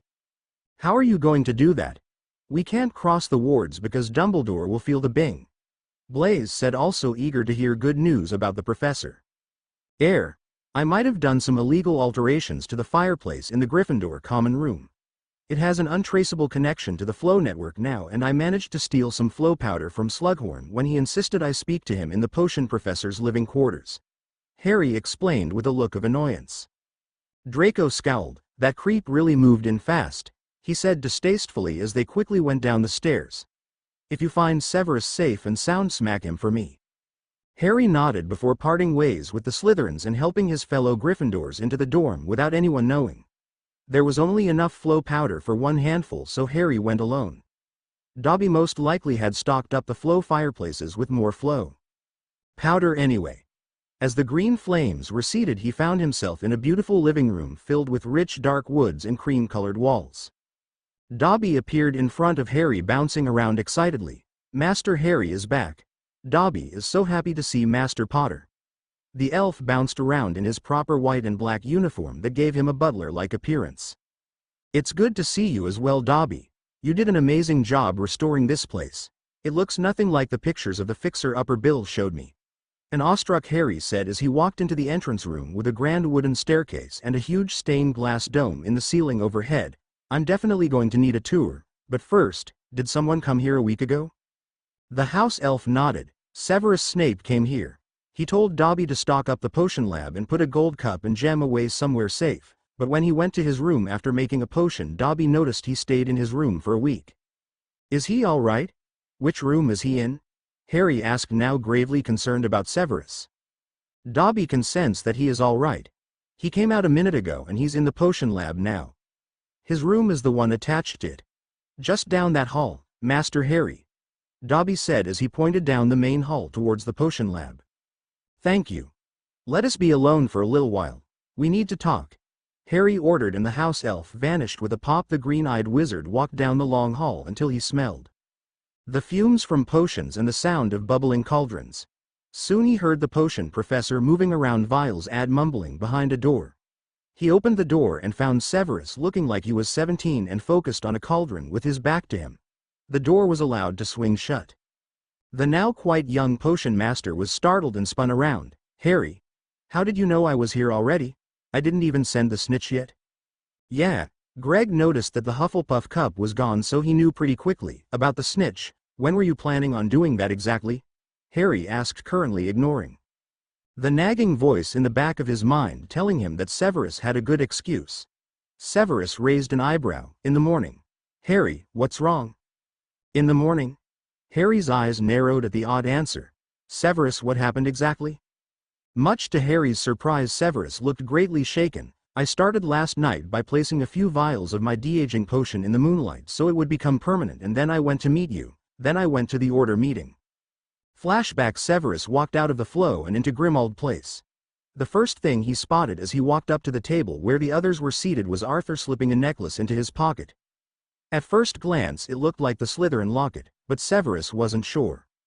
One more. Arthur whispered as Severus sat next to him, and that confirmed Severus's suspicions. Dumbledore entered the room and his eyes landed on the potion master almost immediately. Just who I need to see. Severus, I need to talk to you and Moody before we start.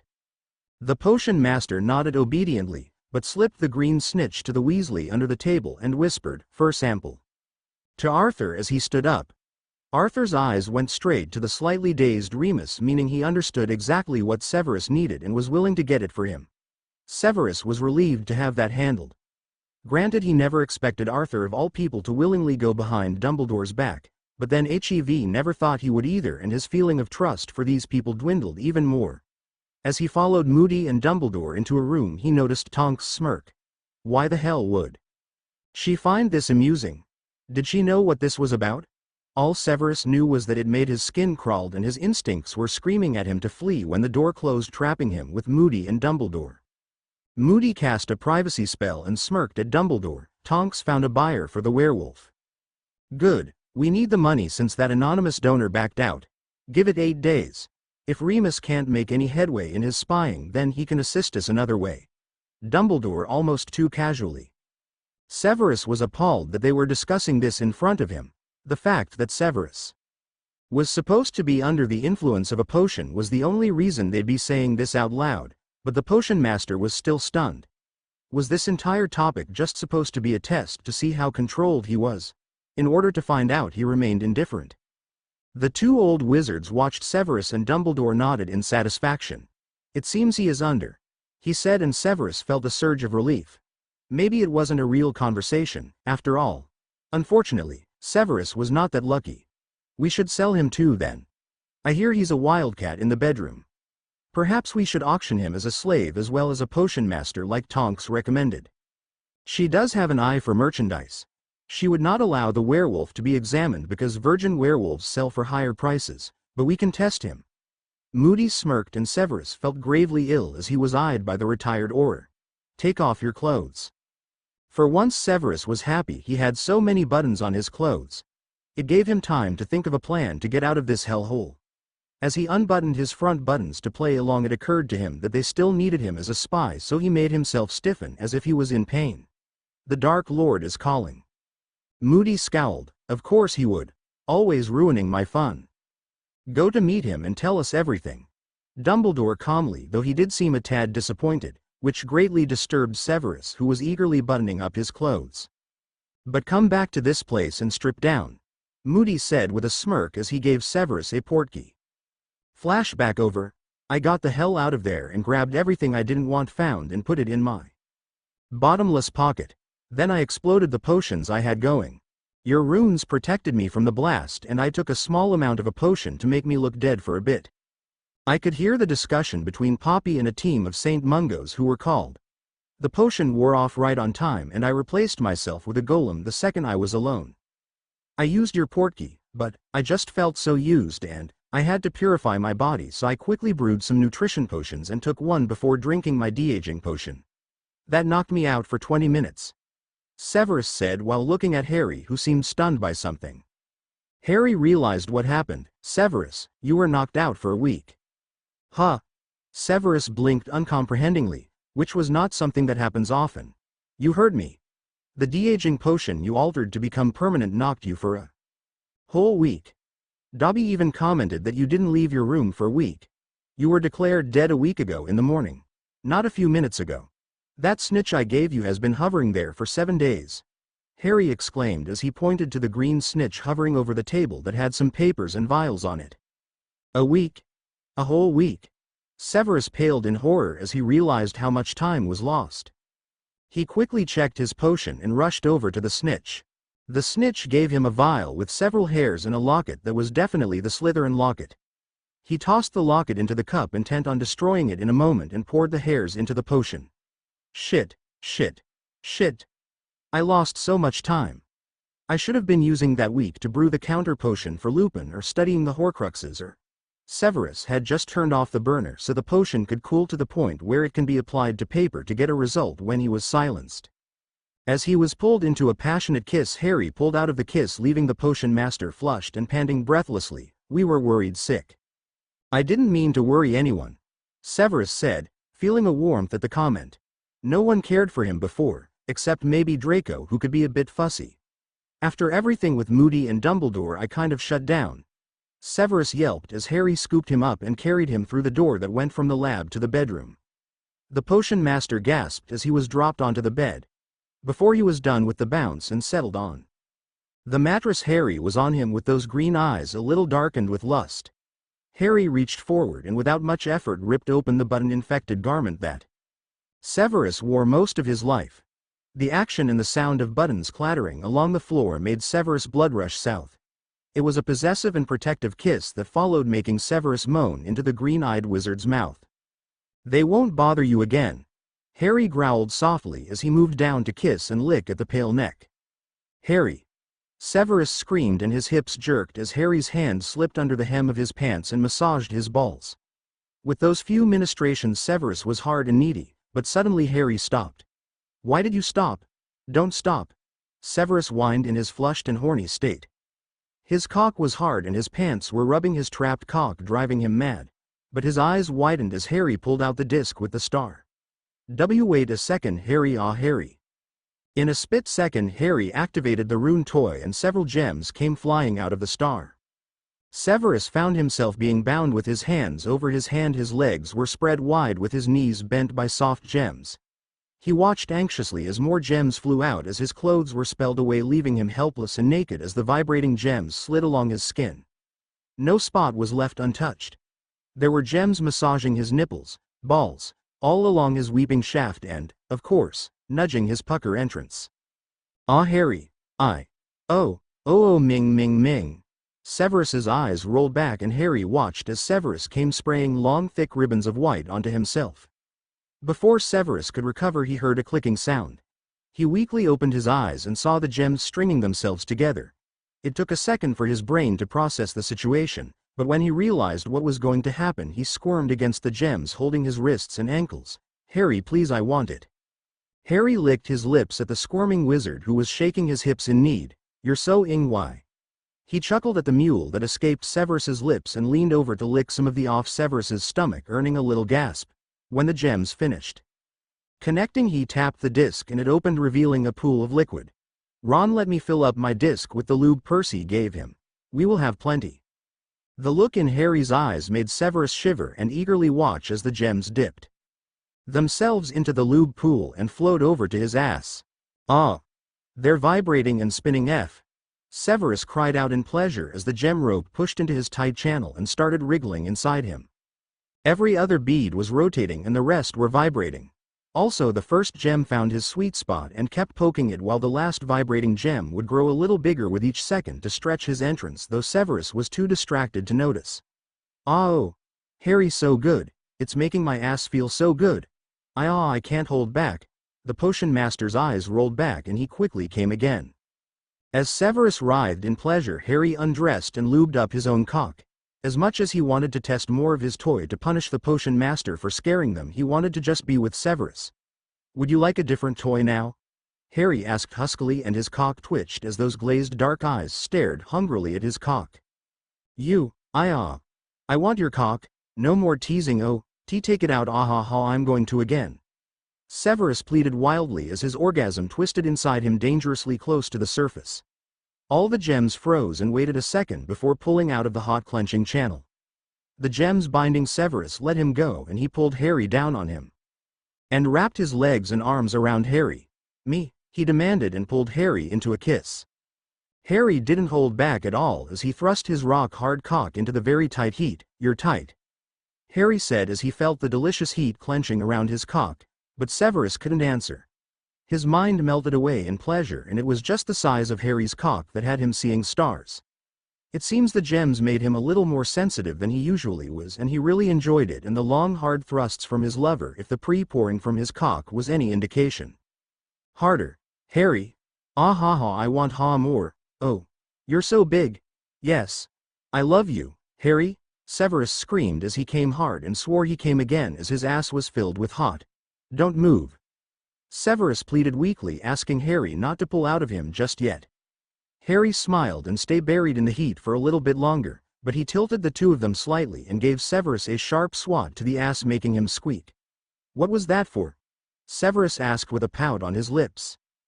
"Draco told me to smack you for scaring us. He didn't say where, so I chose," Harry said, and got a playful shove in return. Percy stepped into the house covered in sludge and shrugged at his parents' stunned faces. "I took care of an infestation," he said, not going into further detail. After all, he doubted his parents would like hearing about a huge nest of inferi, gone or not. "Well, if you'd like to clean up quickly, you can help your father with a project," Molly said as she put a message down near a floating green snitch. "Sure, what is it?" Percy asked as he spelled off as much of the goo as he could, which was swamp water from the cave, though he still felt like he needed a long shower. "We received a potion from Severus and a note explaining what happened. We're going to kidnap Remus," Arthur said cheerily. Percy blinked, but soon followed his father. "Medicine last time. We received a potion from Severus and a note explaining what happened. We're going to kidnap Remus," Arthur said cheerily. Percy blinked, but soon followed his father. Remus sighed. "I need a break," he muttered as he apparated to the spot outside Grimmauld Place and went inside. He has spent another week trying to convince any werewolf pack or vampire coven to join the fight against Voldemort, and he was so tired. It didn't help that his head seemed to be in a fog he just couldn't shake. It was a fog that has been bugging him for months, but he couldn't bring himself to bring it up and bother Dumbledore, who has done so much for him.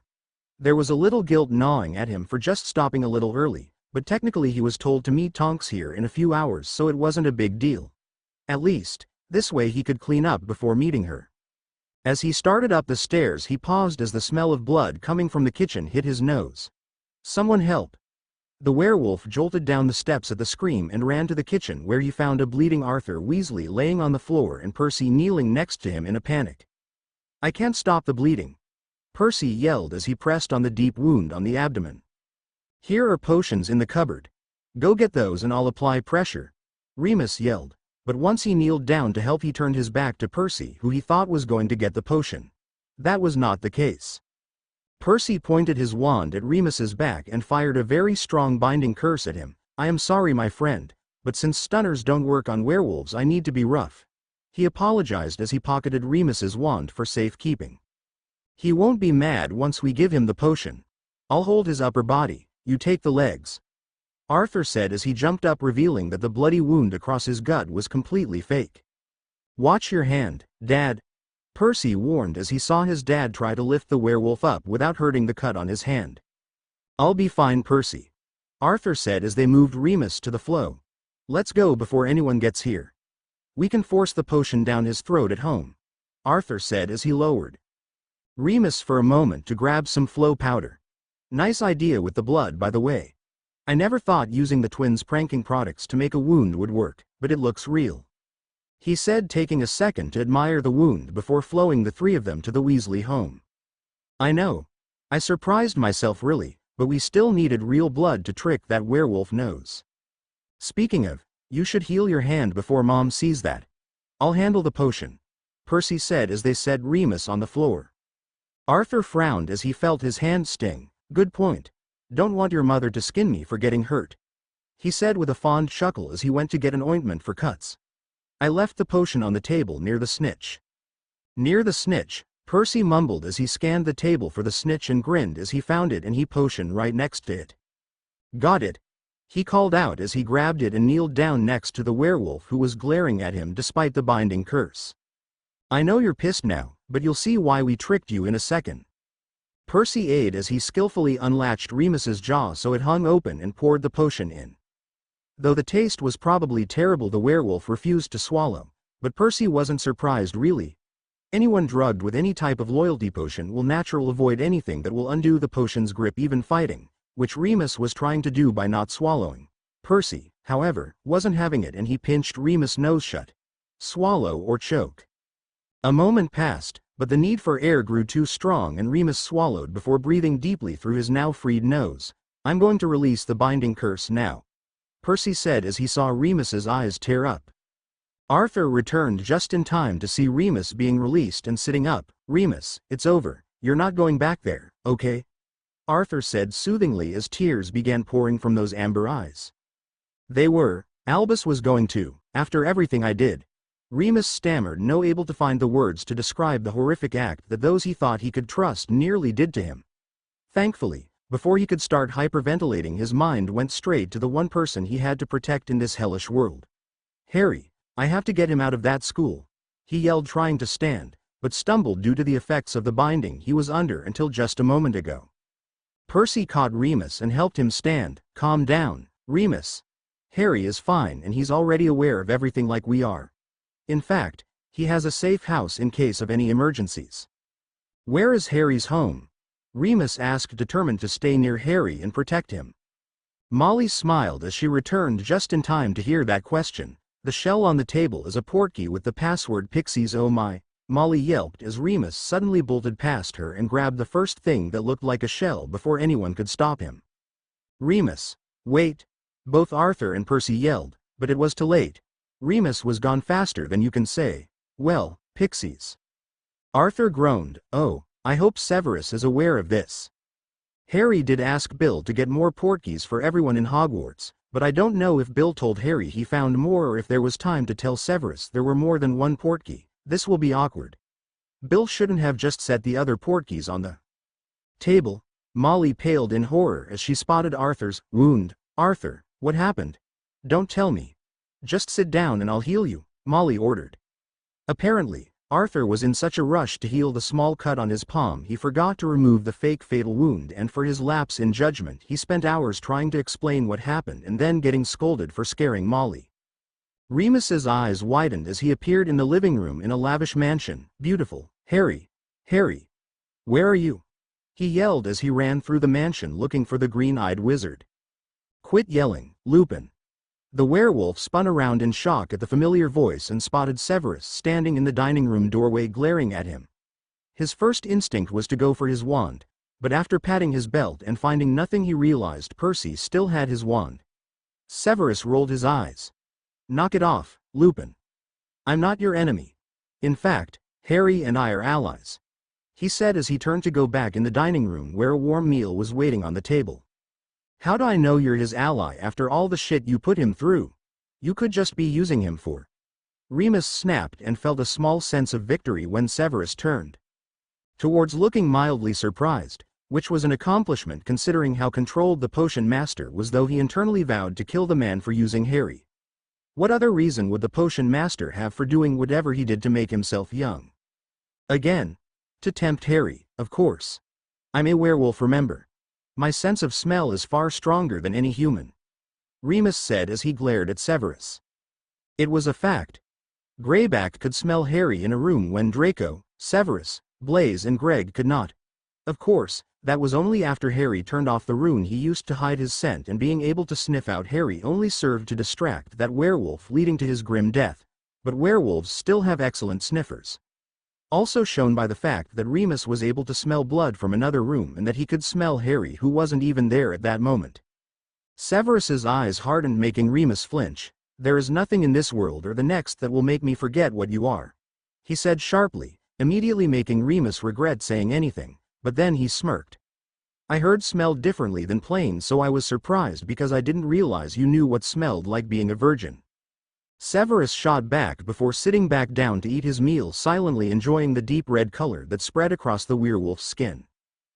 How did you know?" Remus practically squeaked in embarrassment. "Dumbledore and Moody took it upon themselves to examine me for the buyers, and they commented being disappointed in not having the chance to examine you as well since virgin werewolves fetched a higher price," Severus stated, internally seething at those bastards. Audacity. He caught a look of pity or sadness cross Remus's face and rolled his eyes. "It didn't go that far, you twit. Not that I owe you any details. Now sit and eat or be quiet." "Oh, okay," Remus said hesitantly. He was never the assertive one of the group, so it was very difficult to actually be confrontational towards Severus. Why don't you seem surprised that I'm here?" Remus asked nervously as he slowly took his seat. Considering their past, he expected Severus to stun him and lock him up or something along those lines, not being hospitable. Severus seemed to ignore the question in favor of taking a few bites of food and then paused to answer the question. "You are precious to Harry. We both are, so when he told me this morning as he left my bed that he was going to ask if there were more portkeys, I knew he was going to give them to those he cared about. I will tolerate you for his sake, but make no mistake. We are not friends. I will continue brewing your wolf's bane potion for Harry's sake, not yours. I made a new nutrition potion to counteract the toxic effects of the wolf's bane potion for Harry, not you. What I do from now on will be solely for Harry and the family we are building. Either you deal with our relationship or I ask for you moved to a different property," Severus said calmly. He knew Harry wouldn't put Remus at risk by kicking him out, but there were many properties in the black accounts, so it was hardly something to fight about. The werewolf gaped in shock at the threat, but his body sagged in defeat. "I understand," Remus said, not wanting to take the chance that he'd be taken away from Harry. "I left my wand at the Weasley home." "Do you have an owl that I can use to contact them?" he asked softly. "I'm sure they will send it. You should take the nutrition potion I mentioned. If you can keep yourself from making a mess, I will let you to enter the potion lab. This once it's on the lowest shelf in the top cabinet to the left of the sink." Severus said more because he wanted to eat a while in peace than he wanted Remus to heal. The werewolf set himself up a plate of food from the platters provided and went to get the potion. Moments later, just as he finished his meal, Severus heard a crash from his lab. "Bloody idiot, better not have messed anything up," Severus said as he jumped up and ran to the potion lab. There were several important things in that room. The Hufflepuff cup, mysterious ugly black gem, and a potion with basilisk venom. One he hoped will help Harry. That's only to name a few. Heaven help Remus if any of those things were damaged, especially that potion. Thankfully, the first thing Severus saw was that those items were undamaged. After he confirmed that, he focused on the werewolf out cold on the floor. With a quick look around, Severus knew exactly what happened. You see, the top cabinet to the right of the sink was hanging wide open, but Severus said the left cabinet was the one where the nutrition potion. The potion Remus took was an extra de-aging potion that Severus made just like the one he took last time. It was one of completed ones that were bathed in moonlight, so it was permanent. "At least, I won't have to put up with you for a while," Severus muttered as he picked up the empty vial. Obviously the potion will be a little different for the werewolf than it was for Severus, since Severus at least had time to go to bed first before he passed out.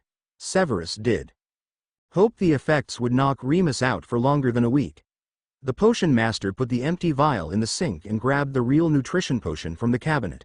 "Dobby," Severus summoned after shoving the nutrition potion down Remus's throat, at least being kind enough to make sure he didn't choke in his unconscious state. It was clear the de-aging potion was already working, for the werewolf's mustache was receding and the gray hairs were already disappearing. The house elf appeared with a pop. "Severus summoned Dobby?" "Yes, I did. Take this bonehead to an empty room, leave him on the bed. He drank the same potion I did, so he should be fine.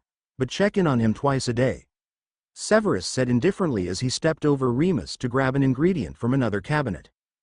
"Dobby will do that right away," Dobby exclaimed excitedly and popped Remus out of the room. Just as Severus settled back to work, his green snitch returned carrying Remus's wand. "He won't be needing this for a while," he said as he put the wand in a drawer. Before refocusing on the potion, he looked at the snitch fluttering in mid-air. It was a prime example of the skill Harry has to offer this world, and Severus refused to let Harry die just to stop the Dark Lord. He prayed he can find a safe way to remove the horcrux. "Mr. Potter, Mr. Weasley, what are you doing? Are you two fighting?" McGonagall asked as she walked up to the boys who were on the floor outside the classroom on Monday. "No, Professor," Ron said, trying to hide his blush as Harry got off him and helped him to his feet. "I seem to have 2 left feet today." He chuckled and moved aside so the other students could get in the classroom. McGonagall frowned. "You're both fine? No problems?" she asked expectantly. "Of course, Professor. It was just a tumble," Harry said, a little puzzled. Ron tripped and Harry grabbed him, but Ginny, being a little playful, cast a spell as she passed them to get to her own class that made Harry slip into the compromising position on top of her brother. Why does the Transfiguration Professor seem surprised that they aren't fighting? The second the question appeared in his mind, he wondered if Dumbledore has another plan in progress. The old wizard did make it clear that he wanted the clan of redheads separated from Harry. "Very well, to your seats," McGonagall said with a clipped tone. As Harry and Ron went to their seats next to Neville, they glanced at Draco, Blaise and Greg. It was clear the Slytherins knew something was up too.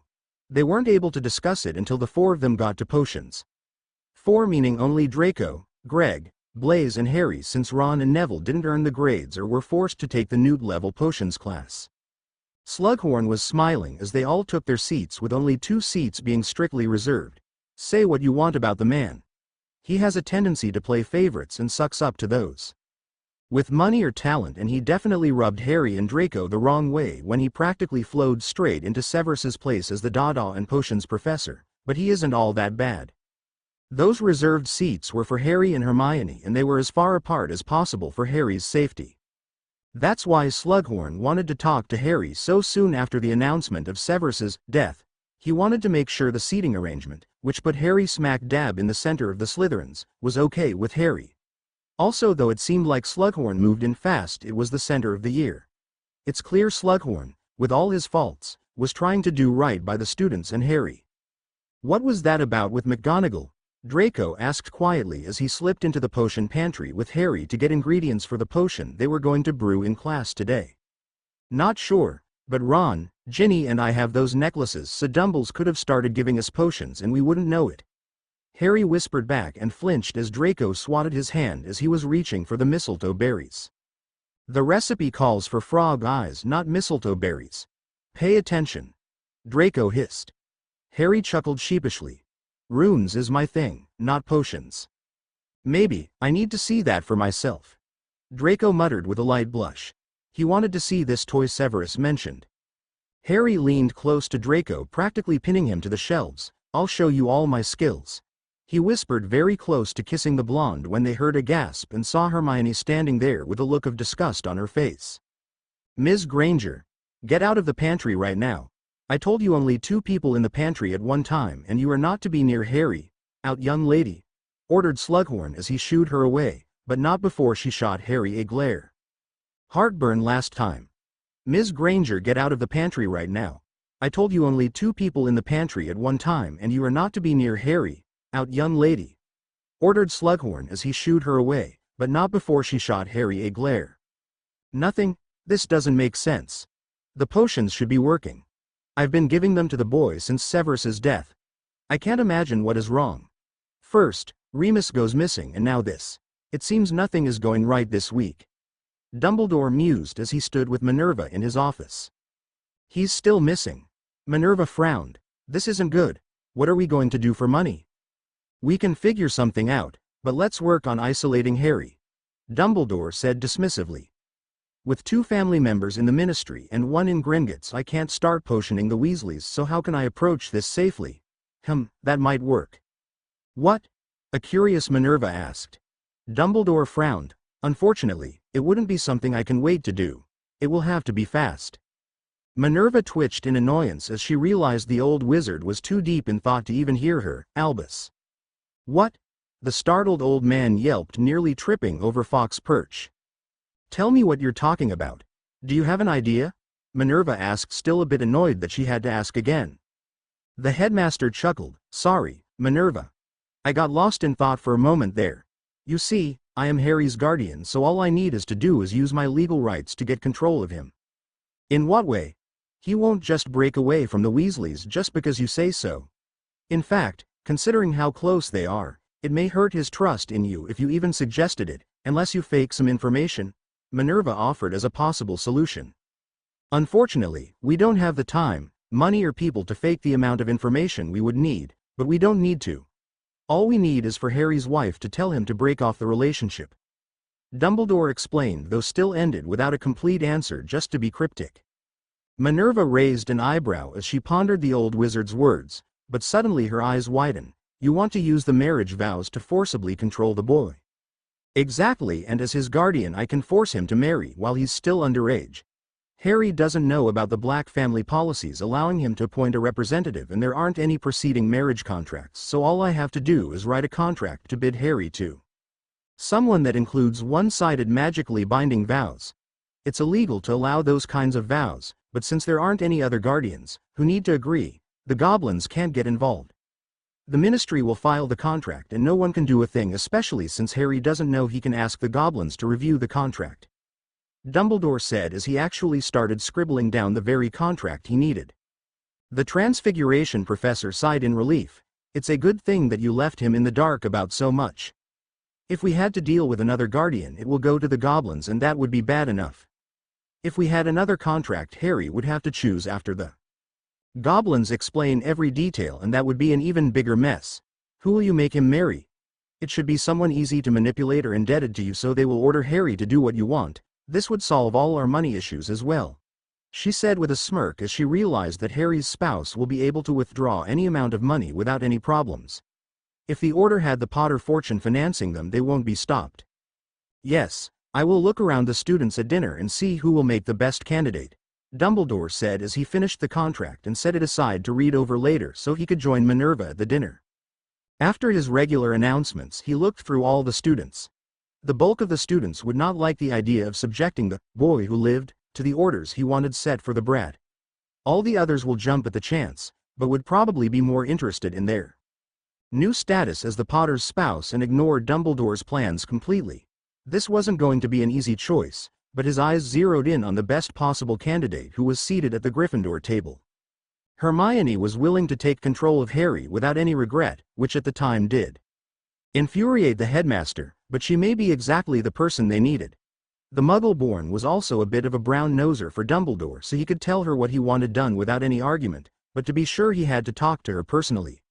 Why she did what she did is something he wanted to know before making his final decision. "Jerks," Hermione muttered as she picked at her food. None of the other Gryffindors were even speaking to Hermione. She couldn't understand why they were all still so pissed at her. She couldn't even break into the book she assumed was Harry's diary, and the cheek she slapped is fine. Plus she failed to potion him and she was punished. They should get over it and at least stop giving her the cold shoulder. "Can someone hand me a piece of cake?" Hermione asked as her favorite little chocolate cakes appeared for dessert, but instead of giving her one, the plate was passed down the table first and to her utter fury was empty by the time it returned. She was happy the meal was done and wanted to leave right away. The headmaster approached her with that kind smile that made her feel happy even though he originally supported her punishments. "Ms. Granger, could we have a talk in my office? It's about your treatment." "Of course, headmaster," Hermione said eagerly and followed the wizard she admired and believed could do no wrong. Despite the fact that the wizard didn't care for what she did, he seems to have forgiven her and she'd do anything to get back in his good graces, since the only regret she felt over what she did was making Dumbledore mad. As Dumbledore entered the office, he gestured to the chair in front of his desk. "Please have a seat, Ms. Granger," he said, and flicked his wand to shut the door as she sat down before taking his own seat. "Now I noticed that things haven't gotten any easier with your peers, but I must know if it is even worse behind closed doors. Is it? Because if it is, I will stop it. I will not have that behavior in this school." "It's really just more of the same thing, headmaster. Once the illusion fell off, the snickering stopped, so I guess it improved a little," Hermione admitted, still not happy about the situation. Dumbledore nodded understandingly. I'm curious, Ms. Granger. Why did you do it? Why did you feel it was necessary to put Harry under an enslavement potion? Hermione trailed off, not sure how to continue. It's all right, Ms. Granger. You're safe here, Dumbledore said in his deceitfully kind grandfatherly tone. Hermione relaxed a little. He's gay. Pardon? Dumbledore asked, not sure where the problem was. Harry is the boy who lived. He should have the perfect life, but he showed no interest in girls, least of all me. I'd be perfect for him, but he never cared and he seems to be going down the wrong way. The Weasleys are only making it worse by flaunting their lifestyle as if having gay children is okay, and after my attempt to help Harry failed I saw Ron and Harry kissing. Hermione explained. I see. Dumbledore said calmly, though he hated the narrow-minded Muggle view. Clearly, as much as she likes to claim she's the smartest witch out there, she doesn't really think like a witch, but she said something he liked. She said she wanted to keep Harry on the right path and that's what he needed. I wholeheartedly agree with you, though what you did was still dangerous, he said, pretending to care. I know, sir. Hermione hung her head in shame. Good. As for Harry's situation, I feel I will need help to stop this behavior, Dumbledore said solemnly. I could help, Headmaster, Hermione offered sheepishly. Dumbledore frowned. What I intend to do is a lifetime sacrifice. I can't ask that of you. Please, Headmaster, let me help. I'll do anything, Hermione exclaimed, never noticing the nearly unseen smirk on the old wizard's lips. I'm going to shower, Harry said as he undressed in the dorm. With the runes hiding his last scars and no modesty, he removed all his clothes, of course.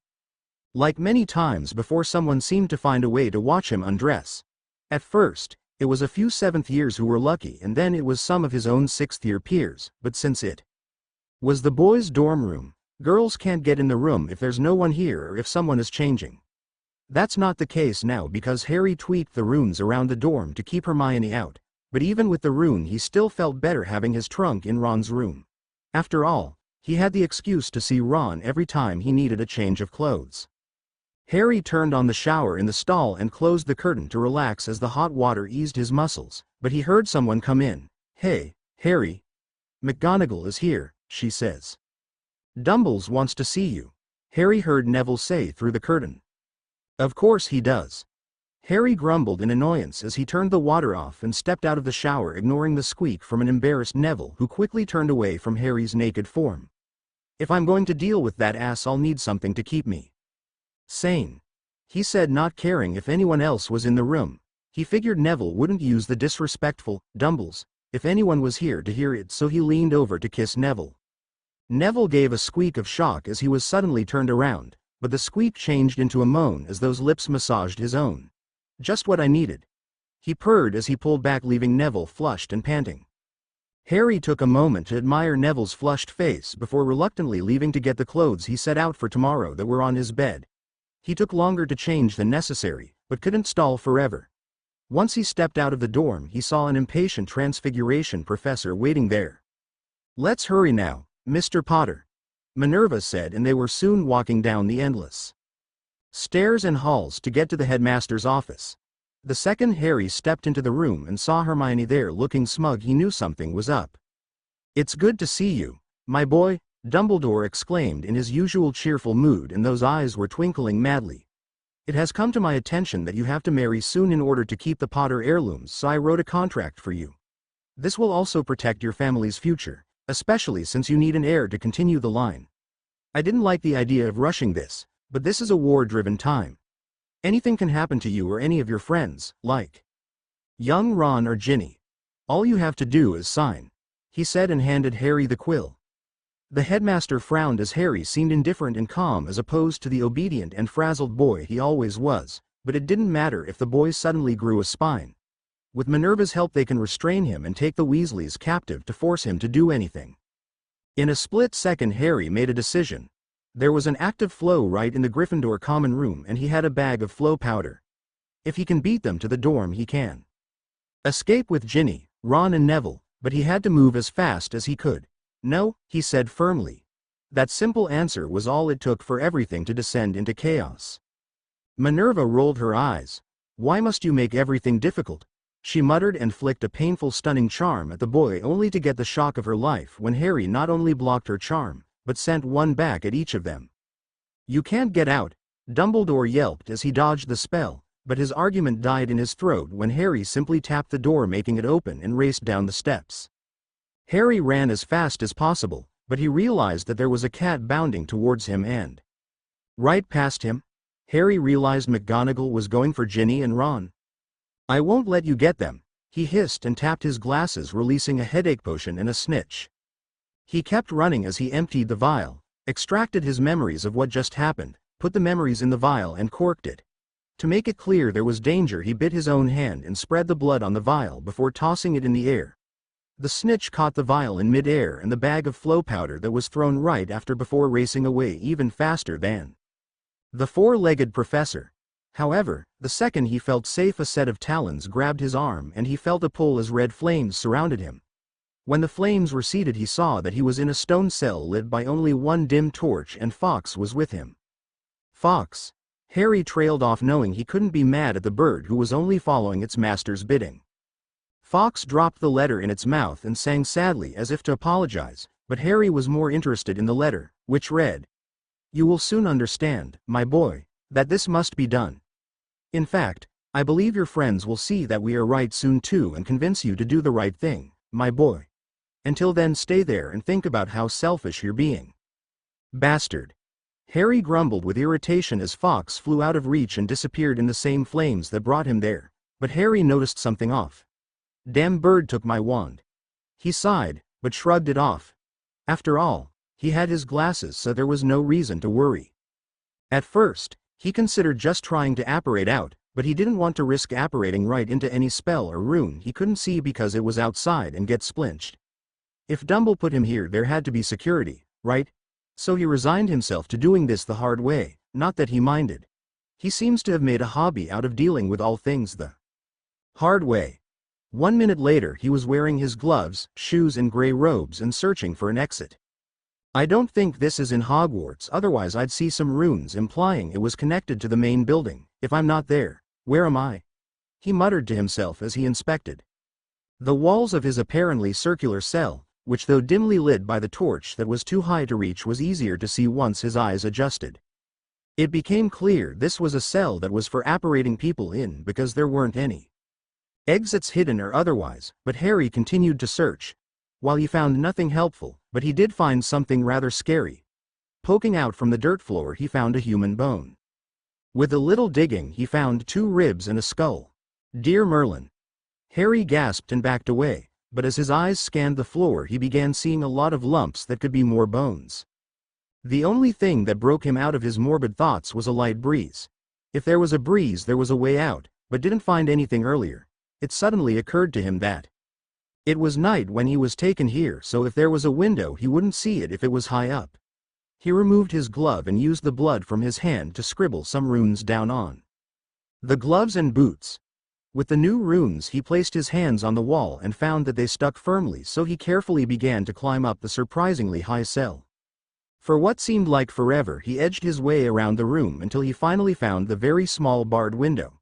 Out of pure curiosity, he tried to stick his hand between the bars, but instantly regretted it. He yanked his hand back as a searing burning pain covered his hand. Without any choice, he ripped the glove off with his teeth and let it fall. The feeling immediately made him think it was acid. Ron looked up from his homework as he heard tapping and saw the blue snitch.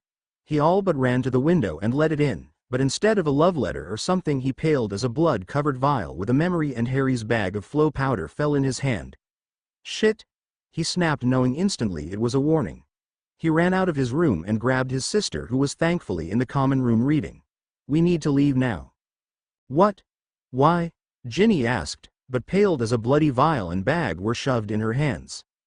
She was barely aware of her brother racing into the boys' dorm to grab Neville as she stared at the items. It was clear that this was serious, and she was cursing her brother Bill for stalling sending the portkeys. Sure, all except the one Remus took turned out to be too damaged for use, so he had to make new ones, but now Harry was in danger and they couldn't help. With Neville in tow, Ron returned. "Get in the flow," he yelled, and just as they got in the flow, the common door flew open, revealing McGonagall, who looking pissed, but it was too late. "Ginny." Ron and Neville vanished in green flames as the powder hit the fire and they appeared in the safety of the Weasley home. Arthur looked up from the paperwork he was finishing for work and was baffled to see his youngest kids and Neville standing there. "Why are you?" "Harry's in trouble." Ron screamed on the verge of tears as his sister held up the bloody vial, making Arthur's eyes widen in horror. "Dizzy spell last time." "Harry's in trouble." Ron screamed on the verge of tears as his sister held up the bloody vial, making Arthur's eyes widen in horror. "What? Calm down and tell me what happened," Arthur pleaded, but instead of his son answering, Ginny shoved the bloody vial into his hand. "We need the pensieve, Dad," Ginny exclaimed urgently. Arthur looked at the vial with the shimmery memory floating inside before quickly running to a hidden cabinet. "Get around the table, everyone," he ordered quickly as he pulled out a bowl covered in runes. It looked a great deal like the pensieve that Harry's glasses turn into. In fact, there was very good reason for that. Harry studied the runes on that very pensieve to create his own, and they worked the same as shown by the memory being poured into the bowl. "Everyone ready?" Arthur asked as he set the vial down on the table. Ron, Ginny and Neville nodded, and the four of them plunged their faces into the memory floating whimsically in the pensieve. Molly Weasley came into the room looking concerned. "Arthur, honey, did you hear Ron and Gin?" She froze as she spotted the four people with their heads in the family pensieve. She would normally be furious about her kids skipping school, but this situation struck her as being very serious, so she waited until they were done with the memory. Once they were done and pulled their heads out of the bowl, she knew how serious it was just by the looks on their faces. "What's wrong? What happened?" she pleaded, getting a sinking feeling in the pit of her stomach, but then her fear tripled when she realized Harry wasn't with them. "What happened? Where's Harry?" "Harry, he was attacked by Dumbledore," Arthur said furiously as he headed for the flow. "I need to get Bill to stop the plan. Dumbledore has to force a marriage contract on Harry," he exclaimed just before flowing away. "What?" Molly gasped in horror and confusion. Ginny scowled. "He was going to make Harry sign a marriage contract, but when Harry refused, Dumbledore threatened to use us. McGonagall was on the way to take us captive, so Harry will have no choice but to sign," Ginny exclaimed through tears. "Dear Merlin," Molly exclaimed in horror, "did the memory show what happened to him? Why isn't he with you?" Ron trailed off as he tried to keep himself from crying. "The memory didn't show what happened to him. Just that McGonagall was coming after us and he only had time to send his snitch with that as a warning," Ron said as he gestured towards the bloody vial, and Molly paled at the sight. "Oh Merlin," Neville gasped, getting everyone's attention. "Harry's stuck in Hogwarts." "Stuck? What do you mean?" Molly pleaded. "He gave us his flow powder. He can't get out." Neville said. His knees gave out in his fear and he collapsed into a chair. "So it's possible Dumbledore has him?" Ginny murmured, terrified that could be the case. Ron didn't want to believe it and shook his head. He could get to the dungeons and hide in Salazar Slytherin's office. No one can go in there and he's very strong.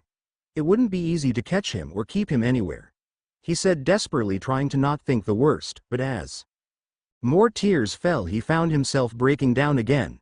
After all, the dungeons were so far away from the headmaster's office that it would be very hard to get there with an old wizard after you. Also, Harry couldn't waste time changing into his gray robes. Chances are something went very wrong. "No, that could work," Molly exclaimed as she took the bloody vial. "If your father returns before me, tell him I went to see Severus," she said before flowing away as well. "What's your mom planning?" Neville asked, feeling a little better knowing at least someone had a plan. I don't know," Ron said, though his sniffles, but he nearly leapt as his father and eldest brother flowed into the room. "Bill, Harry was." Bill held up his hands for silence, which never really worked before with his siblings, but this was serious, so Ron stayed quiet. "Dad explained everything to me. Now there's a couple things we can do to render Dumbledore's contract useless. First, we could have Harry ask for Dumbledore's contract to be reviewed by the goblins." "Where is Harry?" "We don't know. Mom went to see Severus about that," Ginny said solemnly. "Okay, I see," Bill said, worried about Harry, "but they needed to stay on task. Then I need to invoke our contract." "What? What contract?" Ron gaped and glared at his father, who flinched. "You made a contract for Harry." Arthur shook his head. "No, I made a contract for you." "You what?" Ron shouted, not happy at all at this news. It can save Harry. Bill shouted over his temperamental brother. Ron blinked, finally getting back to the point of all this. It will. Yes. If we present the harem contract the goblins made for you and Harry, we can stop the motion of Dumbledore's contract, but if I do this there will be a time limit where Harry needs to make the call. Why can't you? You're Harry's representative, Ginny pointed out as she patted Neville's back. The Longbottom heir was clearly a little saddened at the mention of a contract being set up. Yes, but I'm not his guardian. I'm more an advisor who can keep him from sending too much or get things from the vaults he's too young to get into. I have no power, but Dumbledore does because of being Harry's magical guardian, Bill explained, making it clear that this was not going to be easy. You said there was a time limit. What happens if Harry isn't found in time? Ron asked, giving the idea a chance. The eldest son sighed. All contracts not backed by a guardian will be destroyed and he will automatically be wed to Granger. Why do this at all then? Can't we just find Harry and hide him so nothing can be signed? Why risk presenting it if we can't find him in time and end up being forced to marry that bitch? Ron snapped. Because if we do nothing, Dumbledore can present his contract and get it approved right away. After all, not showing up is seen as not arguing, so the goblins have to approve even if the heir didn't request a review. He'll still need Harry's signature, but Harry will be locked in the contract, and at that point only a drop of blood will be needed to sign, which is why I need to fill the contract with names of those Harry was intimate with to qualify for more time. Have you had with him? Bill asked, not caring at all about the embarrassing subject matter considering the seriousness of the situation. In fact, he was very pleased to see his brother's face turn bright red. I'll take that as a yes. Good. Put a drop of blood here saying you agreed to the contract here, full name. He said as he pulled out the contract from his robe pocket. Have you had with Harry? He asked Neville as he handed Ron an official goblin knife to sign in his own blood. Neville blushed. No, we only kissed, he squeaked shyly. That counts. Sign right under Ron when the line magically appears. We need 2 more to qualify for more time. Anybody else? Bill asked urgently. Ron nodded as he handed the quill over to Neville, Severus, Draco and Blaise. Ron froze in mid-sentence and paled. They're still in Hogwarts. We have to get them out of there or they'll be caught and used by Dumble. Got it, Ginny said as she spotted the blue snitch hovering near the flow. I'll send them a warning, she said as she snatched the snitch and went to the table where she began writing a note for the snitch to bring to the Slytherins. Arthur went to the door. Tell them to run to the east part of the forest. I'll meet them there and apparate them here, he said as he left to apparate to the very edge of the Hogwarts grounds. Okay. Neville, Ron, you both go to Gringotts and I'll go get Severus. What Mom needs him for may have to wait because you all need to be present at the contract presentation. The goblins will provide robes to conceal your identity. Ginny explained everything to the others so everyone is searching for Harry, Bill said as everyone was left to complete their tasks. Molly raced into the living room of Harry's mansion. Severus.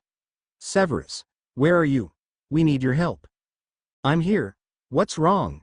Severus asked in concern as he raced in from the lab. It's Harry.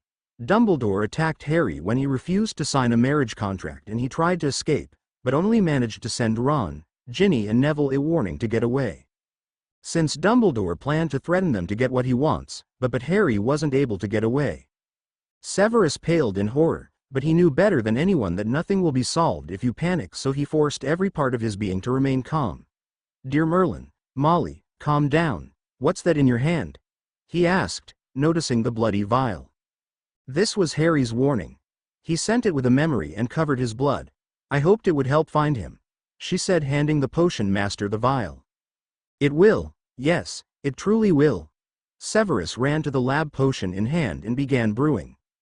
Only moments after Severus left to brew, Molly saw Bill run out of the flow. Bill, honey, why are you here?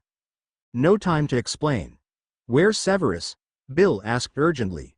The potion master himself returned with a vial filled with a dark crimson potion. I made a potion that will help locate Harry, and Dobby just informed me that even he can't feel now, which means some sort of rune is involved. This potion will see past it. Bill snatched the vial and shoved it into his mother's hands before grabbing Severus' arm. Perfect. Now you'll marry Harry, he said as he dragged Severus to the flow. Severus blushed at the bluntness of that very random surprise. Huh?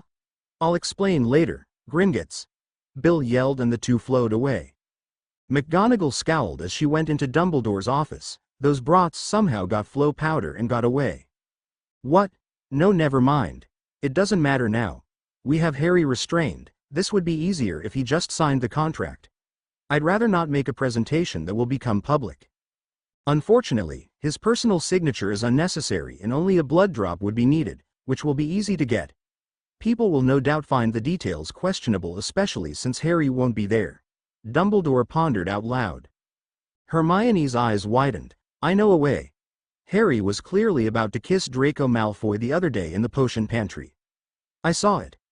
We could use the Slytherin, she said with a cruel smirk. That is a brilliant idea, Dumbledore praised, pleased with the girl's hatred of the right people.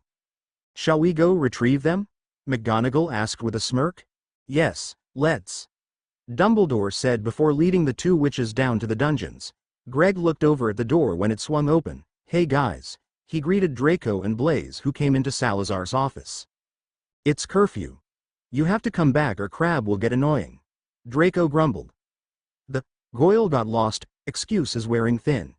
Even the bonehead Crabbe is starting to suspect something, though it was probably something like sneaking into the kitchen, not secret library trips. Fine, Greg grumbled and put a bookmark in the book he was reading before following them up to their dorm. Just as they spotted the dorm entrance, a familiar snitch flew at them. Greg took out the message as they went into the Slytherin common room, but he froze as the door shut behind them. Guys, we really need to go now. Draco frowned. Why? He asked, but just before Greg could answer, the door began to open, revealing a glimpse of the headmaster's robes. Harry examined his burnt glove and realized, or, at least, hoped he knew what plant made the acid. I wish I paid attention in herbology, he mumbled. If he was right, then he could blow a hole in the ceiling with a rune and have the plant get thrown off the roof out of his way. He had no other option but to try, so he climbed back up the tower wall and created the explosive rune. After moving to the opposite side, he detonated the rune. In a split second, the half of the ceiling on that side crumbled, letting a bulbous plant fall into the tower, sprinkling acid on the way down. Harry sighed in relief and climbed out to see the land surrounding the tower. The light just peeking over the horizon didn't reveal good news. To his horror, he spotted hundreds of Inferi surrounding the tower. The blast woke them up and they were trying, but, thankfully, failing to scale the tower walls to kill him. Shit. He hissed under his breath when he felt the tower move and looked down to see that the acid from the squished plant was destroying the foundation. The tower was soon tilting rapidly into a swarm of Inferi, and he couldn't do anything but watch the dead Inferi eyes as he got closer. To bind last time. Shit, he hissed under his breath when he felt the tower move and looked down to see that the acid from the squished plant was destroying the foundation. The tower was soon tilting rapidly into a swarm of Inferi, and he couldn't do anything but watch the dead Inferi eyes as he got closer. Ginny lit up as her mother came through the flow. Mom, you're back? Was Severus able to help? She asked, not entirely used to thinking of the potion's master as anything but a professor yet. Yes. Molly showed her the vial filled with the potion. Severus. Bill took Severus too. Gringotts saying something about marriage, Molly said, clearly a little confused, which made sense considering she wasn't there when Bill explained. Bill is worried that Dumbles will present the marriage contract with Hermione at Gringotts, and without a rival contract Harry will be forced to marry Hermione, Ginny said worriedly. So Bill is offering a rival contract. I see, that's good. That'll buy us some time, Molly said hopefully. Not if we don't find Harry in time. If that happens, the Guardian gets his way, meaning Dumbles wins. I already called Charlie, Percy, Fred and George, so they should arrive any minute to help find Harry. You're here, Ginny exclaimed happily as Percy flowed into the room, soon followed by Charlie and the twins. Of course, but I'm curious as to why we aren't asking Dobby to find Harry, Percy asked curiously, making Ginny frown, not sure why they haven't tried that. However, just before the youngest Weasley could summon the house elf, Molly told them the bad news. When I was with Severus earlier, he told me Dobby couldn't sense Harry. He's being hidden behind ruins. If Dobby knew where that was, he could get Harry, but he doesn't. We will need to hurry and find Harry with the blood potion, Molly said as she gestured to the vial she had set on the table. Charlie pulled out a map of magical Britain and spread it out on the table. Let's hope Dumble isn't going international for hiding places. Fred and George shrugged. We deal with foreign traders who buy our products, so if we need help getting past any borders we can get it. That's good to know, Charlie said in relief as he began spreading small amounts of the potion onto the map, being careful not to waste a single drop in case they needed a different map. Greg reacted out of pure instinct and grabbed his two friends by their collars, where he dragged them down behind a couch. Quiet, he whispered softly before very carefully listening to the footsteps of the three people who entered the Slytherin dorm. This place is creepy. Blaise and Draco glanced at each, more than a little shocked at hearing Granger's voice. Why was she here? Slytherins, Ms. Granger, Slytherins, Minerva said with a hint of disgust in her tone, as if just being in a room where Slytherins lived was barely tolerable to her. She had no clue that there were 3 Slytherins in the room flipping her off from behind the furniture. Dumbledore smiled cheerily. It's not pleasant, but this must be done. Now, Ms. Granger, you said Mr. Malfoy was the one trying to seduce Harry, correct? He asked secretly, wishing he could have seen this interest in men Harry had personally. Harry was a good-looking young man, so it would have made watching him much more interesting. Yes, headmaster, Hermione said with a proud smile, not realizing that behind the very couch she was in front of were the 3 Slytherins they wanted, who were carefully moving towards the exit while trying to stay out of sight. With each step further in the common room, Greg, Draco and Blaise crawled silently along the floor. They knew they had to wait, at least, until Dumbledore wasn't in the same room, or they wouldn't stand a chance of escaping. Excellent. Wait here and I'll get Mr. Malfoy, Dumbledore said before slipping into the boys' dorm. Greg motioned for his friends to move ahead. The 3 of them were just feet away from the exit and so close to getting out. They just had to wait for the perfect chance to get past. Minerva and Hermione. Once the 2 witches had their backs to the snakes, they struck quickly. Without using any words, Draco and Blaise shot 2 body-binding spells, followed by Greg's spell to create a thick fog. Neither witches knew what hit them, and the 3 snakes ran out the door. Go! Greg yelled as he stayed behind just a second to seal the door to the commons shut. After he finished, he ran down after his friends, but it wasn't enough. A large blast echoing down from a few floors above them was all they needed to know someone, most likely Dumbledore, destroyed the opening to the Slytherin common room, and judging by the footsteps was headed after them.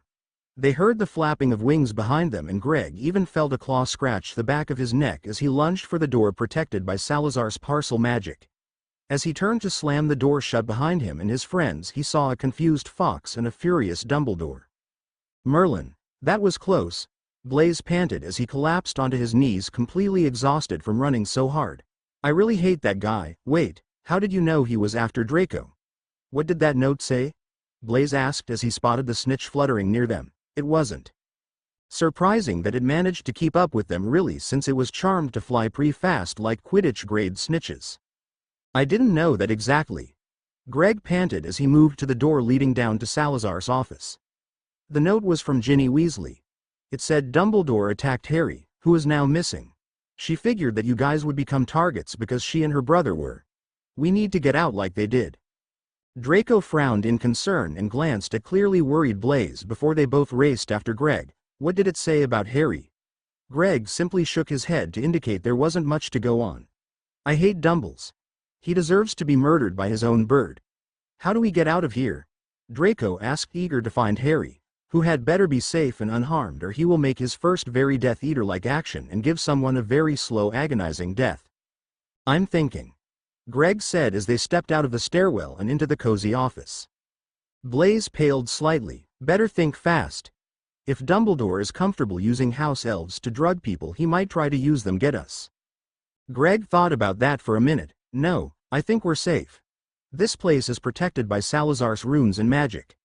I can't imagine that any elf, let alone one that isn't bonded to us, can sense where we are, but you're right. We do need to hurry. According to the note, Arthur Weasley is waiting in the east part of the forest, so we just need to get out of here.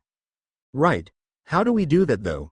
Dumbledore will sense us once we leave the school limits, Blaise said, suddenly recalling what Harry told them about the wards due to alert the headmaster of the school of people coming or leaving. Dumbledore will get a ping once they cross the ward, and if Fox is helping they will be found quickly if they can't get to Mr. Weasley fast enough. It doesn't help that none of them had apparating licenses and they were still technically underage, so using magic outside of the school will lead Dumble straight to them. Yes, but remember what Harry did to make Greyback appear as a ping. He had to make only one ping, which means he had to leave without setting off the wards, then return tripping the wards in the process. Greg exclaimed as he ran to open the hidden door to the chamber where the basilisk once was. Draco's eyes widened. That's right, he mentioned that there was a way out that didn't trip. The wards, but where? He pondered out loud as he followed his friends into the dark tunnels. The darkness was so bad that had to use a light spell, but they knew they had to be careful because once they were outside the school limits they could not use magic. Hey, guys. This might help. Blaise exclaimed, pointing to the sludge that dried on the wall in the shape of a handprint. Harry didn't have any sludge on him, nor would he to hide it from us at the time, what with our plans to dissect the basilisk, but Greyback would care. If fell it'd be all over him, especially his hands. Greg said as he looked down the tunnel.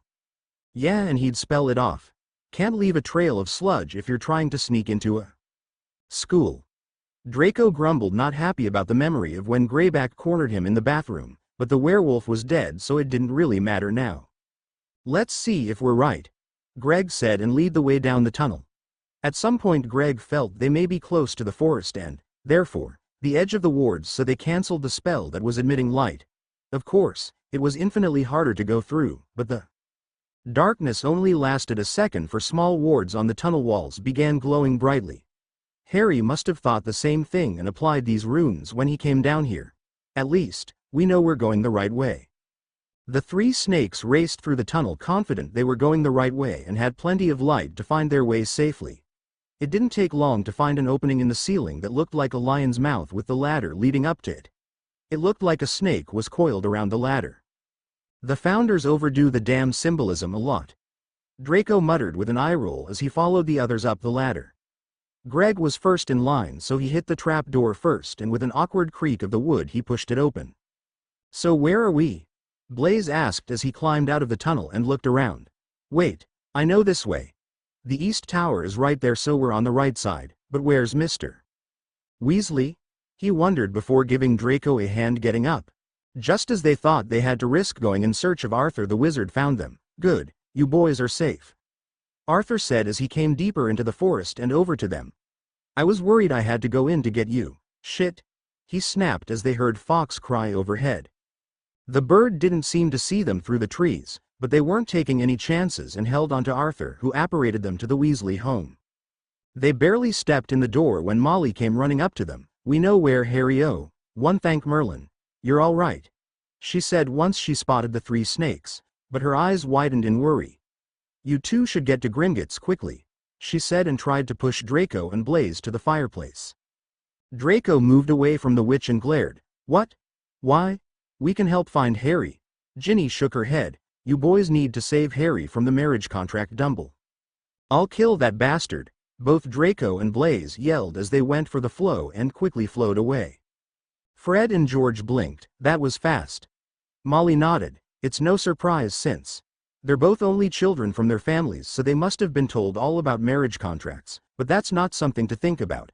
Harry is here, she said as she pointed to the gray splotch on the map marking an area that seemed to be deserted. We can apparate up to the wards. That's not a safe idea. That area is filled with acid polyps. Land in the wrong spot and you're dead, Greg said before smiling sheepishly when he saw everyone was looking at him in shock. I read some books about that area. It was blocked off decades ago when a sudden influx of acid polyps took it over. We'd have to apparate right here, Greg said and pointed to a spot a mile away from the spot indicated on the map. And fly from there. Do you have brooms? Of course, Percy said, and all the Weasleys who were present went, and with a flick of each of their wands a broom came out of the house and landed neatly in their respective Weasley's hand. You're flying with me, smart guy, Percy said before grabbing Greg and apparating to where Greg said to go. It took several long minutes to get there and the weather was against them the whole way, but they were determined. Once there they began flying over a small field of acid polyps towards where they knew Harry was, but it was clear there was a barrier hiding the rest of the field. How do we get through? Charlie yelled through the strong wind. Molly huffed. Everyone get in a circle, We're breaking it. Greg's eyes widened and held on to Percy as the family made a circle in the sky over the barrier. They started chanting in time and the magic began flying around wildly. He read about this once before. This was a ritual practiced by families of magical people, who have many strongly connected members. It was a ritual like the seasonal ones where you ask for a blessing, but this was very strong and it wasn't surprising at all when the barrier shattered. Like glass. Harry. Ginny paled and everyone looked. To their horror they saw Harry on a tower that was falling into an army of inferi. It was too late to stop the tower from crashing, but they prayed that they could still save him. They all blasted at the inferi trying to get them away from Harry, who was fighting with any bit of wandless magic he had to survive, but for every inferi that hit a polyp a black cloud of smoke consumed them, obscuring their vision. Dobby. Miss Ginny called Master Harry. The house elf said though he couldn't see his master with the smoke, but Dobby could feel him and didn't waste a second popping into the cloud of smoke. Moments later Dobby reappeared on Ginny's broom with a badly hurt Harry. Molly gasped at the sight of the wounds from the burned hand to a series of other small burns from the polyps spraying the inferi nearby, but the worst was no doubt the clearly broken right arm. Oh, Harry, don't worry. We'll get you fixed up. Arthur frowned from his spot floating in the air with his family. We need to go to Gringotts or the contracts will be settled. Dumbledore scowled at the sight of Bill Weasley with 5 people clad in white robes with white veils hiding their faces just like the outfit Hermione was wearing. I was told this room is where Harry Potter's contract is to be presented, he said kindly and genuinely confused as to why they were here. You're in the right place. Mr. Weasley already had a contract including Lord Potter, so when you reserved a room we contacted him. He and those who signed the harem contract were all ready by the time we called. Just put your contract here, Griphook said, pointing to the spot on the podium next to Bill's contract. As Dumbledore stepped up to place the file in its proper place he caught a glimpse of Bill's glare and mentally flinched. Very good, now, have a seat to the side if you aren't going to be wed. If you are, then stay to your contract's side. The time will begin counting down for Lord Potter to make his choice, now. Griphook announced before flipping the only other thing on the podium, a large hourglass. Time slowly fell away with each grain of sand. It was so hard to just stand there and wait when Harry could be hurt somewhere. Well, it was hard for those who cared. Dumbledore and, even through the veil, Hermione oozed smugness. Those two were so sure that they won, but as the grains piled up it really did look like Harry was going to be married to the witch. Perhaps it wasn't meant to be. The last grain hit the bottom and Griphook took the hourglass down. It seems Lord Potter couldn't make it to sign. A goblin came into the room and whispered something into Griphook's ear. How long has he been here? They heard Griphook whisper back and the other goblin responded back quietly. I see, everyone, the time limit will be thrown out. What? But he wasn't here, so I should be married to him, Hermione snapped, looking at Dumbledore, who looked unsure about what was going on. Bill, however, looked pale. There's only one reason the time limits are thrown out. It's for medical emergencies. Griphook nodded. Lord Potter arrived just now, but considering his wounds made it hard for him to make it here, everything will be changed accordingly. Now that he's stable he will. Shoes. The next moment a bloodied Harry, while leaning on Greg and Percy for support, limped into the room. With permission, I wish to allow my black representative, Bill Weasley, to place my blood on the contract I choose. Griphook nodded and, of course, Harry said out loud, I chose the harem contract drawn up by the Weasley family. Harry barely felt the cut Bill made over the pain in the rest of his body, but he was just strong enough to smile as the drop of blood hit the contract and changed into his name. He glared at Dumbledore, who looked like someone threw a fish at him. He was so shocked, and glared, I want them out. Of course, the goblins began ushering out a screaming Hermione and a glaring Dumbles. However, the second the door shut the exhaustion hit him and he heard his friends, family and lovers' worried yells as he collapsed. When he came to, he was in a bed and Severus was standing next to him. Are you feeling okay? Severus asked as he sat next to Harry. Sore. Where is everyone? What is all that?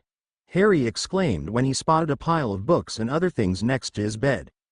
Severus snorted. Dobby felt so sorry for not coming to save you, not that he could help it, but that insane elf decided to grab everything from Hogwarts everyone needs and then gather several things he thought you might like to apologize.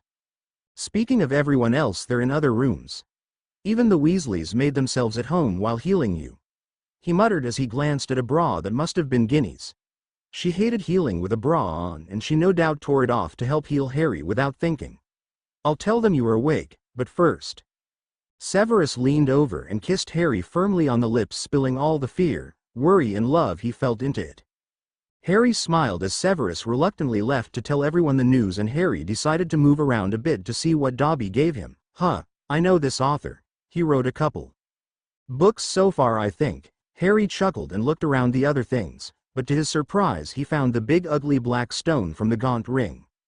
Dobby did get carried away, he said in amusement as he picked up the stone. In his weakened state he dropped the stone, which hit the floor and rolled a little. Harry winced as he leaned over to pick it up, but once he looked up he was stunned to see 3 semi-solid ghosts standing near him, ghosts of his mother, his father and Sirius. Spooks spooked last time. In his weakened state he dropped the stone, which hit the floor and rolled a little. Harry winced as he leaned over to pick it up, but once he looked up he was stunned to see 3 semi-solid ghosts standing near him, ghosts of his mother, his father and Sirius. Harry! The 3 ghosts exclaimed as they smiled at him. I must have a concussion or a reaction to a healing potion. Harry concluded, knowing he was badly hurt not long ago, and that, though ghosts are real, they don't appear out of nowhere after such a long time. The ghosts chuckled. No, honey, we're here, we never truly left your side, Lily said as she came closer to touch Harry to prove that she was there. Once it sank in, Harry winced as he thought about what the ghosts might have seen. And you're all right with it? With the people I'm dating married to, I mean. Harry quickly corrected, remembering what happened in Gringotts not long ago. Without thinking much of it he spotted Ginny's bra and called Dobby. I'm all right, Dobby. Could you get that back to Ginny? He asked, not realizing the 3 ghosts were paying a little too much attention. Dobby will do that right away, Master Harry, Dobby exclaimed happily and popped out with the garment. Sirius smirked teasingly. You're like me, a real ladies. Dear Merlin. Harry was torn between looking at the shocked Weasleys, Neville and Slytherins, who were all trying to get in the room until they spotted the specters, and staring at the ghosts. Was Sirius actually going to say, ladies man? He wondered if they had the wrong idea, but did that mean they weren't watching? Sure, that was a relief. After all, there were a lot of intimate moments he preferred going unseen by ghostly parental eyes, but why lie?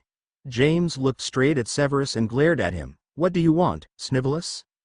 Yeah, doesn't matter what you did to make yourself look young, you're still a snake.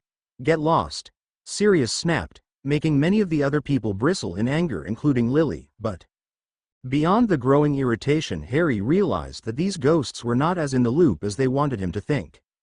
Would you both let this grudge die already? We're dead, so what's the point in continuing it? Bedsides, I'd rather not fight in front of Harry. Remus?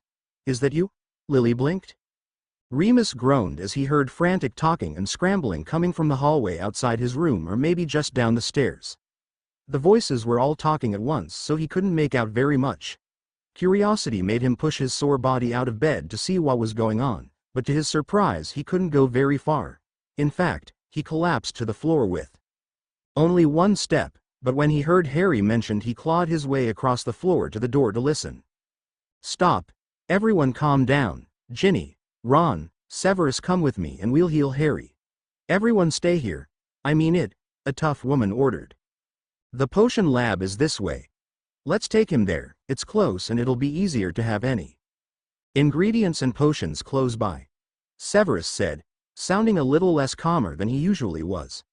After that the bulk of the talking turned into fast steps and was followed by silence for a few moments, but it didn't last too long. Draco, get back here, someone yelled. Remus knew he heard the voice before, but couldn't place it. It kind of sounded like Gregory Goyle. After what that bastard did, he deserves to be killed. What'll he do next? Harry has broken away, sure, but that won't stop him for long. Someone needs to stop him, Draco could be heard yelling. Yes, we know, but stop and think. This isn't something we can just jump into. Even Harry was taken by surprise, and look at what happened. Now Dumbles is pissed and he knows we're Harry's allies. Calm down and we'll think of something. The reasonable person, who sounded like Gregory Goyle, was too smart so it couldn't be, said calmly. As much as I agree we need to calm down, we can't delay. It's best if we get him while he's off guard. I have an idea, Percy's voice said. Percy, Arthur yelled, but the sound of the flow was heard and Remus assumed the Weasley left. Exhaustion hit the werewolf and he fell back to sleep. The next time his eyes opened, he was back in bed. For a moment he thought it was all a dream until he saw a note under a potion on the side table next to his bed. It was a note from Severus. Dobby informed me that you have already awoken long enough to drag yourself across the floor, so I had him place you back in bed. When you decide to get your lazy ass up again, take the potion. It's the nutrition potion you were supposed to take. On that point, you're not allowed to go anywhere near my lab until you learn to distinguish your left from your right, Severus. Remus blushed in embarrassment as he realized what he did. So I took the wrong potion, huh? I seem to have a habit of making things worse between me and Severus without intending to. The werewolf didn't want to have a bad relationship with Severus, but how do you erase all those years of bullying? Granted, he didn't do much directly, but he didn't stop it either. Come to think of it, he never properly apologized for not doing anything despite clearly knowing that what James and Sirius did was wrong, even back then. No wonder Severus still treated him harshly. Why should Severus trust him at all? The potion master set his boundaries and that was fair. Remus knew he was lucky it wasn't worse, and it wasn't fair to expect more or get some pity for nearly being potioned and sold, since he and Severus both nearly suffered the same thing. It seems Severus actually being nice with what little he did, even if the only reason he put in the extra effort was for Harry. As a matter of fact, why should Harry trust him either? Severus, despite his hatred for James, was always there for Harry. Always protecting from the shadows. In reality, Severus always had a relationship with Harry, whereas Remus had 1 year of teaching, if even that. After the teaching stopped and Sirius died, he was potioned and made to go on missions that kept him from Harry for months. So much time was lost. How can I fix any of this? Remus murmured before he downed the potion he was given. He gasped sharply as he felt a wave of cold wash over him, followed by a relaxing heat. All his muscles eased and he felt better than he had in many long years. Severus outdid himself, Remus said, feeling more determined than ever to find a way to earn some forgiveness. First came Harry, though. He was worried about what he heard when he first woke up. If Harry was hurt, he had to know. After taking a few moments to get used to walking and dressing, he slowly made his way down the hall. Remus felt different enough that he was taking time to adjust. It was almost like he was a little shorter and it was throwing him off, but either way it didn't slow him down once he caught Harry's blood-tinted scent. In fact, the Weasleys didn't slow him down either, for he basically plowed right into Charlie and the twins, knocking them to the floor. Before Remus could apologize, a familiar voice spoke. Remus? Is that you? Remus looked up and paled. Lily? He gasped as he spotted the ghost and slowly skimmed the other ghosts. James? Sirius? How? If you ever became ghosts, we would have found you years ago. Why now? Sirius grinned as he shrugged. Not a clue. What happened to you and Snivelus? The werewolf completely missed the question the second he heard that old nickname for Severus. Sirius, you shouldn't call him that. Oh, sorry. He squeaked sheepishly and got off the 3 Weasleys who were groaning under him and trying to get up. When they finally got up, they looked at Remus and their jaws dropped, though Remus did not notice. Lily nodded sharply. He's right, you two should grow up. James chuckled. It's no big deal, Harry, you shouldn't move if you're hurt, James said as he saw Harry move. Harry stood up weakly and walked over to Severus, who moved forward to support him. Leaning on Severus provided the perfect chance for a kiss, which he took. Ginny giggled as everyone else either blushed, smiled or whistled at the two. When the kiss broke, Harry looked at the 3 ghosts. I'll ask again. Do you have any issues with my husbands? Sirius and James began stuttering at the same time as Lily stayed in a stunned silence. What? But that bra? You can't be dating? Married, Harry corrected firmly, and yes I am. I married Draco, Blaise, Neville, Ron and Severus. Are you happy? Lily asked with a gentle smile before Sirius or James could say anything stupid again. She even shot them a harsh glare when they gaped, trying to make it very clear their grudge-based opinion wasn't needed. Yes, Harry said firmly without any hesitation. Why did you say you were watching when you clearly weren't? Lily winced. We should have been, but for some reason we were blocked. Other spirits could See their family, but not us. We knew it was common knowledge that spirits watch their loved ones, so I lied. I'm sorry. James shrugged with a grin. I only care if you're happy. Oh, did you know there are a lot of fun things in the afterlife? I spent my afterlife trying to win the spirit Quidditch tournaments. He said before sighing. We also thought you were safe with Voldemort gone, so we didn't worry too much. What? James asked, suddenly worried about the odd looks everyone gave the ghosts. Molly shook her head. You couldn't have changed anything even if you were watching, but things didn't go as you planned. Tell me. Lily pleaded.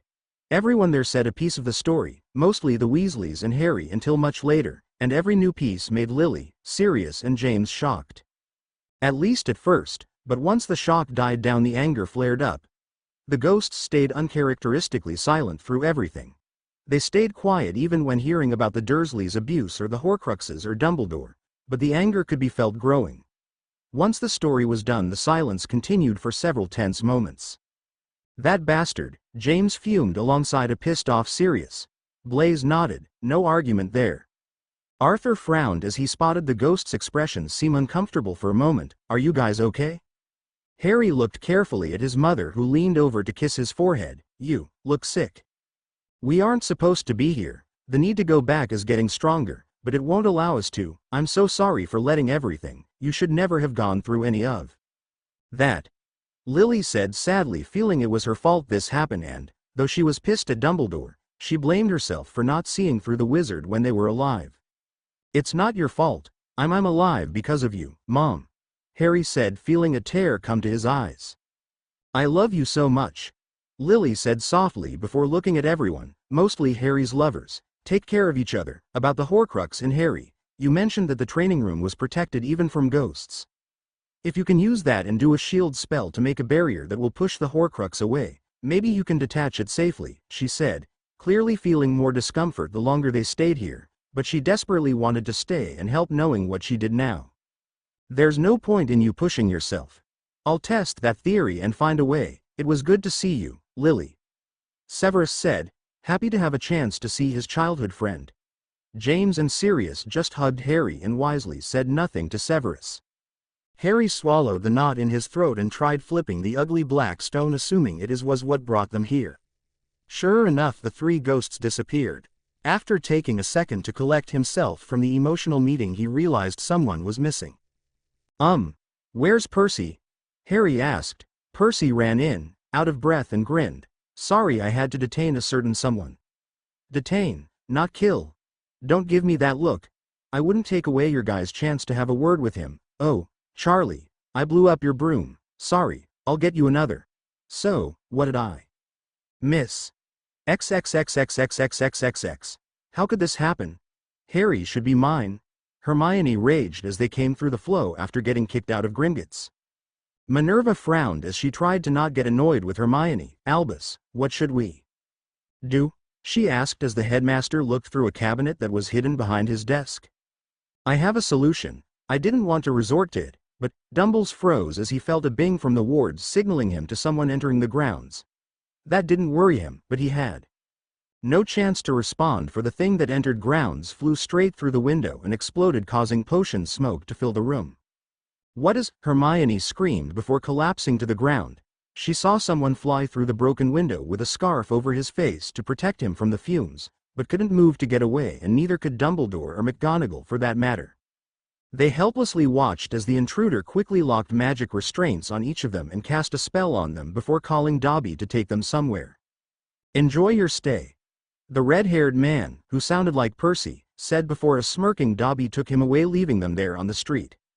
The next people who came by were Muggle doctors, who thought they found three barely conscious, short, pudgy, furry, but bald men with huge thick eyebrows, and had them admitted to the hospital a few steps away. Hot flash last time.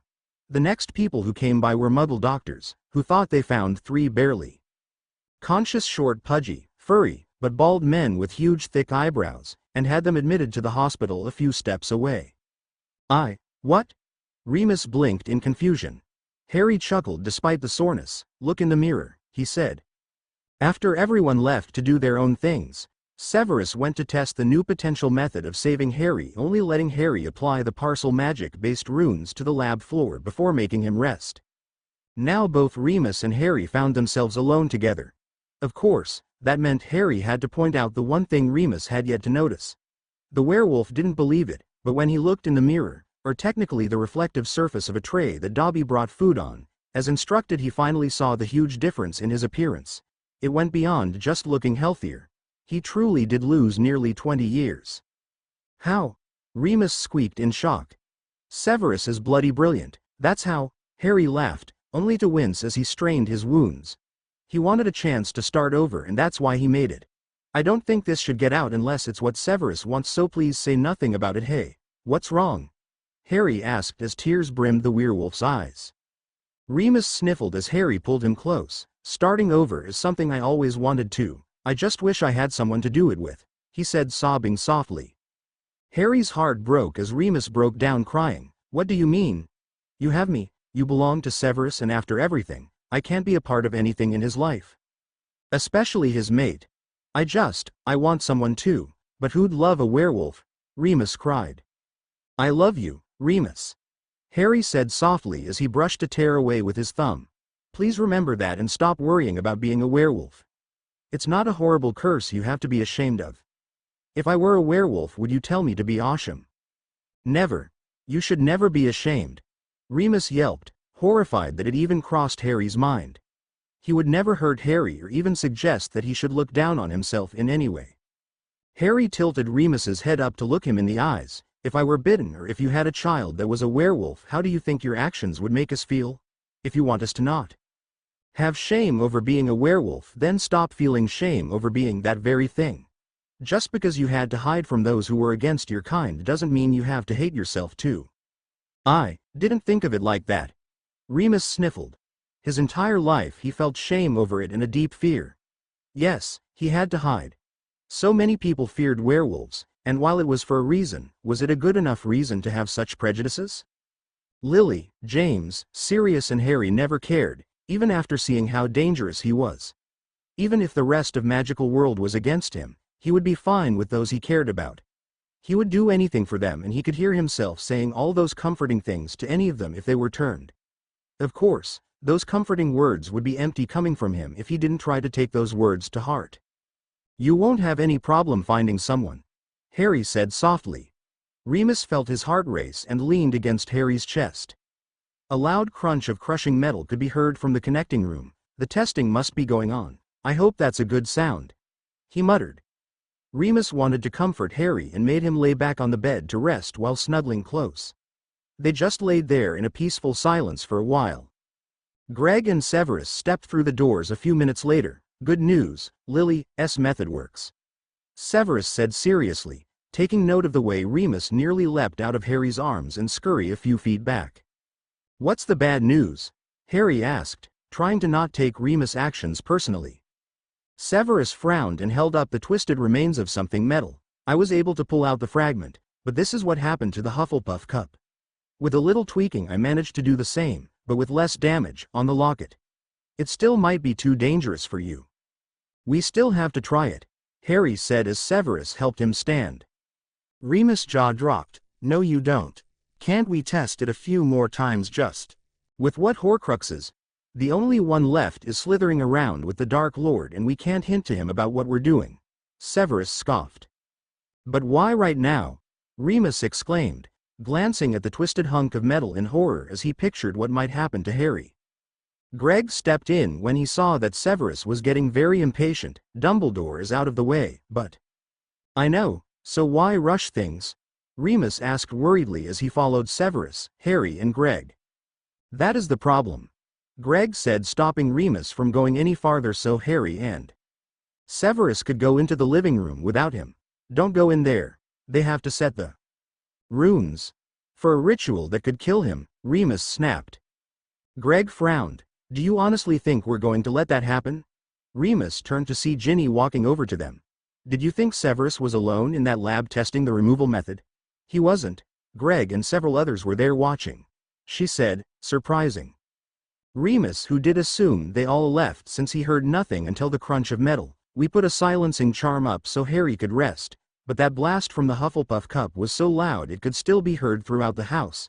However, we analyzed what happened each time. Harry won't die, we won't let him, she said determinedly.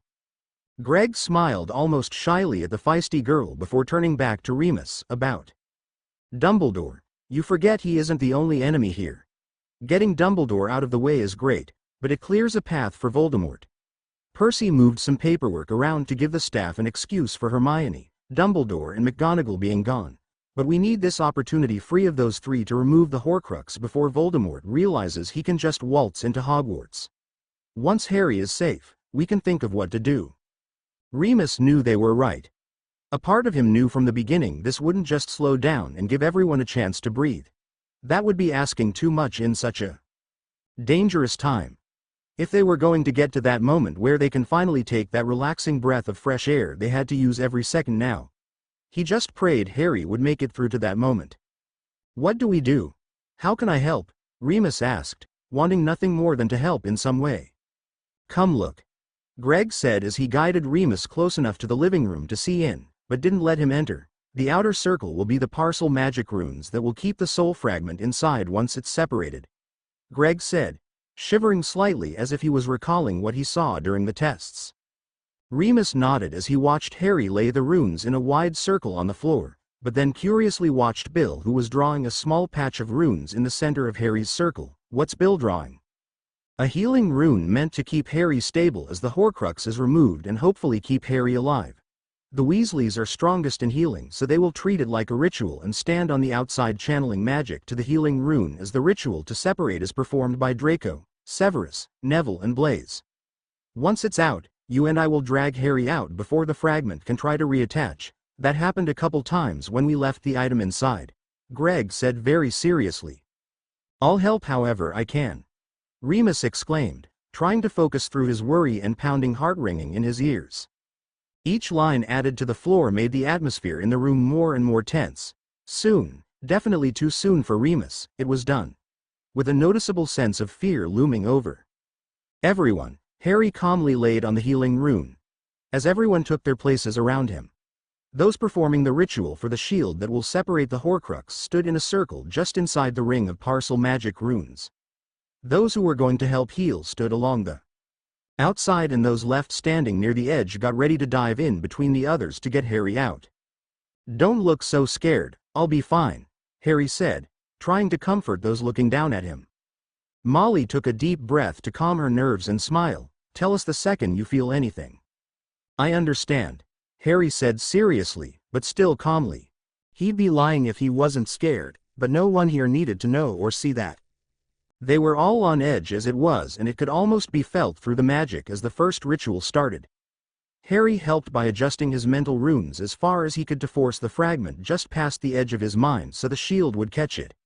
That was very hard to do, though. It was worth it since he could feel the pain of something trying to forcibly separate the horcrux. The shield caught it. It's starting to hurt. Magic flared up under Harry in a desperate attempt to heal any damage that was created, but it did little to stop the pain. It felt like his head was splitting open, and in a way it was. The spot on his forehead tainted by the scar was actually splitting. As Harry started losing consciousness from the pain, he could smell flesh burning and warm liquid trickle down into his hair. Now, Greg's voice called out, just barely snapping some sense back into Harry, who was vaguely aware of being dragged away. Lily, there's no reason to think it's going to start working after all this time, James said as his wife planted herself next to a fountain in the center of the realm of the dead and has not stopped staring at her reflection for 1 second since she returned. But what if the reason we couldn't see him before was because of the horcrux? If we're allowed to see our loved ones in the fountain when they need us, why haven't we been able to see Harry with everything he has been through? It's the horcrux, it has to be, and I want to be here when Severus removes it, Lily snapped, leaving no room for arguments. In fact, she scared Sirius and James into sitting down and watching for hours. Sirius sighed. When do you think? Never mind. The bored Black's eyes widened and they stared in shock as their reflections shifted, revealing a bleeding Harry being dragged out of a circle of runes as a crowd of rather tired people scrambled out as well. Of course, anyone would scrambled fast at the sickening sight of what was howling in the dome created by the parcel magic-laced runes. James and Lily certainly knew the face of the translucent thing ramming against its cage trying to get out. That was the face of the one who killed them. The slightly warped face of Voldemort. That thing was in Harry, Lily exclaimed in disgust. It was revolting to think her baby boy had to live with that thing in him. She glared at the frantic fragment ramming against its cage until someone slid a book into the cage. It was confusing as to why until the howling broken soul sank into the book claiming it as another host. This host, however, was not alive and no one had any problem when Arthur stabbed it repeatedly with a venom-filled fang. James smiles in pure relief as Harry's gushing wound was tended to. He's safe, come on. Let him be for a while, he said. Lily wanted to whine and keep watching, but the picture faded and her reflection returned to the water's surface. Harry didn't need them right now, but they'd be there the second he did need them. It's gone. How do you feel, Harry? Arthur asked as he destroyed the book. Harry looked up at the ceiling in a daze, watching the flashes and darting lights in his eyes. My vision is off, he said, thinking he was seeing a swarm of snitches flying all over the place. Molly immediately cast a spell to examine his eyes. Oh dear. Let's get you to bed and I'll heal you there. We shouldn't do a delicate procedure on the ground. Delicate? What do you mean? What's wrong? Neville asked despite being very tired from the ritual. His eyes partially ruptured, a simple fix if done quickly. Come now, we all need rest and healing. Molly ordered and helped Harry despite being tired from using so much magic already. Harry barely noticed being helped to his feet. Your son had better deliver on his end or else, Voldemort hissed as he stared down at a bloody and barely moving Lucius and Narcissa laying on the floor at his feet. Not yet, my dear Nagini. Draco still has time to complete his mission. Voldemort taunted as his precious snake slithered close to the helpless people on the floor. Bellatrix entered the room with a sadistic grin. My lord, it seems my little nephew found something even better than Dumbledore's head. She cackled as she opened the doors, revealing Draco holding Harry Potter at wand point. Lucius cracked open his eyes weakly. It hurt to see his son's indifferent eyes as he led the other person to a painful death. This wasn't something his son should have to do. He felt a tear fall from his eye as Draco rushed over to them the second Voldemort signaled him to get away from Potter. Nagini snapped at Draco friendly, but went over to her master's side too. Take part in the torture awaiting the already barely standing Potter. What happened next wasn't what he expected. A set of large fangs impaled her from the inside. The white fangs dripped venom as the snake writhed in pain before dying a gruesome death. What made things worse was that Harry had the nerve to smile, directing the enraged Dark Lord's attention right at him. Voldemort cast the torture curse as he stood mere inches from Potter to watch the pain up close, but the second it hit Harry, the gray robes draped on his shoulders fell and a rush of flames exploded from his chest. The roaring blast consumed Potter, Voldemort, Nagini's impaled body and was about to take them as well. Draco grabbed them by the collars and suddenly they appeared in a different place entirely. Lucius knew that sensation. His son portkeyed them to safety, but left everyone, including Harry Potter, to die. Road to recovery last time. Draco grabbed them by the collars and suddenly they appeared in a different place entirely. Lucius knew that sensation. His son portkeyed them to safety, but left everyone, including Harry Potter, to die. How'd it go, Percy? Someone asked. Lucius felt that person help him to his feet and he was shocked to see Arthur Weasley, of all people, supporting him. On top of that, his son turned into a Weasley. It was very confusing. Of course, the blood loss wasn't helping him understand at all. Better than I thought. I didn't even need to provoke Nagini into opening her mouth. She tried to bite me right away and that fang-filled snitch just dove in. Percy said as he helped take the Malfoys to a room. The snitches all did their jobs, right? Arthur asked, making sure to glance over Percy for any obvious injuries. Yes, the snitch filled with basilisk fangs blew up inside Nagini, guaranteeing that she died first, and the snitches holding up Harry's robes blew up once magic hit them. Though I think the potion we filled them with was too volatile. I cut it close getting them out, Percy said, noticing that his hair was slightly singed. Arthur smiled sheepishly. I was worried about that. Just putting that illusion of Harry over the robes being held up by the snitches would have exposed the potion to too much magic already. It wouldn't have taken much more to trigger the explosion, but you're okay, Rig. Oh, you poor dears. Come this way. I have healing salves ready. A woman Narcissa reconsidered as Molly Weasley urged. You weren't hurt, were you, Percy? No, Mother, I'm fine. Percy said, and he frowned. Should I tell Draco that the plan went well? No, sweetie, he's busy making sure Harry rests. Really, the nerve of that boy suggesting that he go as Draco in his condition, Molly huffed. A feminine giggle from in the room they were taken to was heard. I know they're keeping Harry in bed, but I don't think they're resting. Oh my, Ginny, behave yourself, Molly exclaimed, but she seemed more amused than scolding. Lucius knew at that moment that he wasn't misunderstanding anything because he was just having a strange hallucination caused by torture and blood loss. Come on, none of this made sense. Weaponized snitches? Weasley's helping them and facing the Dark Lord? Draco with Harry? It wasn't adding up, but that wasn't the clincher for Lucius and Narcissa. No, the thing that confirmed that this was just a hallucination were two specific people who were peeking in the room from the hallway. They knew both people in the hall. One, a dear friend they thought died recently, and the other, a werewolf. The fact that both were with 10 feet of each and looking like they just graduated was too insane to be real. Even as the pain subsided, the two Malfoys were positive none of this was real. Molly turned to the door where Remus and Severus stood. They're healing well, but they may be a bit confused. Remus looked confused for a moment as to why Molly was talking to him, but he jumped as he heard Severus' voice from behind him. No surprise. I'm going to need to explain a great deal to them, but that can wait until after they rested. Severus said casually as he adjusted the green bathrobe around him. He looked at the werewolf. He startled. Come with me. Huh? Okay.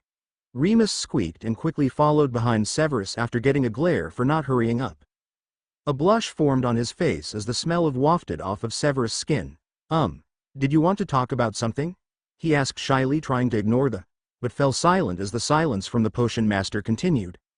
When they reached the potion lab and were closed in, Severus looked him in the eyes. Do you love Harry as more than the child of a friend? He asked and smirked as the werewolf's jaw dropped in shock. Marriage between werewolves and humans is forbidden, he said, before Remus could even form a sentence out of his stutters. The werewolf felt his heart break at the harsh reminder. I know.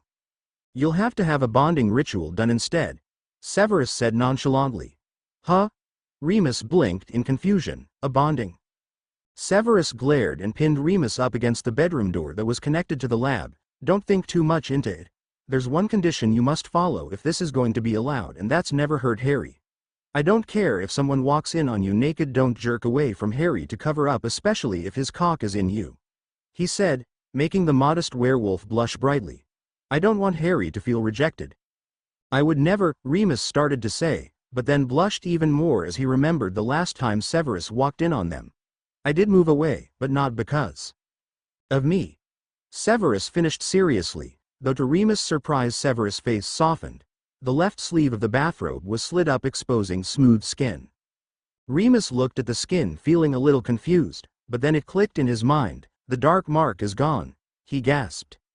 Severus nodded. Draco's is gone too. I can't guarantee anything between us will change, but for Harry I'm willing to accept your presence and, at least, meet you halfway.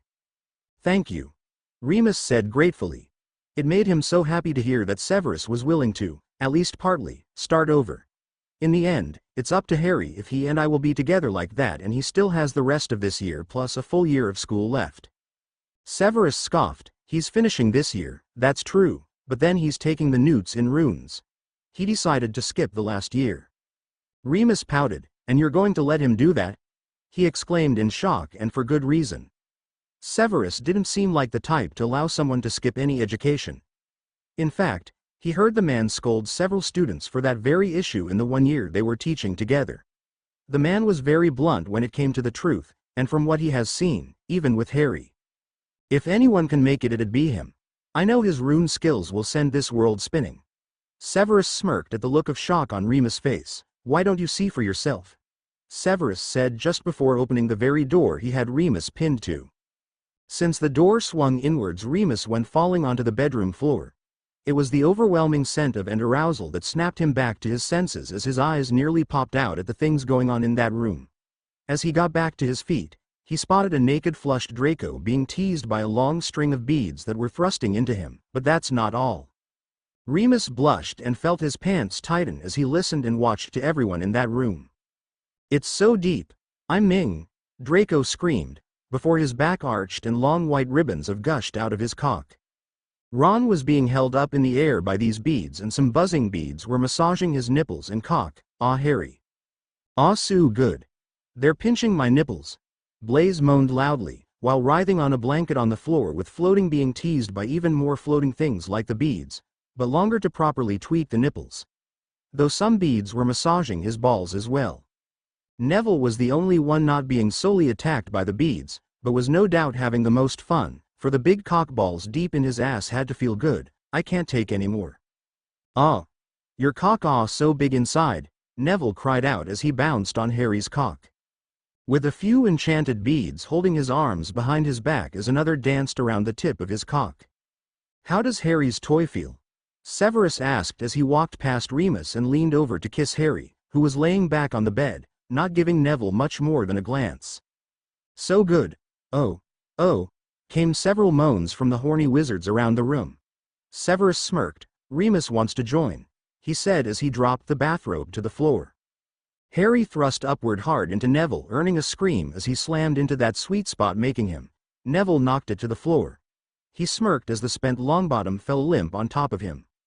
"We need to work on stamina and discipline," Severus muttered, a bit irritated that his toy was being tossed around. "Oh, now that's a class one would like to see you teach," Harry said, letting Neville slip off his cock and lay gently on the bed as he sat up. "Remus, are you sure?" he asked, his cock twitching at the sight of the tent in the werewolf's pants. Severus held the kinky rune disc and unleashed a swarm of various types of lubed beads. Before the stunned werewolf could answer, "He's serious about you all," Severus started to say before Harry pulled him down into his lap, leading to that hard cock sliding into his already thoroughly ed ass. "Oh, Merlin," he screamed as that sweet spot was rammed with the cock. "You're quite a tease. Look at what you started," Harry groaned as the tight ass squeezed him. It seems Severus liked being ed while watching people writhe in pleasure, even if one person was Remus. Of course, it was hard to not enjoy the sight of the werewolf suit be to the toy. Remus had beads restraining his ankles and wrists while keeping him up in the air as beads slipped under his clothes to have their way with his body. What is this?" "Ah," Remus yelped as the warm vibrating beads found his nipples, balls and cock, which they mercilessly teased, making him buck and writhe wildly. "It's too much," Remus screamed as a bead poked his virgin entrance and used a little electricity to tease. What made things worse for the horny wolf was that he was oriented so that his face was almost at Severus' crotch, giving him the perfect view of Harry's cock pounding into the tight hole. Fill me with your," Severus screamed as his hips bucked wildly to try and himself more. Remus felt his body getting very hot under the tortuous bead's actions. It was only getting better as a bead finally eased its way into the virgin ass and started sparking the twitching muscles. The thrashing and moaning increased, and so did the tightness in Remus' pants, which was getting damp with pre. "Oh, ah. They're going in. Ah, more." Remus moaned hotly as more beads wiggled into his ass and eased his ass into relaxing. Not being used to such pleasure, Remus soon came hard, soaking his pants and getting a bit of Severus splashed at him as the potion master came to. Remus whimpered, only vaguely aware of being placed on the bed and undressed. He only heard Harry's voice in his daze and a warmth between his legs. "Harry, love you," he panted, but before he could gain his senses back he was flooded with the pleasure from something big pushing into his tight channel. The werewolf turned into a puddle of pure pleasure as the cock stirred his insides, working out a few more orgasms. Lucius winced as he tried to get up. His mind was spinning as he tried to put together what happened. It was clear that he and Narcissa were safe, for they were healed and in comfy beds, but he couldn't recall what transpired between them, bleeding on the floor. And now, as he limped over to check on his sleeping wife, he pondered. Voldemort never showed much kindness, so he highly doubted the wizard ordered someone to treat their injuries. No one would have touched them unless ordered, except their son, Draco. Must have done that. Suddenly, Lucius remembered seeing his son, but not much else. Without knowing the full story, the lord of the Malfoy family looked out the door and slowly limped off to find his son. It didn't occur to him to try looking for his wand first, but he kind of assumed that he was still disarmed. He certainly never would have guessed that Dobby found Narcissa and Lucius' spare wands in what was left of the Malfoy manor after it was destroyed in the blast. Maybe it was a good Voldemort snapped Lucius' wand. It was disrespectful, but it made them both get and hide backups just before they were captured and held prisoner to force Draco to kill Dumbledore. Both wands, by the way, were on the bedside table right between the two beds. No guards. Lucius whispered in relief just before turning the next corner. Finding his son was the only thing on his mind as he wandered through the dark mansion. After peeking into a couple rooms he noticed there were several people in the mansion, but all were sleeping soundly. If he was lucky he could get out of here with his wife and son and get far away from this war. He'll try to kill Voldemort himself if he saw him. He just wanted this to end. Finally, he came upon the potion lab and he quickly looked for a few potions to take. Suddenly, he spotted something that made his anger spike. There, poking out from under a door, in the potion room was the corner of fabric. Going by the feel it was a bathrobe and the slightly muted sounds coming from the other side made his mind run rampant. All he could think about was Voldemort doing something like raping his son and it prompted him to throw the door open. "Father! Get out!" Lucius blinked. An embarrassed Draco was there straddling someone with that someone's cock up his ass, but it was not the someone he expected. His son was being ed by Harry Potter. The young Malfoy was trying to use Harry's hands to cover his modesty, but it only served to make the situation worse. Lucius glared and was about to yell at his son when he saw Severus sitting naked on the bed. "What the hell are you doing here and letting your godson be ed like a common whore?" He was about to yell some more until Dobby appeared and started floating Lucius away. "Dobby leaves for 2 minutes and you run off. Back to bed and be quiet." The house elf grumbled in annoyance. Severus looked at his friend, who was being floated away, in amusement. "I'll go talk to him," he said before slowly picking up his bathrobe to give Harry an excellent view of his ass and putting it on. Just as he shut the door he heard the ing continue and moans from everyone including those Lucius didn't notice in the room such Remus, Neville, Ron and Blaise. The lights in the hall turned on for Severus, who was part of the wards, and let him find Lucius and Narcissa's room, which was guarded by Dobby. Of course, Dobby let him in, but also went in with Severus to make sure his master's maid was safe. However, now Narcissa was up and panicking too thanks to whatever Lucius said to her. Narcissa whirled on Severus as Dobby shut the door. "Were you watching Draco be assaulted? How could you? We trusted." She stopped and blinked. "You're alive," she screamed, succeeding in being the first to realize that discrepancy. Lucius' eyes widened and he stared at his young old friend. "What the hell?" He yelped, but instantly shut up when he saw Severus move his sleeve, revealing the lack of a death mark. Lucius stared at his own arm and then Severus' arm when the potion master revealed his own markless arm. "There's a long story behind this," Severus said, gesturing to himself, "but we only have time for cliff notes, so shut up and listen," he said seriously and waited for them to sit down. "It started at break when I was left with Draco, Blaise, Greg and, believe it or not, Harry Potter." Granger slashed open Harry's face just before in an attempt to use a slave potion on him. That concerned us and we tried to get close to see how he was. Greyback broke in not long after and took Draco hostage. If not for Harry's previously unknown skill he would be. Severus trailed off, but that's not a reason to let Potter deflower him. Lucius argued, a little torn between being pissed and being grateful. Severus scoffed, "Oh please." As if Draco, or me for that matter, would spread his legs just because he saved us.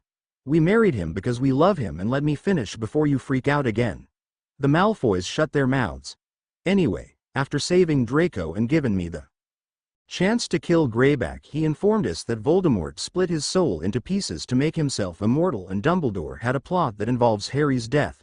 We agreed to join him and we officially dismantled the basilisk in Hogwarts, the venom of which was eaten to destroy each soul fragment. With the Weasleys' help we found and destroyed them all, and then Voldemort. As for our sudden marriage, that was Dumbledore's fault. Being Harry's guardian, he tried to force Harry to submit to a loveless marriage only to find that the Weasleys had a contract too, which we willingly signed. The two Malfoys took a moment to process the very streamlined information, but seemed to understand enough to relax a bit. "I remember now. There was an explosion in pot. No. Percy, someone saved us. Lucius sighed, giving up on trying to understand. This was giving him a headache. Why can't you be more detailed in how? Lucius trailed off as he looked at Severus' unusually youthful body curiously. Potion. Severus said, simply, giving a very quick, though unsatisfying, answer for the younger age. When the contract was signed, it was already morning. Dumbledore, McGonagall and Granger have been detained, so their absence has no doubt been noticed. We need to explain why Ron, Blaise, Greg, Ginny, Neville, Harry, Draco, Granger, McGonagall and Dumbledore have been missing, and you need to use your position on the Board of Education to do it. We had someone in the ministry put you as a replacement headmaster and Remus as the Dada instructor. If you have no arguments, I was thinking you, Narcissa, would be a perfect transfiguration professor. Okay. A slightly overwhelmed witch stuttered. Good. Now you have very little time, so this is what the cover story is. Severus said and began explaining. Lucius, still a bit confused, stepped up to the podium in the great hall where Flitwick was trying to get the students under control. Quiet. He barked with his wand against his throat to enhance his voice. The students began to settle down. If I may, Professor Flitwick. Yes, of course. The small professor said. He stepped aside, eager to let this mess get handled by someone else. Lucius stood behind the podium and looked at the students. I'm sure you all have noticed several people missing and have questions. First, the situation starts with Ms. Granger. Due to a family emergency, she was forced to return home, and as support, Mr. Potter went. There was an uproar from the students and much of the staff. Lucius raised his wand and the doors opened, revealing Harry and all the other formerly missing students except Granger. When everyone calmed down after seeing that Harry was safe and that Granger was gone. I'm well aware of the current issue between Mr. Potter and Ms. Granger, and it's those issues that prompted Draco Malfoy, Ron Weasley, Neville Longbottom, Ginny Weasley, Blaise Zabini and Gregory Goyle to also leave. They, as well as Professor McGonagall and the headmaster, left too. To explain, I need Mr. Potter to give permission. Harry stood up. Yes. That should be explained, sir, he said before sitting back down. Very well. Now the issue with Ms. Granger's family is serious, so she won't be returning this year, but the reason everyone else is returning around dinner instead of breakfast is because of a contract. Apparently, the simple fact that those people joined Mr. Potter, it revealed a closer relationship than one would expect, and it prompted Harry's guardian to file a marriage contract. That guardian, a person whose identity is to remain private until Mr. Potter is 17 as per Gringotts rules dictate, didn't expect the Weasleys to already have a contract for Mr. Potter, and that one was countered. Mr. Potter is now, quite willingly, married to several wizards. With that dealt with, there's one last thing to explain. I don't know why Professor McGonagall and the headmaster have not returned, but I will be standing in for the headmaster as my wife, Narcissa, will stand in for Professor McGonagall, and Mr. Lupin will be returning to give Professor Slughorn a much-needed break. Horse smiled as the students became giddy at the sight of the stand-in professors, one of which they loved despite knowing about the werewolf issue, who walked in and sat at the table. Thank you, sir. I must admit I was juggling a hit much with two classes. Of course. Also, to assist Mr. Lupin during those full moon nights, I will personally step in to help. Now, please everyone relax and eat. And don't pester the newlyweds. Lucius added jokingly, succeeding in winning over a few students already. Rock a bye last time, of course. Also, to assist Mr. Lupin during those full moon nights, I will personally step in to help. Now, please everyone relax and eat. And don't pester the newlyweds. Lucius added jokingly, succeeding in winning over a few students already. Severus glared at the cowering muggles. Mercy. I saw what you did to a child, your own nephew, and you want mercy? He pointed his wand at Petunia and Vernon, who looked pale, in pain and weak as they tried to crawl away. I'll let you live. Thank you. Thank you, Petunia cried out, but she paled as Severus waved his wand, sending 3 blue balls of light at them. The balls hit her, Vernon and Dudley, who was trapped in a bodybind spell, but it seemingly did nothing. What did you do? Her blood turned ice-cold in fear when Severus did nothing more than smirk before apparatum G away. No? Wait. What did you do? She screamed, terrified at what fate awaits her. Dobby looked up when Severus returned. Dobby moved your room and locked the potion lab. Why? Severus asked, quite annoyed that the house elf would do something like that. Who told you to? Harry. The elf shook his head frantically. Dobby did it for the baby. I don't care. Dobby's words finally sank in and Severus stumbled back in a daze. How do you? Severus let his sentence trail off a little too overwhelmed by his thoughts. Dobby just sensed it today. All house elves with good strong bonds with a master can sense when a baby is coming. But Master Severus left before Dobby could tell you. Master has been in school a week, so if Dobby just started sensing Master's babies, then you're all about a week along. Should Dobby tell Master Harry? Wait. Severus desperately tried to get his thoughts collected. What do you mean babies and all? Are any of the others pregnant? Dobby pondered a moment. It's a little far for Dobby to tell exactly who, but 2 others are pregnant. Dobby can't sense Master Harry. What? Why? When did you last sense him? I'm going to Hogwarts. Severus was about to leave when Dobby popped onto his shoulder to stop him. The small elf clung to the black robes desperately. Master Severus, please don't go. Percy hasn't oked the paperwork for your new identity yet. You can't be seen. Master Harry should be in the training room. Dobby breathed a sigh of relief when Severus stopped trying to shake him off. Master Harry disappears when he goes into the training room because of the runes. That's why Dobby didn't worry like he should have when that monster took him. It was Dobby's fault. The elf sniffled sadly as he slid off Severus. No, it's not. Severus said, a little unsure how to deal with the emotional elf. Wasn't there a secret way out of the Chamber of Secrets, the one Draco, Blaise and Greg escaped through? Dobby's ears perked and all evidence of the tears vanished, making the wizard suspect Dobby was sneaker than he first thought. Dobby knows where it is. Good. Take me to the hidden path, Severus ordered. The house elf apparated Severus into the East Forest, where he found the tunnel opening not far away. Dobby stayed behind, knowing very well that the expecting wizards needed some time alone, so he waited as Severus descended into the tunnel. The potion master quickly went through the tunnels with the rune lights as a guide and easily found the chamber. It took no time at all to get up to the room he was looking for. Interesting. Severus found the floor of the nearly circular room open, unlike how he saw it the last time he saw it. The sounds of fighting drew him down the spiral staircase, and he soon found Harry fighting hand to hand with some very complex illusions. He licked his lips as he gazed at Harry's sweaty, naked torso. Severus, what are you doing here? Severus finally tore his eyes away the rippling muscles just in time to see a smirking Harry walk up to him and kiss. Completely gave up on buttons, I see. He commented in amusement when he noticed that the black robes, which were one step away from a muggle bathrobe and a skimpy version of wizard robes made by Blaise, had 0 buttons. Yes, Blaise has skill, Severus said absent-mindedly before basically tackling Harry to the floor. Instead of hitting the grassy training illusion ground, Harry felt clouds as the horny potion master straddled him. The entire room looked like a night sky with the ocean far below. If you didn't know any better, you would think they were on a cloudbed in the sky with the most amazing view. Even the staircase vanished so the view wouldn't be broken. This is a setting I didn't know about. Harry smirked and grabbed those naughty hips. Not that I don't love this greeting, or that you apparently gave up on underwear too. He chuckled as he fondled Severus' ass, not feeling any lines implying that there was nothing under there. But why are you here? Severus gasped as Harry bucked his hips to grind their crotches together. With a flushed, lustful glow, he smiled down at Harry. I'm pregnant. Harry's eyes widened and he rolled on top of the potion master to pull Severus into a steamy kiss. I love you. The family prepared over the next few months.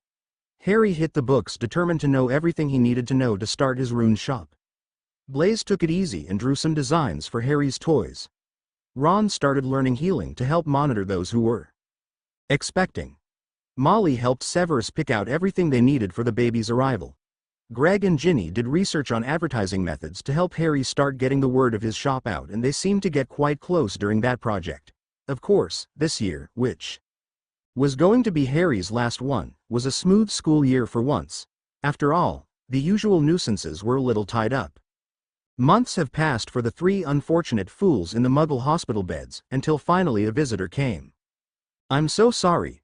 I forgot about you 3, Molly Weasley exclaimed with mock kindness as she sat down next to the man who was actually Hermione, who, like Dumbledore and McGonagall, were forced to listen due to still being paralyzed. Now, don't worry about Hogwarts. Lucius helped out by finding replacements for the headmaster and transfiguration professor. I must admit, I didn't think Lucius would be a good headmaster, but he quite likes it, and with Narcissa as a transfiguration professor everything is going smoothly. Remus stepped in as the Dada professor. I hope you understand, but Severus refused to go back, but good news. Harry passed as one of the top students. The captives internally glared at the woman. However, they were also confused about everything. Harry was smart. What did she mean about Severus refusing to return? He was dead, right? Why were they being kept there? But especially as to why no one is trying to find them. It was now the end of the school year, meaning they've been gone for months. Forget the fact that they were replaced. Why hasn't anyone wondered why they were not there to begin with? Oh my. How silly of me. I forgot to explain that Ms. Granger had a family emergency, which is why she had to leave. Molly said, her tone laced with false sadness. Hermione mentally scoffed at the flimsy excuse explaining her absence. She wouldn't miss school to help her parents. With everything going on at school, no one questioned it. Harry and anyone else's minor absences were explained as him being kind and wanting to show some support despite what you did, and no one wanted him to be alone with you. Molly said, cheerily reminding Hermione that no one liked her for what she did to Harry and no one would care enough to question it. It's your legal actions that sent you running. She said to Dumbledore and McGonagall, well, first you both claimed to help Hermione in her time of need, but then everyone realized the many crimes you committed, including something about a property on an acid polyps field. She said, enjoying the panic she saw in those eyes. Dumbledore and McGonagall paled under their illusions. They did several things for the common good that could be misunderstood by people, including killing some political figures to get higher up and reporters to keep Harry hidden while at the Dursleys. What was discovered while they were trapped here in this muggle hell? You, and most of the Order actually, have been found to have participated in line theft, kidnapping, trafficking, murder among other things. It started when Harry took his nude exam the day school let out. I wanted him to rest before it, but it was on runes, so I guess he didn't need to. Anyway, after passing the nude exam the goblins contacted him about becoming an adult and Potterlord early, and they asked him about his past care. Molly exclaimed, not bothering to explain that abuse charges were filed. Everything was done for. Dumbledore knew if they found out that they could discover enough to send both he and McGonagall to Azkaban. It wouldn't be everything, but it was close. Molly looked at Hermione. I know you aren't part of their schemes, but you have screwed up in a big way. I will give you a chance so you can go on and continue your life. You just have to vow that you will never, directly or indirectly, bring harm to Harry and his friends and family. Do that and I'll let you go so you can get through your 7th year at Hogwarts. Hermione's eyes lit up. Yes, she didn't approve of Harry's choices for lovers. In her mind she still felt that she was a better choice, but her need for education and books outweighed her desire for Harry. Besides, she assumed that as she raced to powerful positions in the ministry she could find a way to get back at them. Sadly, she didn't realize that the vow would prevent her from even hinting of the Weasleys' own kidnapping crime, and that it could take many years to get anywhere in the ministry, and her actions against Harry were not erased yet since Dumbledore had no time. There's no way the ministry will hire her knowing what's in her public record, a mark on her record that Professor Slughorn wants her to complete her punishment for. Very good, dear. Molly said, pleased to see the unspoken agreement in those eyes, and released the girl from everything. But the young foolish witch didn't dare try anything like attack or run. 1. She was useless without a wand, and 2. Dobby was watching her every move, ready to attack at any second. That elf was very scary when he wanted to be. The vow was made and Dobby took Hermione home, leaving Molly alone with McGonagall and Dumbledore. Of course, Molly wanted to curse them both, but at the same time she didn't want to risk leaving marks. She did cast a secrecy spell so they couldn't expose her family's actions, which were illegal despite the fact that being kidnapped and left in a Muggle hospital was well deserved. However, any marks could tell a different story, and these two won't be tricked into making a vow so hands-off, but there was another option. Severus is alive and expecting a baby. Harry is beginning his career in runes and Voldemort is dead. Oh, I forgot that too. The remains of a castle was found after a huge explosion, and it confirms that Voldemort is dead. Isn't that good news? She said, happily seeing the looks of panic from the frozen people on the bed, both of whom believed Harry had to be dead for Voldemort to be dead. It was there, in their eyes. It was clear that their minds were going wild, making connections that weren't there. From Lucius being the headmaster to Harry being alive, they concluded that Voldemort was still out there and it was making them go crazy with the help of the drugs in their system. Molly quite enjoyed the mind games and she left the room where Percy was waiting. Percy went in the room and days later the Ministry announced that Dumbledore and McGonagall were found and what crimes they, and the Order, were involved with. That day Harry came up from his new workshop and read the paper, found nearly insane as they rambled about conspiracies. Believed to be a poor attempt to use insanity to get out of being charged for the mountain of crimes they have against them. Wonder what your mother said to Dumble and McGonagall to cause that. Ron shrugged. She said nothing about the visit, though she did look pleased. You okay? He jumped as Severus, who was seated next to him, flinched. I'm fine, Severus huffed, getting annoyed with all the fussing. He, along with Remus and Blaise, were only pregnant, not falling apart, but his annoyance melted as he realized why he flinched. I think the baby kicked me. Harry knelt down and placed his head against Severus' swollen belly, and sure enough it was there. Little motions of a little baby moving around inside. She's really excited. I bet we'll have our hands full, Harry said, partly joking, but soon it became clear the little babies were a handful. So much so that they completely forgot about going to watch McGonagall and Dumbledore's executions because all the babies decided to be born just before that time. No one cared though, since the babies from Severus, Blaise and Remus were just too cute. The large happy family continued to grow and move forward together, especially with the added success of Harry's many rune inventions and Severus potion research. The end.